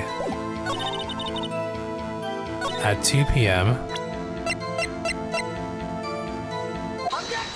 It's not actually Powers, it's just a man in a costume. Let me get this straight, old bag. I mean, Miss Old Bag. You've been saying since yesterday that you saw Mr. Powers, correct? We were talking about the man in this photo, aren't you? Just a moment, Mr. Wright. Let me see that photo.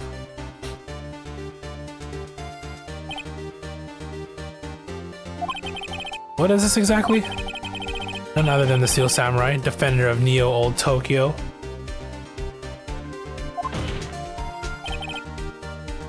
Miss Soulbag. Is this the Mr. Powers that you saw? Of course. Didn't your mama teach you any sense, sonny? Anyone can plainly see anyone can plainly see that's Powers, right? No, they can't. Well, I mean, I wonder. True, Mr. Powers does play the role of the Steel Samurai. But that doesn't mean Mr. Powers is the Steel Samurai. I know that. I wasn't born yesterday. No one in this court is accusing you of that, Miss, Witness. He's having trouble calling her Old Bag, apparently. However, you do not have proof that the person in the photo is Mr. Will Powers, do you?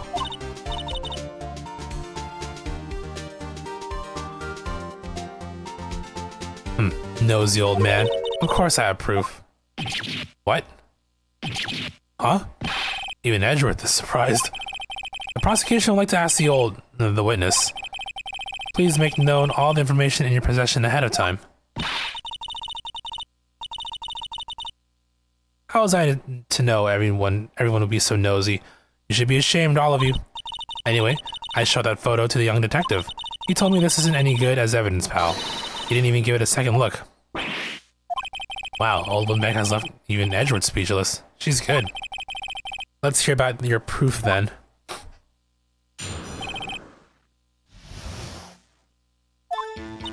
I never say anything I don't mean, mind you. That morning during the run-through of the action scene, I saw Powers trip and fall. He broke one of the props. It was a big mess. Apparently he sprained his ankle pretty bad. Now look at that picture. You can see he's dragging his leg. See? Clear as day. That's how I knew it was Powers. Happy?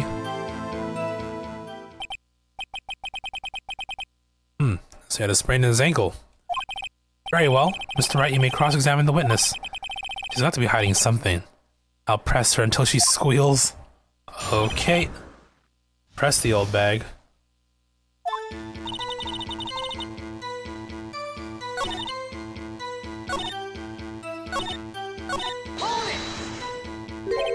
Trip and fall?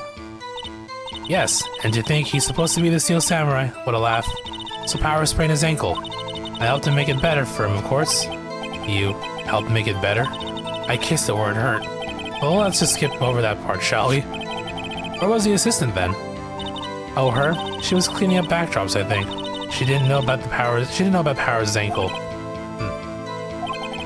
May continue your testimony. He broke one of the props. It was a mess. He broke a prop? Sure did. His own samurai spear. His samurai spear? The murder weapon? Luckily I was there with my duct tape to fix it. This strikes me as a significant detail. I better write this down in the court record. A break in the shaft has been mended with duct tape. Apparently he sprained his ankle pretty bad. I think we heard enough, haven't we, Your Honor? Well, there's one thing that bothers me, which is, where is the Steel Samurai costume now? Actually, well, we couldn't find it. We're looking, though. Huh. Anyway, that's not important. The witness did see the Steel Samurai, yes. And it's clear that the person in the Steel Samurai suit was Mr. Will Powers. I suppose that's right. Are you sure, Your Honor? Hold it right there. We keep talking possibilities, but we have to agree that this photo shows the Steel Samurai. Nowhere in this photo can we see Mr. Will Powers. Defense has a point. I also wonder if someone else not caught on camera could have killed Mr. Hammer. You have to consider that possibility also. And allow me to remove that doubt from your mind, Your Honor. Will the witness continue her testimony, please? No need to ask twice.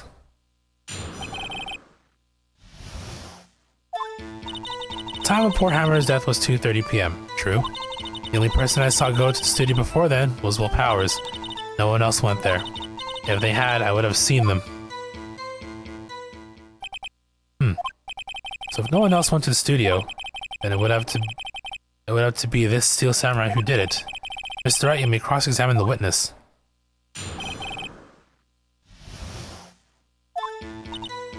Time for Hammer's death was 2:30 p.m. True, yeah. Only person I saw go to the studio before then was Will Powers. Are you absolutely sure? Oh, quite, Sonny. Nobody suspicious looking passed by at all. Nobody suspicious looking. Right. No one else went there. What about before you got to the guard station? You mean before 1? Why, everyone was in the employee area before then. I locked up the main gate so no one could get in. Not to mention, if they had, I would have seen them. Are you sure? Oh. The witness has answered the question. Anyone going to the studio had to pass by the witness. That's right, Sonny. You let him have it, edgy boy. Edgy boy? You go. Well, we'll make sure it has balls, or, well, you know what I mean. Old wooden bags have a way of skipping over important details, after all. Or for that matter, entirely forgetting them. How convenient.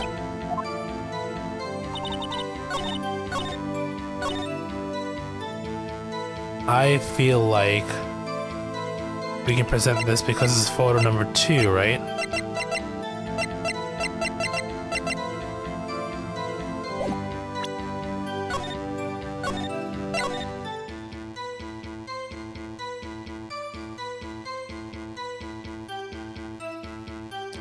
Thought I was hearing voices.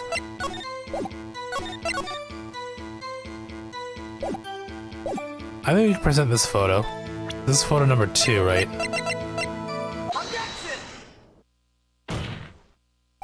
Hold on. Look at this photograph one more time. This photo was taken by the camera at the gate for the studios, correct? Yes, sirree, Sonny. So, whenever anyone passes by here, it automatically takes a picture. And here I thought you didn't know your head from a hole in the ground. Right. Anyway. It's also true that the computer in the guard station records all security cam data. Ooh, you know, if you want to work at the studio, we might have an opening. That very computer printed out this photo. Note that on the back of the photo are printed the words, October 15, 2 p.m., photo number 2.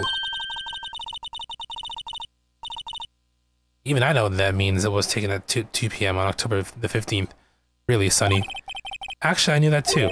The issue here is the bit at the end where it says photo number 2. Photo number 2? The computer only held data for one photo that day. Don't you think that's odd? Shouldn't this photo be photo number 1 if it really was the only photo? Order. Order. Please tell the court what you mean by this, Mr. Wright. Actually, that's what I want to ask the witness.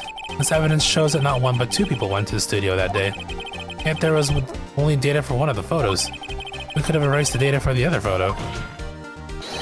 Only someone with access, the security lady herself. Me? You watch your mouth, whippersnapper. The only person I saw that day was Will Powers. But the camera on the gate fired twice. That means 2 people went by. Well, yes, that's what it would seem to me. Can the witness explain this to the court? I don't understand these newfangled computer things. Edgy boy, help. Huh? But believe me, I want to, but I don't know what this means either. Huh, some help you are. You're a whippersnapper too. Whippersnapper? Something the matter, Miss Oldbag? Ah, that's right. I just remembered something. Let me guess. Someone else passed by the gate? Someone other than the Steel Samurai? Oh, well, yes, I suppose you could put it that way.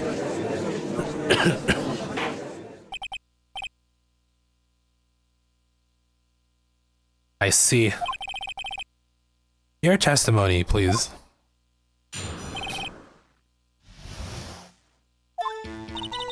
Every day after I finish my guard duties, I have one other important job to do. I go through the photos, record them on the security computer, and check them. I throw out any photos that aren't suspicious looking, you see. Come to think of it, now I remember throwing out one photo that day.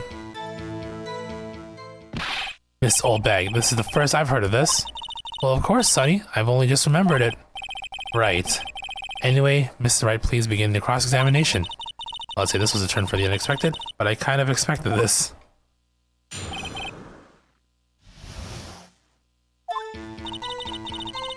Okay, let's think here.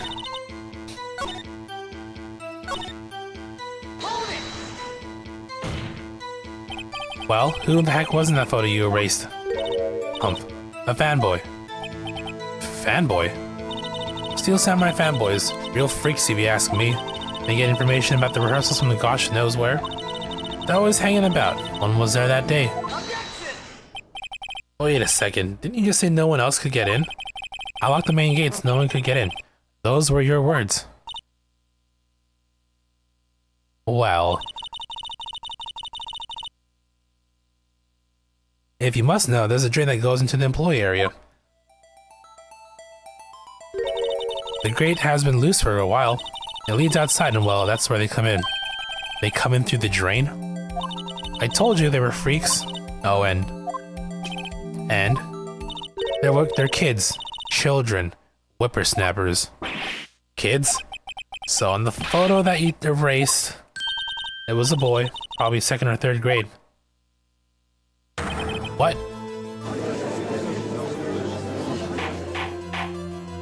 Order. Order. Let me get this straight. You saw 2 people pass by the gate on their way to the studios that day. One was a Steel Samurai, dragging his leg. The other was a boy who looked to be in about 2nd or 3rd grade. Oh yes, well, we see his type there every day. Can't stop him, can't catch him. A boy in 2nd or 3rd grade, I assume it would be hard, if not impossible, for a young boy to wield the samurai spear. Impossible, I think. It's quite heavy. Right, as I said, I didn't pay him much mind. That's why I erased the data. Nick, what's going on? I mean, the boy was there. That makes him a suspect. Yeah, and they're already trying to unsuspect him. This court will take a 5-minute recess. I want the defense and the prosecution to consider this new information. And no forgetting vital information this time.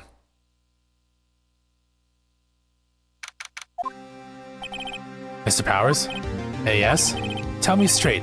Were you really in your dressing room? You didn't go to the studio? I didn't go to the studio. I was sleeping, honest. So who was the Steel Samurai in that security photo? How should I know? The Steel Samurai costume was off in the corner of the dressing room. Anyone could have walked in and taken it. Really? What? You should take better care of that stuff. I couldn't imagine anyone would want to steal a Steel Samurai costume. I couldn't imagine anyone would want to steal a Steel Samurai costume. So, where does this leave me? It doesn't look good. Sniff. You're the one likely suspect right now. You're the only likely suspect right now. Nick, what are we going to do? First, we play for more time. We'll start targeting someone else that could have conceivably have done this. Right. And it'll take them so long to shoot us down that we can get another day. Right, but if we pick the wrong person, we might lose on the spot. You don't sound very optimistic. I'm not optimistic at all, actually. Hey, Nick, it's time. Okay, let's go. Sigh. What does that mean? Please don't sigh like that.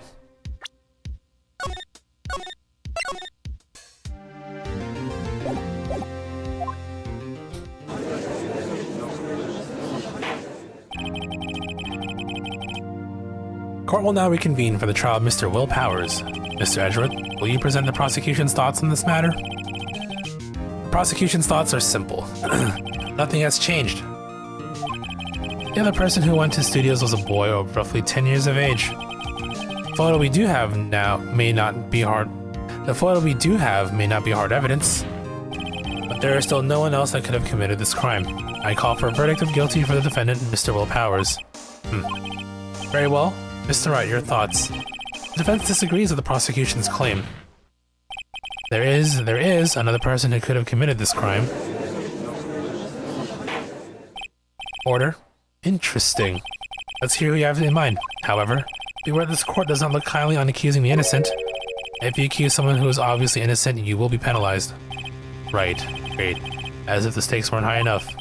So, who was this person other than Mr. Powers that could have committed the murder? Assistant Hero, great.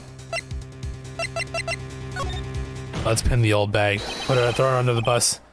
It was a security lady. Wendy Oldbag. Who? The Steel Samurai is dragging his leg in this picture. That means whoever was in the suit knew about that morning's injury. Maybe because they had been watching the action scene run through. There was only one person other than Powers and Hammer who knew about the injury. The security lady. Oldbag. What? Whippersnapper. Order. Order. Is this true, Oldbag? Oldbag? That's Miss Oldbag to you. Miss Oldbag was standing guard alone at the main gate. She was by herself. In other words, she has no alibi. She could have briefly left her post to steal the Steel Samurai costume. Then slipped into Studio 1, the scene of the murder. Why would she go through the trouble of wearing the Steel Samurai costume? Simple, Your Honor. She knew the camera at the gate would take her picture. If she was in his costume, she could point the finger at Mr. Powers. I see. Excellent deductive reasoning, Mr. Wright.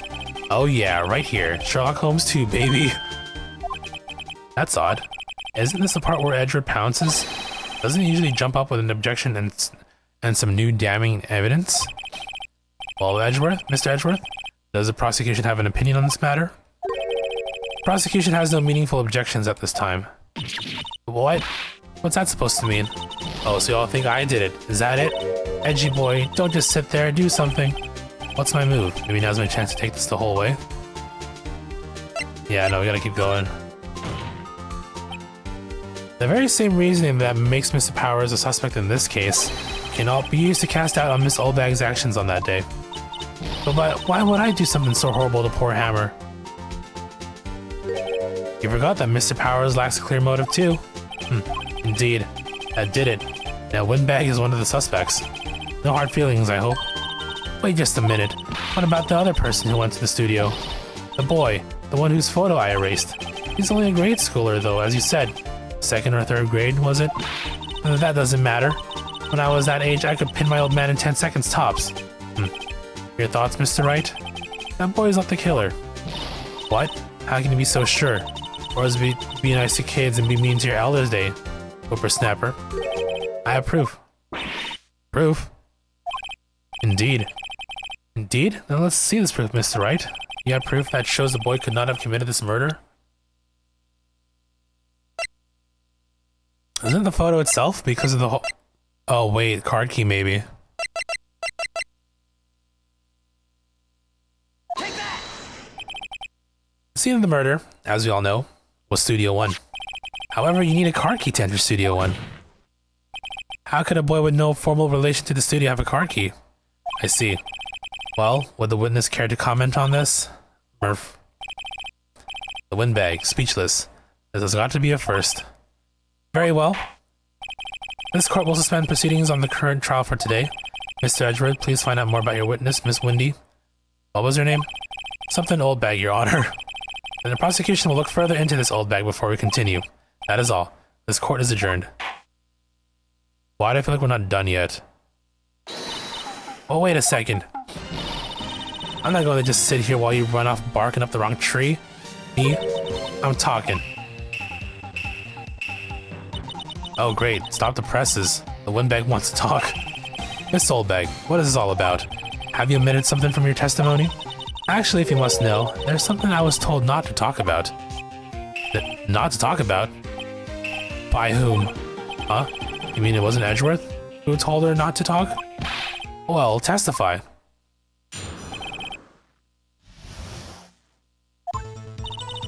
Global Studios want me to keep quiet about something.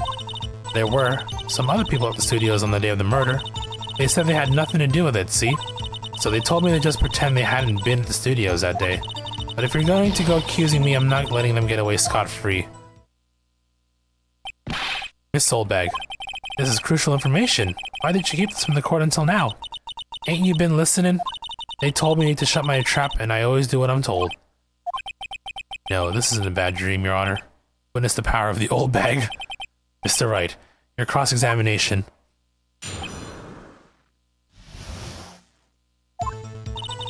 Oh, so he just wanted me to keep quiet about it, right? Okay.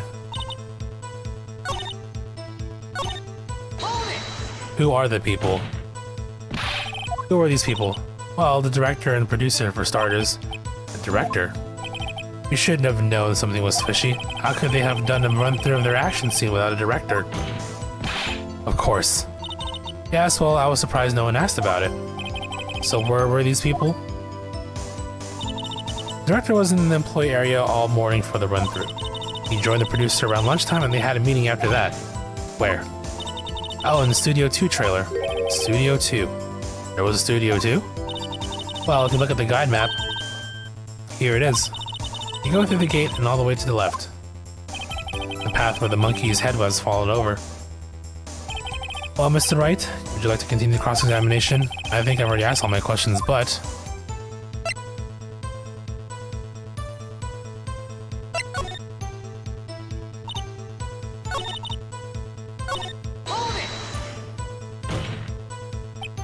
Miss Oldbag, this is a trial for murder.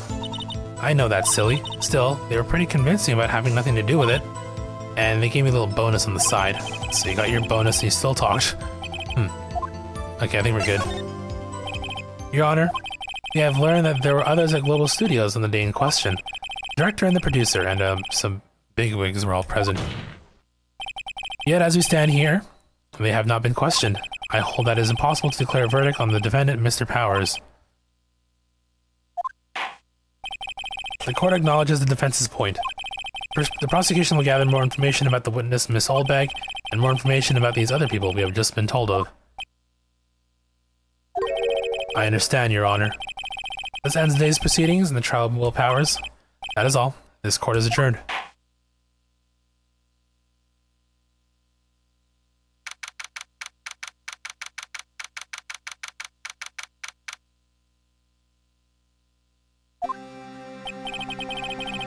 Thank you so much, Mr. Wright.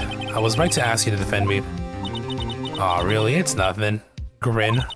Or should I say, sniff.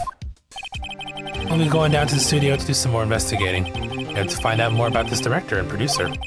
They'll be turning up in the next trial as witnesses for certain, so now's my chance to get material for the cross-examination. So, Nick, have you figured out just who it was in that Steel Samurai costume? Could it really have been old Windbag? What do you think, Mr. Powers? I don't think it was her, really. Neither do I, Nick. Yeah, I know, look, I was just buying time back there. Someone had to be the bad guy for a bit to take the pressure off of Mr. Powers. Poor old Windbag. I kind of feel sorry for her. Well, she wasn't winning any points in there, with or without my accusation. Okay, let's get down to the studios. Right. We'll be back to visit you soon. Thanks. Thanks, guys. Sniff.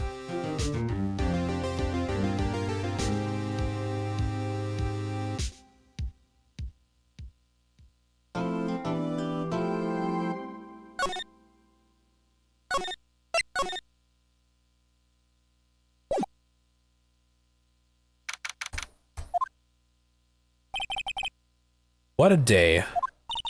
This is no time for relaxing, Nick. Say, you think WP's got a chance? I guess that really depends on the people we found out about in today's trial. The director and producer. Yeah, them. Well, what are we doing here then? Let's get to the studios.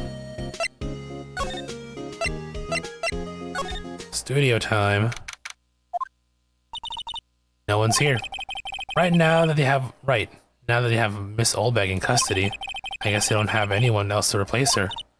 Hey, in the guard station. Look, she left her donuts. What? I wasn't going to eat them.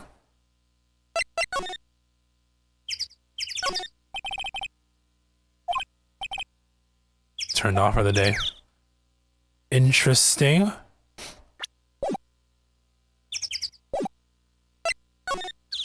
Okay, let's start with the employee area, I guess. Look, it's that assistant girl. Hey. Hi. WP's lawyers, right? I heard about the trial. Great job, guys. Oh, ho, ho, don't mention it. Is it true they caught the security lady? Oh, ho, ho, ho, ho. Actually, she just called me. She told me to cover up that drain. You mean that one? Wow, what a mess. I know. I'm not so good with handiwork. So I'm an assistant, right? Yeah, but you do work on the props and the backdrops, right? Right. Just lots of time they end up looking for worse than they did before. Just lots of times they end up looking worse than they did before I fixed them. Oh? Oh, well, I'm sure these things happen. Nothing to worry yourself about. You're right, I won't. Personally, I think she should worry at least a little bit more. You'll excuse me, I'll have to go to the guard station. I was supposed to fill in for Miss Oldbag. Right. See you later, then. Good luck with your investigation.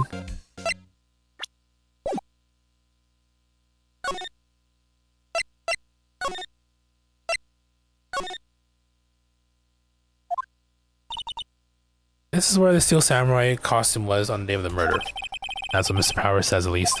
I guess they snuck in and took it while he was sleeping. But Nick, what if Mr. Powers hadn't been sleeping? I wonder what the killer was planning on doing then. Huh. She's got a point. I don't think there's any new developments here, I'm pretty sure.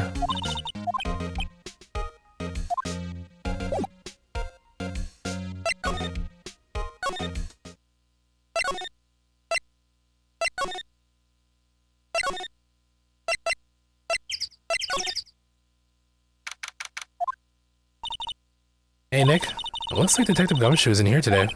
You're right. He's probably up to his neck in paperwork after the commotion at today's trial. So, Nick, remember that Studio 2 we heard about at the trial today? It was down that path with the fallen tree, right? Yeah, I think that's what they said. Maybe the director and the rest of them are there today? Now's our chance, Nick. Let's check it out.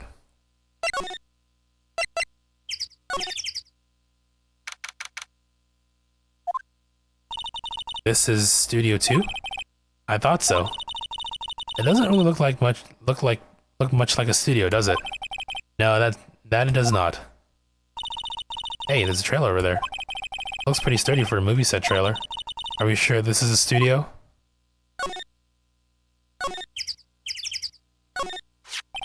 Looks like 2 people ate here. There's nothing left on these plates. Hey, so they ate T-bone steaks too. What is it with steaks around here? Hey, there's always room for steak. But something doesn't seem out of place. What? I don't know. It just feels odd. An incinerator. Apparently they just put this one in. It's already covered in soot. They must not clean it much. A light van for moving staff and equipment around. They've kept it in pretty good shape. Looks like it'd run fine. Well, let's go for a drive. Sure, if I had a license. Nick, you don't have a driver's license? Oh look, I have this. Why are you showing me your attorney's badge, Nick?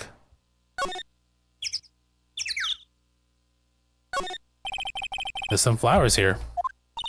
Wow, so pretty. They're taking good care of these. Don't get too close. That fence looks dangerous.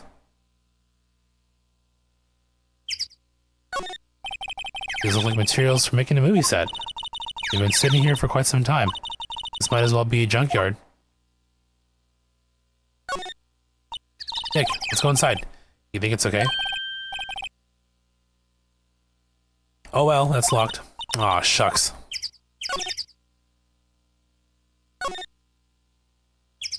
Nothing for us to do here.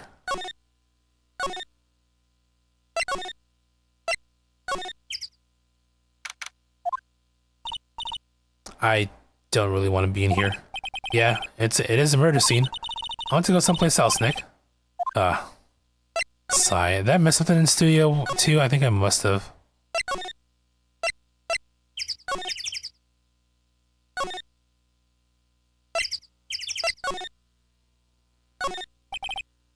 On closer inspection, this trailer looks like it's been here for a while.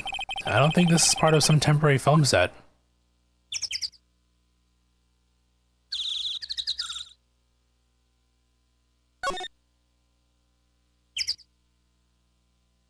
It looks like I've been through everything.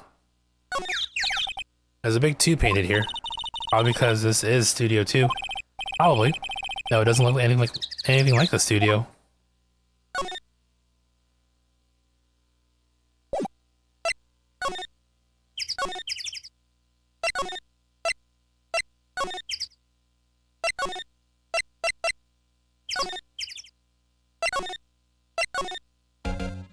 Okay, I just gotta go back to, I guess I'll go visit, visit WP. Oh, Mr. Wright, thank you for earlier. Not at all. We got lucky, to tell the truth.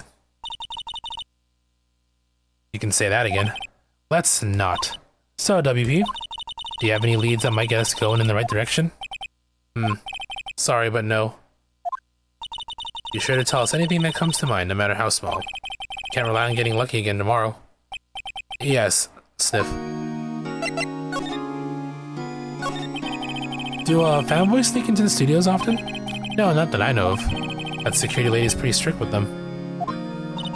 But in today's testimony, didn't she say they were often hanging around?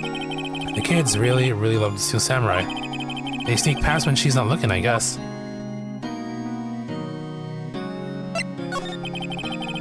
Was the director present at the morning run-through?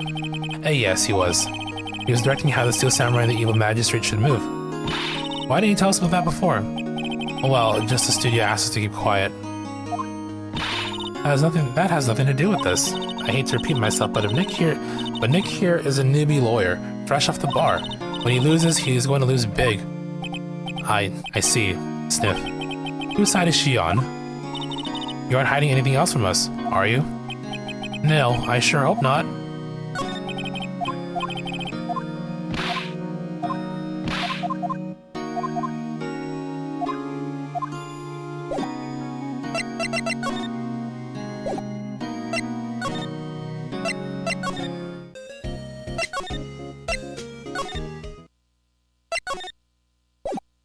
You're supposed to present something to maybe?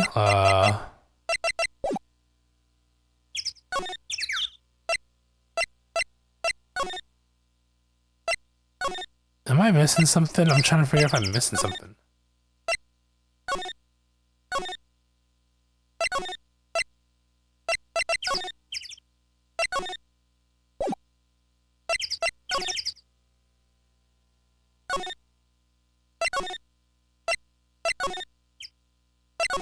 Maybe present him with something.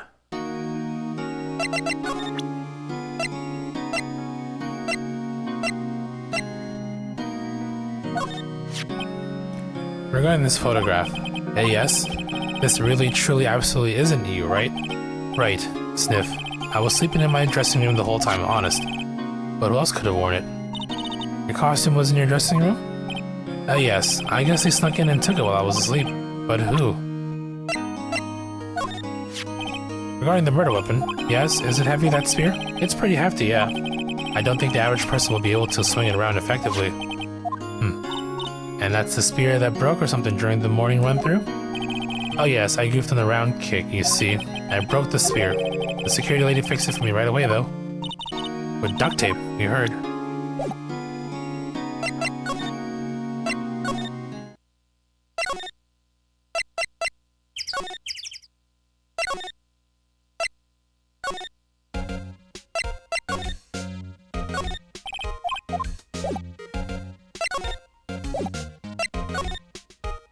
What am I missing, I wonder?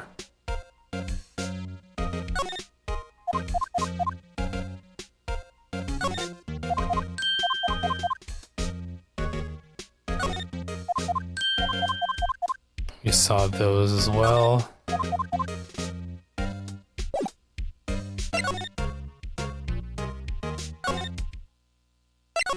Okay, there must be more. There must be more to that particular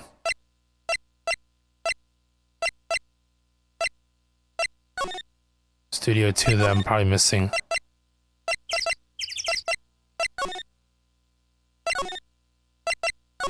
What if we had Song Request open during this since there's no voice acting or anything? I'll consider it. Maybe not now, though.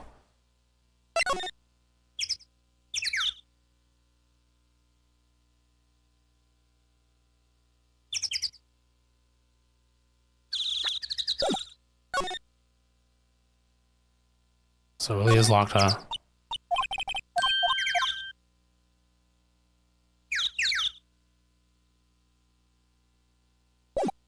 Where do I go? Putting together a list of banging video game music. That's what I like to hear. We need that.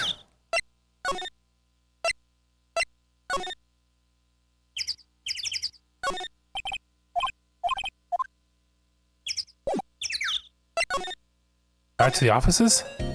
No.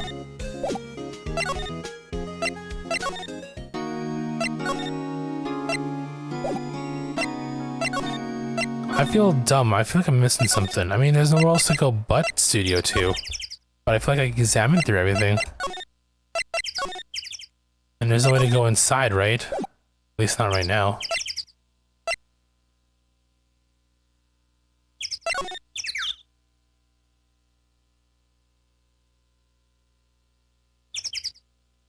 I need to go to every area and just explore every single possible thing to trigger something, is my thinking.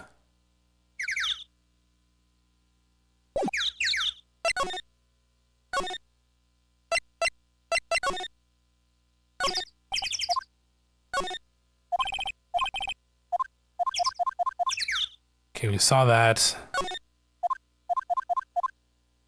Saw that. We saw everything here.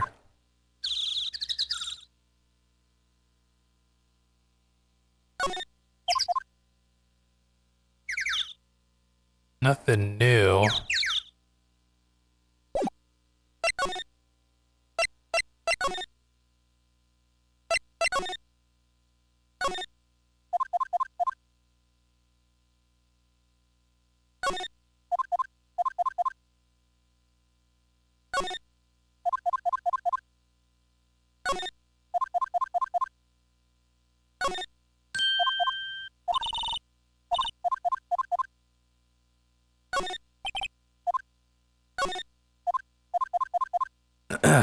Hmm.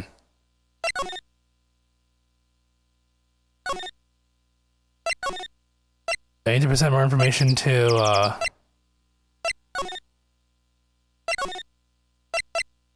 Oh, you know what I didn't do? I realized maybe I should examine this bit here. So the fanboy they were talking about in the trial today, he came in through that drain. So it seems, I guess they covered up in a hurry. Hey Nick, that drain's covered, the boy won't be able to get in. Yeah, I think that was the idea. I feel kind of sorry for him though, don't you? What, you want to rip the gate? You want to rip the grate off? Really, Nick? We can? Oh, she's serious. Uh-oh. Let's open it up. Well, I guess some things are just made to be broken. Yeah, you know, Nick, you're pretty swell sometimes. Sometimes. Hi-ya. There. That should make the kids happy. The things we do.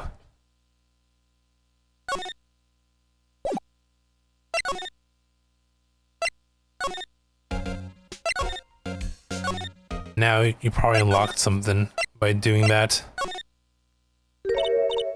Oh, hello.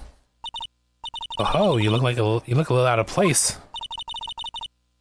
You decided that 3 liters of water is too much for you to handle in a night, so you're going to start limiting it to 2.5 instead.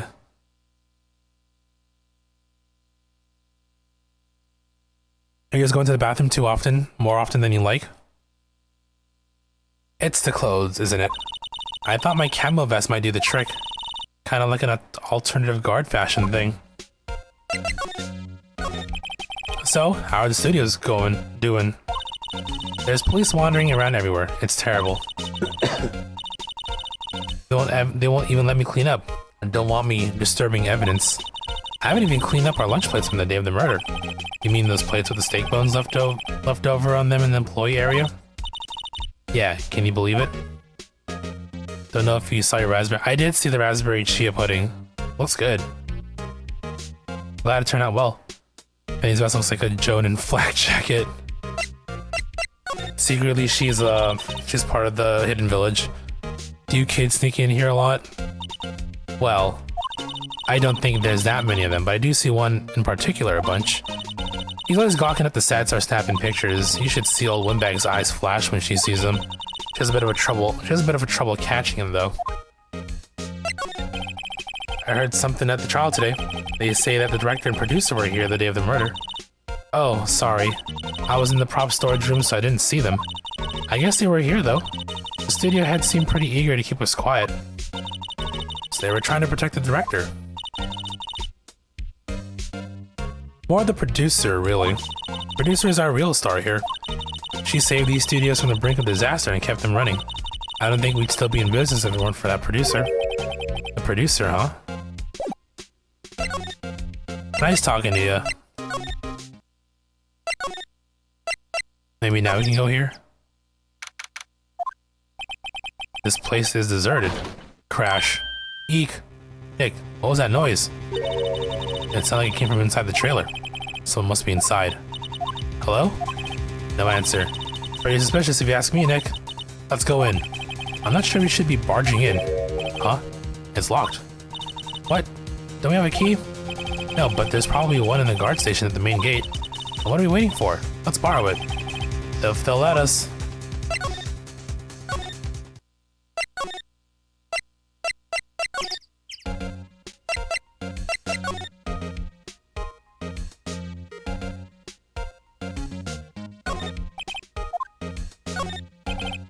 The security guard station. I can see the computer that runs the security cameras.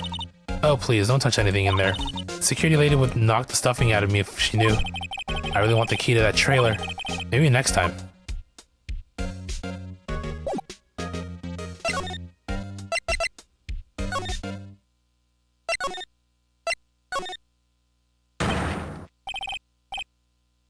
WTF? Who are you dudes, Lamau? Huh? Wait, you first. Who are you? You look pretty suspicious to me. Whatever, lamers. How can you not know the great Salmonella? I make the lead shows, The Steel Samurai. Mine, RTFC. Read the film credits. Really? You're the Salmonella? I'm so sorry, you look so sorry. No, quite alright, really. It's fine, Raffle. What is it? You know?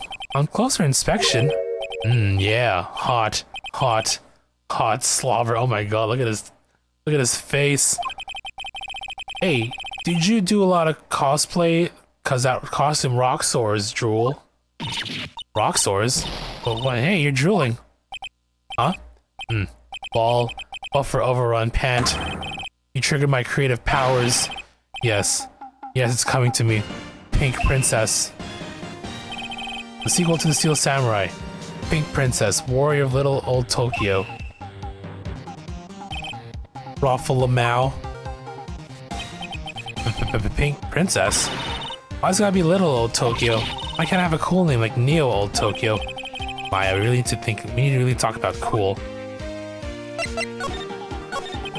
Do you notice anything unusual on the day of the murder? Oh, I know who you dudes are. That security lady told you about us, eh? That's right. It was a pretty regular day. We had a run through for an action scene in the morning, and a meeting from lunchtime in the Studio 2 trailer. I was so busy I didn't even get a chance to eat lunch. Sad emoji. A T-bone steak, was it?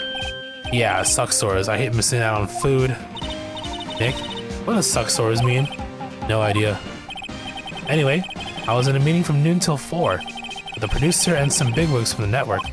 Mr. Hammer's time of death was estimated at 2:30. He's telling the truth, that meeting gives him an alibi. About the producer who was at the meeting with you. Oh, you mean Dee Vasquez. She's a genius. Mad skills all the way. Scary though, sweats. She brought these studios back from the brink of destruction. She's the one who made it possible for me to make the Steel Samurai. You had a meeting with her on the day of the murder, right? Yeah, we were together from noon till 4, the whole time. Who exactly are these bigwigs people keep mentioning? Oh, the boss over at the network and some sponsors. Also a few production guys. They piled into a limousine and got here right around noon. Major tension, sweats. Were all of them with you the entire time? Yeah, unfortunately. They're all gray-haired geezers, scowl. Sounds like they'd all be reliable witnesses.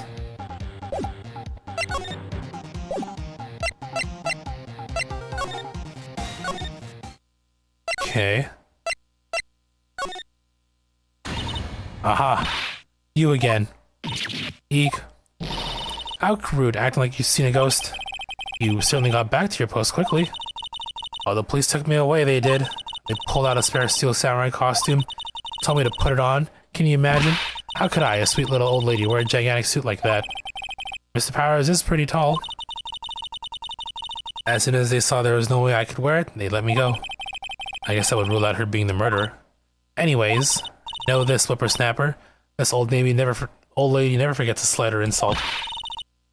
You won't get any information out of me. My lips are sealed. You sure are talking a lot for someone with sealed lips. Starting now. 1, 2, 3. This lady's too much.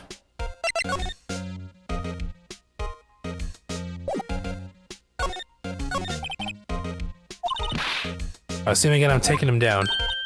Nick, look at her eyes. She's serious. Oh, the director. The one who was here on the day of the murder? If I see him again, I'm taking him down. Okay, well.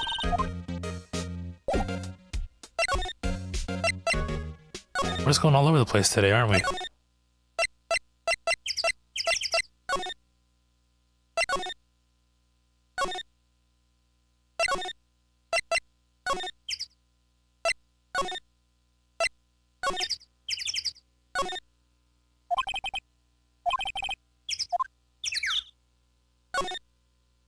Okay, where to now? Was there more conversation with Sal that we needed to engage in?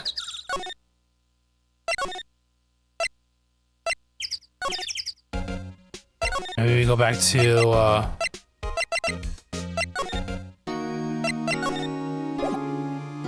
maybe anything new.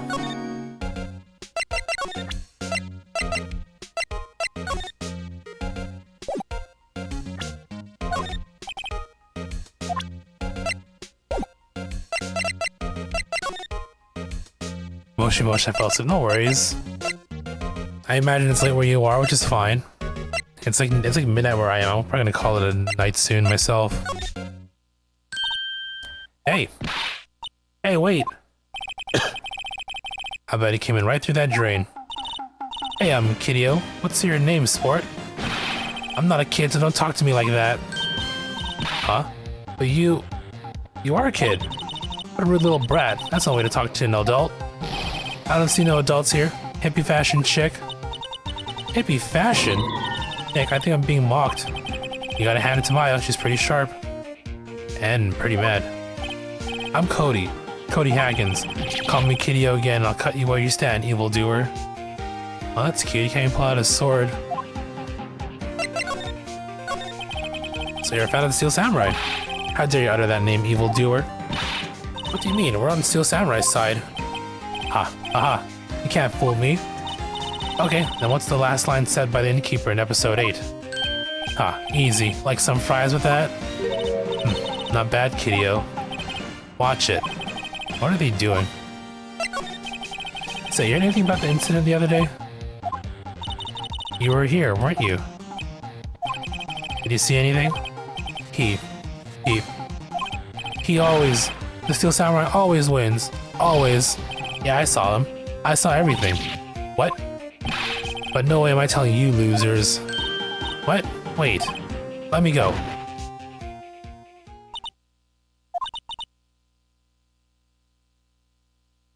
Every night, Chris goons himself to sleep. He's gone.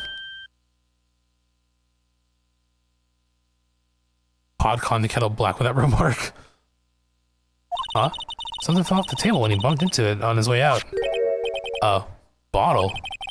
Why was this sitting here, I wonder?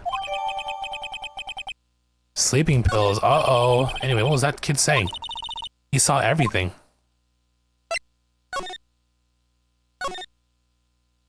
Huh? Where's that old windbag? Odd of her to leave her post. Hey! Nick, that was her. Stop! Whippersnapper. Yeah, sounds like she's chasing after that boy. Natch. Oh, she tripped. Why, sure looks happy. Now's our chance. Get the key. Hey, Nick. Now's our chance. Let's check out the guard station. Good idea. True gooners never die. This is it, Nick.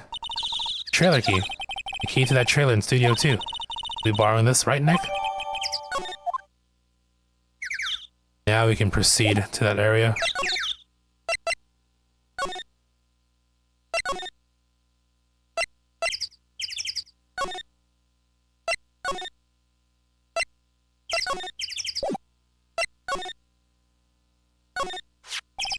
I wonder if the key we borrowed from the guard station will work. It opened. Great, let's go, Nick. She seems eager all of a sudden. Well, you first, Nick. Not that eager. Not that eager.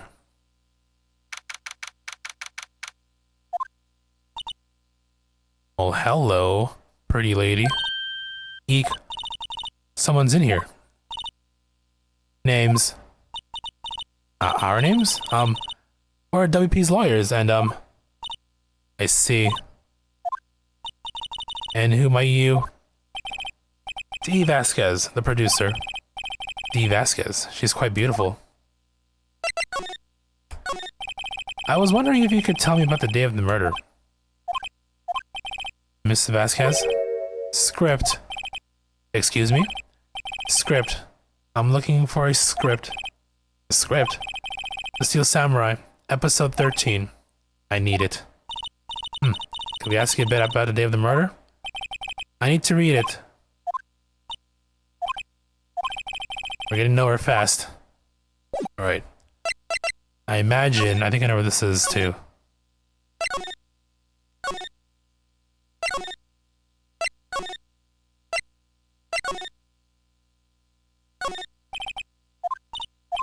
Okay, never mind, that's not it. Wouldn't it be here? I thought it would have been here.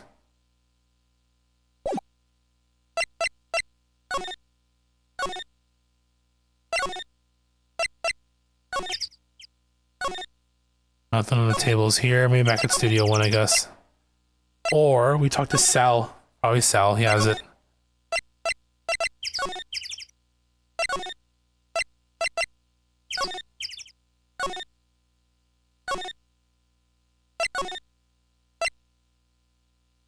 Let's just say she's always watching.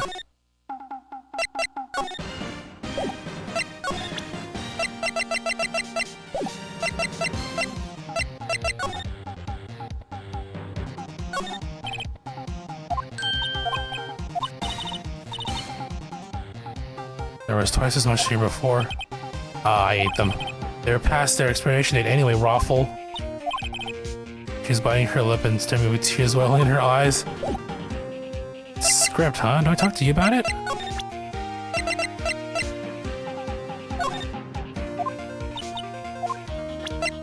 This face, man. I try not to pay much attention to things that don't interest me, lol. Okay, script. What script is he looking for? Am I missing something? I'm definitely missing something.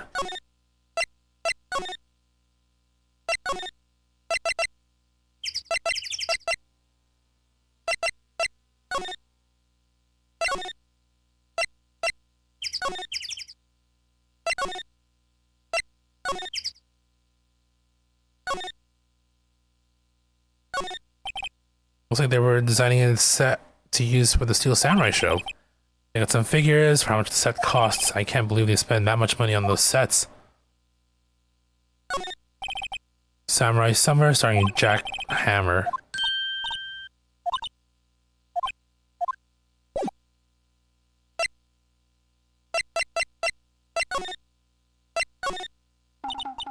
We'd like to ask you about the Steel Samurai. Miss Vasquez, it's on TV every week. That's all I have to say about that. Nick, she's telling us to go watch TV. The nerve of her. Hey, don't get mad at me. About the director, Salmonella, was it? What exactly is his role here? Perhaps I didn't make myself clear. I'm looking for a script. I can't be bothered with anything else. Nick, are all people in the entertainment business this weird? It's starting to look like it. Nick, let's get out of here. Isn't there someplace else we have to check? Yeah. Wait. Yes?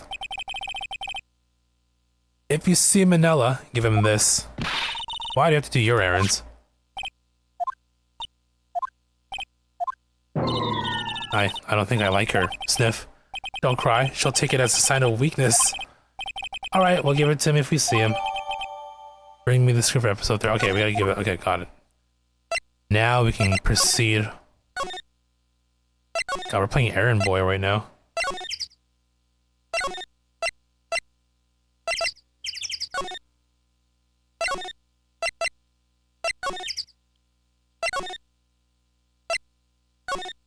How much more hours? How much more time you got left for your shift?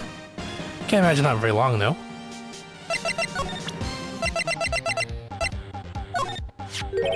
Here, I got this from the producer. Huh? 2 hours 45 minutes. Bring me the script for episode 13. Episode 13. Where did I put that one? I must have left it somewhere. Sweats. Uh-oh. My ass is pwned if I don't find it. Shakes. Nick? Might be quicker to just look in all the places where he's likely to have been. I agree.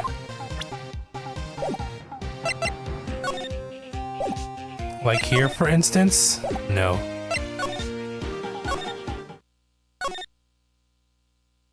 No signs of a script here. Now I think we can go to studio. I mean, it might be in Studio 1.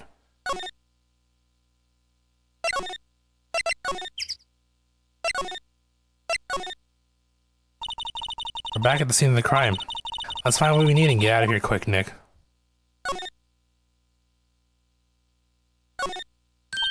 Hey, look! That's the chair the director sits in. Well, I want to sit in one of these. The director, Maya, take a look around that chair for me, would you? Remember that script the director was talking about? Didn't he say he left it somewhere? Aha. Found it, Nick. The script. Why does it look so greasy? Good work.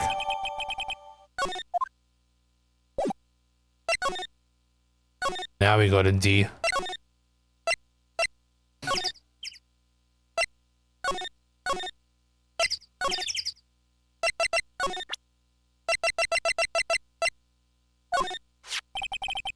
Here, we found it. Your script. Ah. You're not going to talk to us? Quiet. I'm reading. Jesse, hold on. What's the big idea? Who do you think you are anyway? And who do you even know who we are? Powers as lawyers? Right. Am I a suspect? No, it's just, well, no, but... You wanted to know about the day of the murder? Yes. Anything you could tell us would be a big help.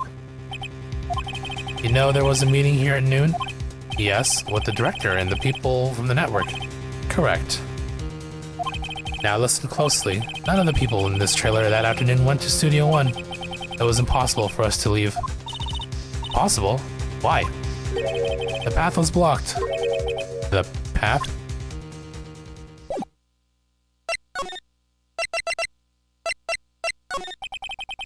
On the day of the murder, the path that leads here was blocked? You saw Mr. Monkey on the way here, correct? Mr. Monkey? The monkey with the broken head. Oh right, that. What an original name. Its head fell over in the wind on the day of the murder. They didn't start moving the head out of the way until after 3. It was after 4 by the time the path was unblocked. Capiche? Everyone in this trailer was stuck here until the path was cleared. Stuck in this trailer. Stuck until after 4. Hammer died at 2:30. Thus none of us could have gone to Studio 1. What? It's true. A crane came just after 3 to move the head. We called some people in to clear the way. I'm sure they'd corroborate my story. But wait, what if the head fell over after 2:30? Then you could have gone to Studio 1. 2:30, the time of death. Very well. Come. That's Mr. Monkey. When it wasn't broken, it announced the time in ooks. 1 ook per hour. Ook, ook, ook, ook. Always with the ooking. It is a monkey after all. Check its head. The clock inside stopped when it broke. Nick, it stopped at 2:15. 2:15? That's right. The path was blocked from 2:15 till after 4. Therefore, we're innocent. Mr. Hammer died in Studio 1 at 2:30. See? Goodbye. What do we do, Nick? There isn't anyone besides WP who could have killed Hammer. It's over. We're finished. It sure doesn't look good. Guess we should head back to the office and plan our strategy.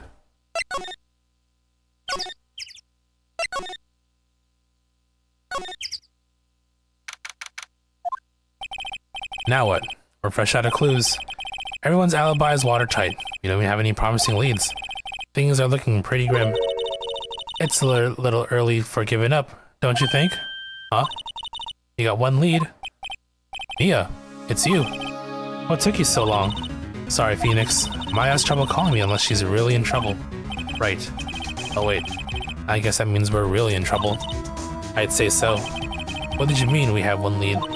The boy, of course. Yeah, I saw him. I saw everything.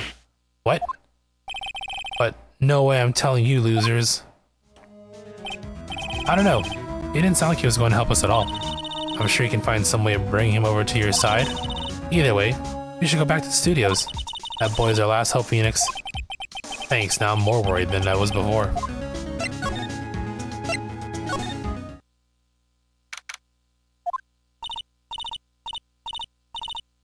Oh, she out of breath.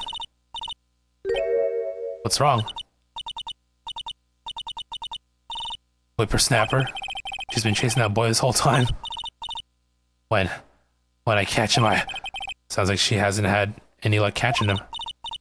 I got a hostage now, Whippersnapper. A hostage?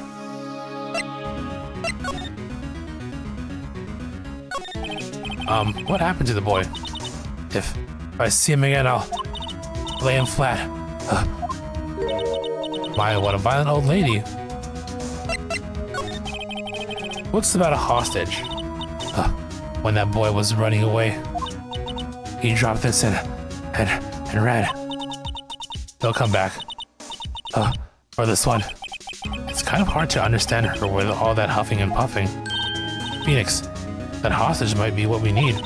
Cody might talk to us if we gave him that. Good idea. Miss Allback, might I? No. I'm catching that brat if it's the last thing I do. Phoenix, do you have anything you might trade with her? A trade, huh? I know. What about the key that I took from her? Trade it back. Miss Allback, I'm borrowing this just so you know. Oh, okay. Oh, just be sure to give it back. She says the man who... Oh, never mind. I guess we need to look around then.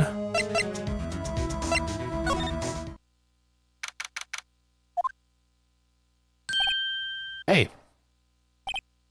Hey you, wait a sec. Phoenix? Was that the boy? Yeah, his name's Cody Hackins. I think he ran to the dressing room. Before that, hold on. If we're gonna get something from her...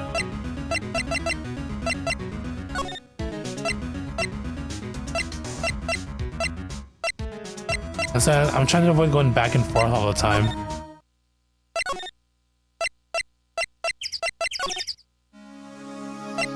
Oh, I know. I have no reason to be in Studio 1 anymore. We got the ladder conversation earlier. What if I give you this? Hey, that's a card. Studio 1? Right. A card key to Studio 1. I could visit poor Hammer. I like to visit. He died. I was his fan. You don't have your own card, Miss Allbag? Studio 1 isn't my turf. You let me borrow? Borrow it then? If I give her the card key, then we'll be able to get back in Studio 1. Why don't you let her borrow it, Phoenix? I guess it can't hurt.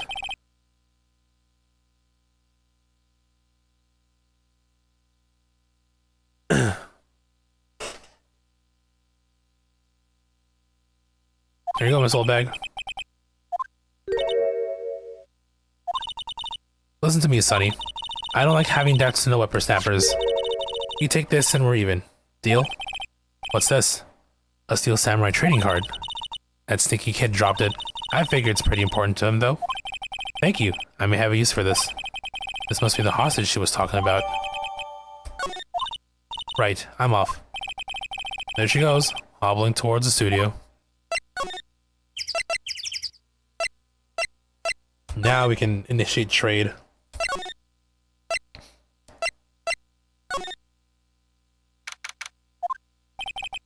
He's sure to be in here somewhere. Found you. Damn it, he's getting away. Come back. There. See? He's back. How did she... Oh, we all know why. Hey there, will you mind helping us out? Please? I'm Cody. Hello, Cody. I'm Mia. Mia Fey. Nice to meet you. Yo, and I'm Phoenix Wright. Who asked?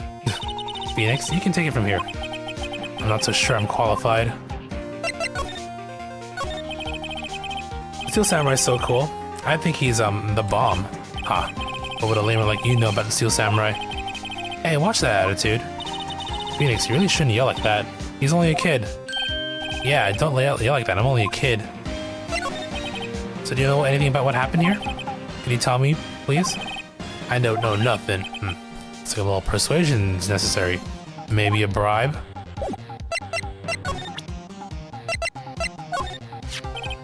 Cody, this look familiar? Hey, my ultra rare. You are, huh?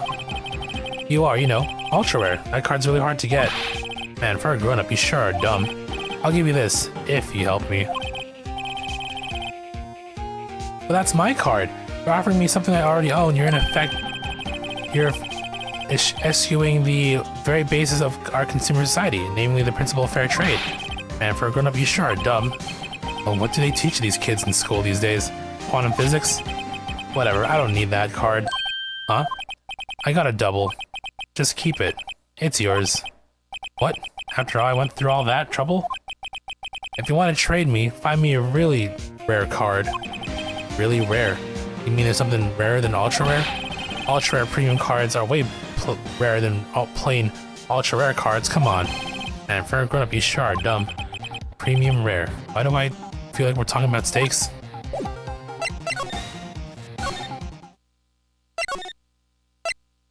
Where else can we go at this point?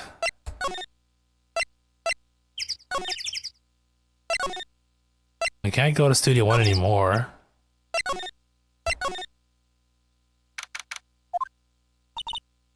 Oh, hi. Hello, what brings you here? Oh, well, I had to arrange some stuff. Yes? The, girl with you. Doesn't she seem a little different? Like is she even the same person as before? Nope, she's the same as always. Same as always. Okay, whatever you say.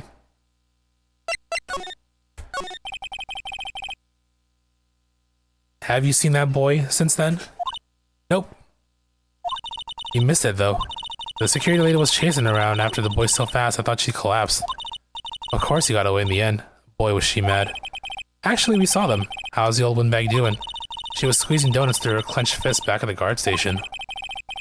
Some people take their jobs a little too seriously. Are all the posters on the wall here of Hammer? Yes, it's really a terrible loss for the studios. But his popularity had been waning recently, right? That's true. Then again, after what happened... After what happened? You mean you don't know about Hammer? No, what? I'm sorry. I shouldn't have said anything. If you had the opportunity to get the Platinum Trophy for a game that you knew was going to be shut down and thus impossible to platinum in the future, would you take the time to go for it? If the time between, between the moment I found out up to the shutdown was sufficient enough for me to go for it, or if it didn't require too much work, then maybe I would. A lot of factors at play, and especially when it comes to like online multiplayer games, because a lot of those have been like definite grinds for me when I came to trying for trophies back in the day for me. And they're like went for them actively, but I noticed when I was going through some trophy lists for games like Destiny, for example, had some real tricky challenges that I couldn't do, either due to lack of time or skill.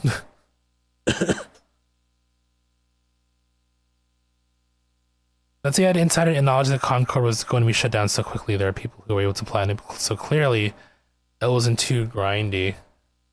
I guess so.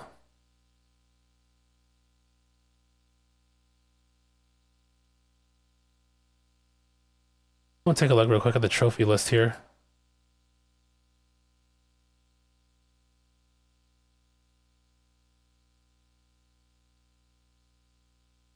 Well, I'm at the PSN profiles right now. The trophy guide says 100 hours. So, I mean, that requires a bit of commitment.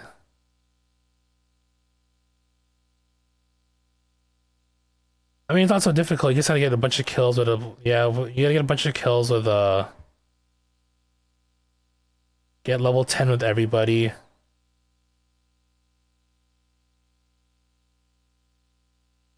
Level 100, just play the game basically. Play the game over and over again.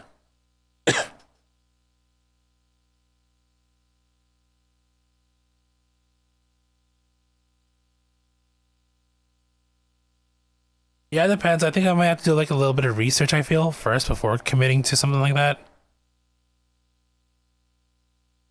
100 hours in 2 weeks would have been nothing if we didn't have jobs in a perfect world. Yeah. Just give me the lottery and I'll play games forever and just, you know, do everything. 100% everything quicker. You know? But hey, that's life. Wait, now you have to tell me what happened. No, wait, now you have to tell me. What happened with Hammer? I'm sorry. I'm probably not the one who should tell you. Uh-oh. Why do I get the feeling something's been being covered up here?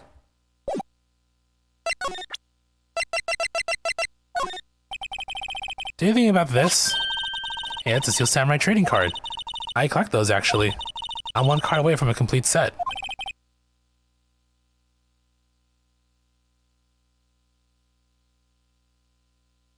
You're gonna hold me to that offer, give me $1 for every... Did I say US dollar, though? I don't think I said US dollar. Pretty sure I said $1. But I didn't specify the denomination. Or what country's currency. A complete set. Yeah, a set of one of each card. Huh. Wait. That's it. That's the card I need. You don't know how long I've been looking for it.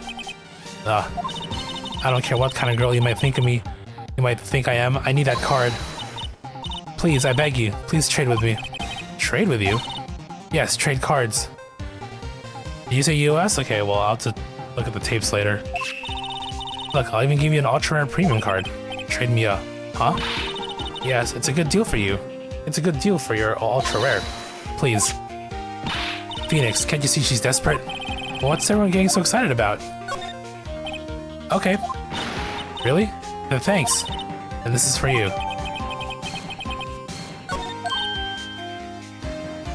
Yahoo! Yahoo! And there she goes. Doesn't doing good things like that make you feel great? Yeah, it does.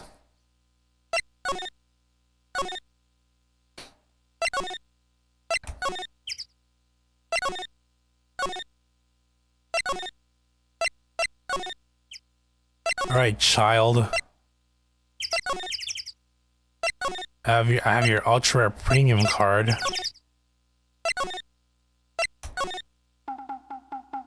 You can sell for Canadian at the current exchange rate. Yeah. I think I'd opt for Canadian as well because, I mean, US is like a lot. Too rich for my blood. See this card? Yeah, so wait. That's it. That's the last ultra rare premium card I need. Come on, give it to me, please. You gotta give it to me. Oh, I never see him so eager. Right, okay. How about a trade? You're on. I'll give you a samurai spear and throw in an evil magistrate to boot. No, not that kind of trade. I don't want cards. I want information. Huh? You sure? Fine by me. Okay, Phoenix, let's hear what he has to say.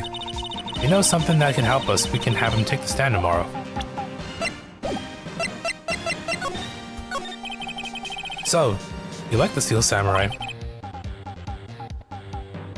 He's so cool. I'd be sorry if I had to pay it out in USD. 437, that's a lot of money. I need more than like $1 million. I need more than $1 million for sure. Maybe it's like a $10 million lottery payout. But before I feel comfortable giving away almost $500,000 there, I guess. You're judging by his looks. You have to look at his actions, at his life. I'm being lectured on life by a grade schooler. You like him too, don't you? Oh me, yeah, I love the Steel Samurai. So tell me what your favorite thing about the Steel Samurai is. His fighting skills. Got to think of something. I like when he vanquishes his foes. Yeah, wazam! Steel Samurai always wins, always. Check this out. It's my fan album. What the? It's all pictures of the Steel Samurai. I go to every live performance. Those stupid publicity stunts where they beat each other up in public. I always take a picture of when the Steel Samurai lands the final blow. Wazam! I got 'em all. I never miss one. A perfect collection. Check it out, my new digital camera. Wow, that's very impressive. The newest model, isn't it? You bet, lady. I just got it for my birthday. My album has a name. Want to hear it? The Steel Samurai, Path to Glory. The Steel Samurai always wins. Always. Hey, if you want this, you can have it, lady. Really? Are you sure? Yeah, I took these with a digital camera. I got all the data at home, so I can always make another one. Well, I'm happy to accept. Thank you. What's with people always giving stuff to Mia? What a life. Huh? You were here on the day of the incident, right? Yeah. Did you see anything unusual? Cody? Cody, you need to know because he's fighting for justice. Isn't that the Steel Samurai's motto? For great justice. You had to help us fight for great justice too. I saw. Are Cody and Penny crushing? I don't think so. Cody's like a 10-year-old child, and Penny's like 20-something. They're unrelated. He just shows up randomly.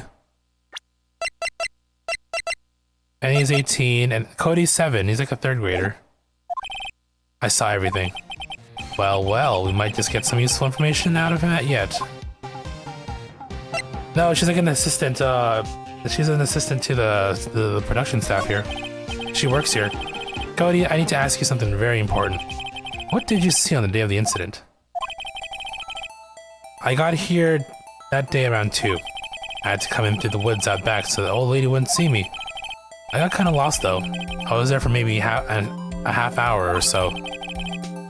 You know, Penny was like 12 to 13 max. Nope. Then I finally got to the studio. After that... What is it, Cody? The Steel Samurai killed the bad guy. He used a samurai spear, just like always. 1 shot, 1 kill. It happened so fast I got scared. I went home after that. I see. Must have been hard for you. Man, you say those nice things, but it's so obvious you aren't speaking from the heart. Right. Mia? Yes? I think we can say for sure that means the Steel Samurai did it. True enough. The director has an alibi, so it wasn't him. Indeed. So the only person left who could have been is Will Powers. I have to admit, it's kind of a shock, but if you put this boy on the witness stand, your client will be guilty for sure. Let's not call him then. I think that would be wise. Best to leave this one alone. Not so fast, pal. I heard everything. This boy here is a key witness, and he's under police protection starting now. Come on, son. You got a rendezvous with me down at the precinct. No, I ain't going. Wah. Well, we're fucked. That didn't go so well. We're back to 0 leads, and now we have a serious handicap in court. What are you going to do, Mia? Well, I really need to be going. Don't worry, Phoenix. I'm sure you'll be fine. Whoa. Come to the trial tomorrow, please. I need you there. Phoenix, can I ask you something? Do you really believe that Mr. Powers is innocent? I do. Of course he is. That's all I wanted to hear. Excellent. I'll see you in court then. Great. Thanks, Mia. See you soon. Damn anime art making underage characters look like adults, while adults look like kids. Not saying the code looks like an adult. It'd just be the art sometimes. Okay, 12:40. I think this is a really good stopping point. We were like two and a half trials in. We'll continue this next time. I do want to finish up at least the first game before Friday because of Monster Hunter Wilds, right? Pretty good though. I think next stream we can finish up this trial and hopefully trial number 4. Because I know the 5th trial is going to be long as fuck. Hopefully though we are still on schedule with regards to getting this game done before Friday. That's how I'm seeing it at least. But yeah, I think that's going to be...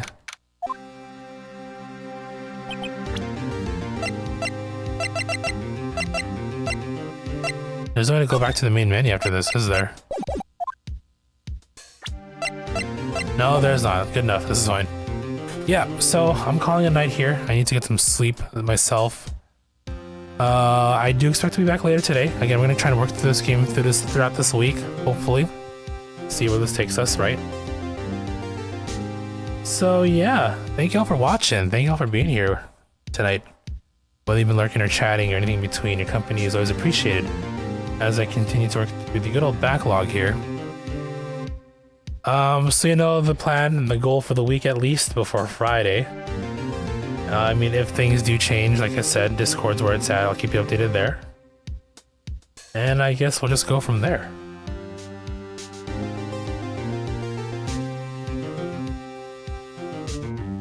Shoutouts to